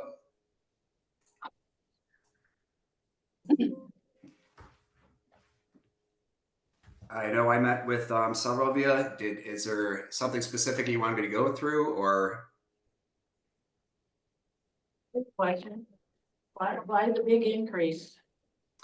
That's sadly what we're seeing from Blue Cross Blue Shield this year. We did look at options, and basically the collective bargaining agreement right now goes through April 30th. And the way it is spelled out, it's pretty detailed that you have to stay with your current plan. So we have new options coming in that we could look at May 1st, depending on how the collective bargaining agreement goes. And that was sort of our discussion internally was, this is kind of a recommendation to continue with this for now. Collective bargaining, we may have some more options in a couple of months. Well, I'm just gonna go on the record to say that if these costs continue to escalate, and at some point in time, this board is gonna have to make a hard decision on contributions from staff to support the or reduction in benefits. I agree. To that comment, actually, I don't support the exemption that we've had. That the Scio has always, I think, gone after the exemption of not having them contribute. And I would support. And if we have to phase it in, there's something about 20%? 20%, yeah, is the highest. So if we need to phase it in, it might be 10% one year, 20% the next year. Yeah, I totally agree, because the exemption, the private industry, you would never have 100% coverage. yeah.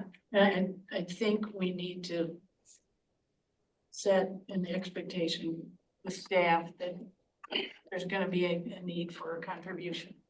I don't think people would be surprised. I mean, I think, I guess, I don't know what the numbers are, but we have quite a few people who don't choose our healthcare And I do think that that's something else we need to look at in the personnel handbook is incentivizing that a little better, but we don't have, I don't know what the split is, if it's 50-50 who take our healthcare or not, but we're already.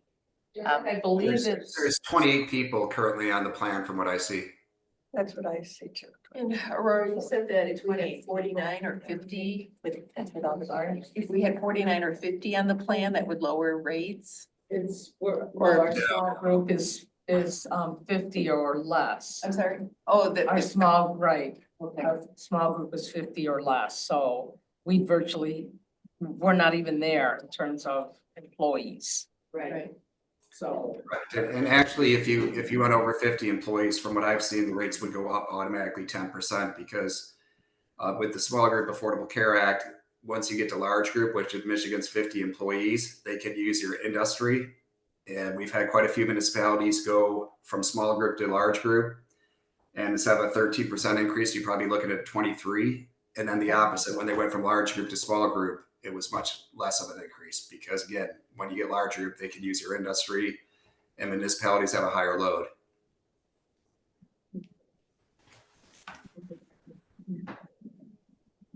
That's one where it doesn't apply. Yeah, interesting.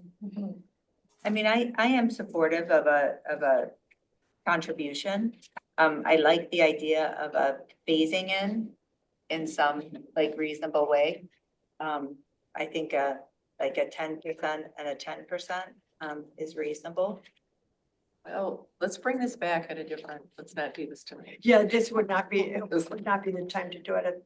Yeah, I just wanted to make the statement. I agree. I totally had, I know, I think also what impact that would have. I mean, are we saving $10 or are we saving $10,000 if we do it?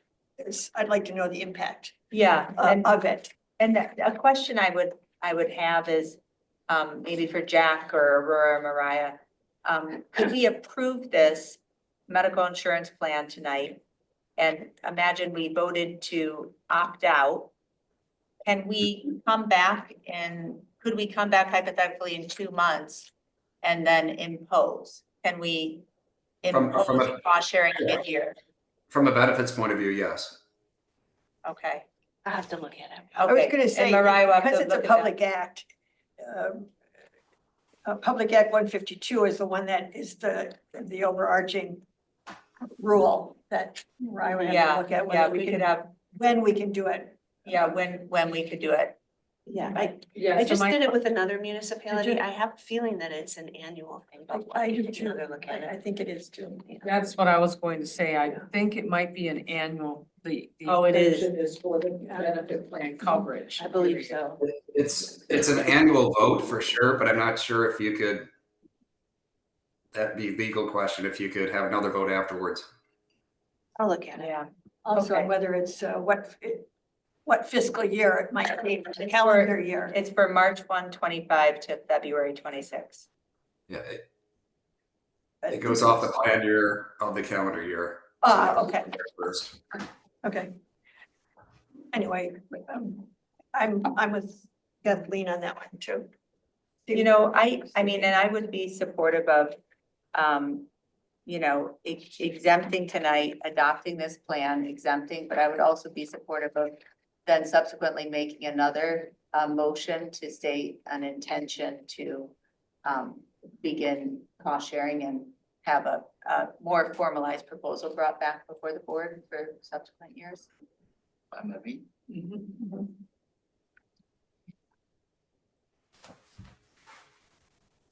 Yeah, the act does say prior to the beginning of the medical benefit plan coverage year. And I'll look at it further, but I would assume that part of that is that you want your employees to know Right. if they're making a decision on what their health care is going to be and opting into something, you want them to know before that happens what their contribution is gonna Exactly. be. It seems like it would be unfair to change it midstream. I agree. So, Yeah, okay. So I would hope we would be able to, I know we get brought up against the clock and new board and lots of things, but it would be good to be able to make a decision about this many months ahead of time for employees. So, you know, but I know it also takes some time for Jack to produce some, you know, options for us. Do we have any idea what other townships are doing with this issue? It's across the board.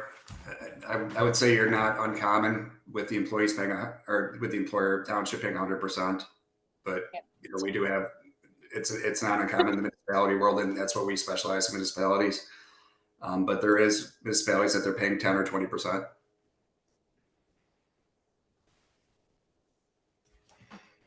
Well, I would make, the model motion as is to approve the renewal and to adopt the annual exemption by adoption of proposed resolution. I would note this must pass by 2/3 vote of the governing body. Is there a second? I'll support. 2/3 of the total board or 2/3 of those present? 2/3 of the total board. Which is 5. Sorry, I had to double check that. Okay. You have enough. Okay. So a motion by Flintoff, support by. Oh, yeah, sorry. Roll call vote, please. Carrie, Yes. Yeaple, give him a chance to return. Flintoff, yes. Brandt, Yes. Monk, Yes. Noel. Yes. Okay, motion adopted 5-0. Thank you. Thanks for staying, Jack. Thank you. Yeah, Thanks. thank you, Jack. And Aurora. Thank you, Aurora. And I would just like to state an intention to just ask that we kind of bring back a proposal with information to look at cost sharing. And if that's in the minutes, then it'll be Yeah. a reminder. And Kathleen, was this amount in the budget or not? It's in the fringe that we have all loaded and ready to That's- go. okay. So in the next It will version be. of the budget, the personnel and fringe lines, including this, will be accurate. Thank you. And the last item, the payment of the bills. Clerk Flintoff, you had something. Yeah, apologies. It just, there was an oversight, missing one invoice, so I would like to add a claim for payment to KCI for $3,706 for the publication of the assessment notices from 101-257-728 properly processed and ready to go. And ask that the claims be modified and would make the motion to then approve those claims and receive the prior check run report. What department was it again? Assessing. Ah, So that's 101-257. okay. For $3,706. It is an invoice that is due, properly processed, just missed in the batch. Okay, so we have the model motion, but what are we adding? How do you want to? Sure, I would modify the proposed claims for payment to add the claim for payment to KCI for $3,706 for the assessment notices from 101-257-728.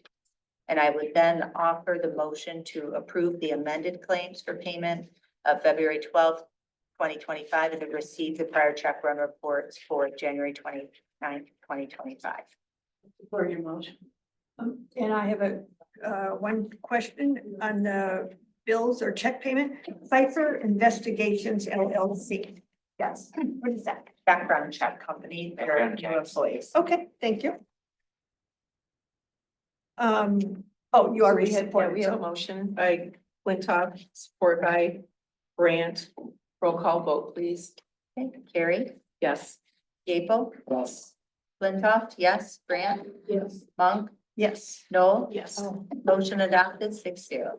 A motion to adjourn. No, we have public comment. Oh. Yeah, There's no one left in person. Okay, we're doing online. anybody online, please raise your Zoom hand. First up is Rob. Thank Hi, you. Rob. Can we add the handouts from tonight's meeting to the agenda packet to get posted online, please? I know Trustee Yes. Brandt said that hers weren't in the packet. Could we put those in the packet after the meeting? Yes, I'll drop okay. them into the other materials right below minutes where they usually are. Ryan said at one point, we're about $600,000 short in the budget. And then Trustee Brandt said we're more like 2.4 million, and Ally was nodding at that point. And then my guesstimate tonight is you've knocked about $1 million out of the budget. So does that mean we're $1.4 million short now in the budget? We're gonna know how short we are. I can't say that for sure. Part of why we focused on positions tonight was so that we can get a fully loaded budget, so that we have full numbers, so we can start really looking at that. Okay. One correction to the Carlisle Wortman fees. For 2024, it was $37,000 that we contracted for them. And that is only the Carlisle Wortman part. That is not the costs of the township like Fran's time. That's going to be in addition to that 637,000. We talked a little bit about RFP policy, and I think you had the priority meeting last week. I think that needs to be a high priority, is getting an RFP policy in place. We've been asking for that for years. And when you have people like Allie and Laura and Matt and Jack staying 4 hours, 4.5 hours into a meeting, you really need to thank them when they sign off and when you move on to the next agenda item. And you need to thank the department heads for staying late, for doing the same thing. And then in terms of insurance, you just talked about intending to get a contribution from employees. Are you going to change their salary to offset the contribution they're going to be making to insurance? That's a question. We don't know yet. We first have to address the deficit in general. Yeah, I mean, Rob, we have a deficit. And so that's what we're trying to sort out. We're trying to get a fully loaded budget so we can really look at it and get that straightened out. The other side of that equation is that if you don't offset the contribution, all of the employees basically take a pay cut. And so you have to consider that when you're discussing this. Definitely. I would say that's just as much of a priority. Thank you. Thank you, Rob.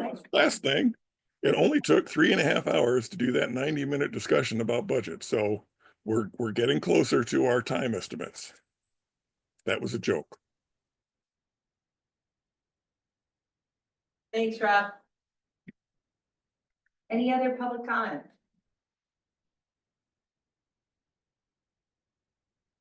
Hey, I see none. Jillian? Oh, great. Motion to adjourn? Or What time? 11:32. All in favor at 11:32? Aye. Aye. Opposed? None. Motion passes. Okay. Thank you, everybody. Good night, everyone. Good night.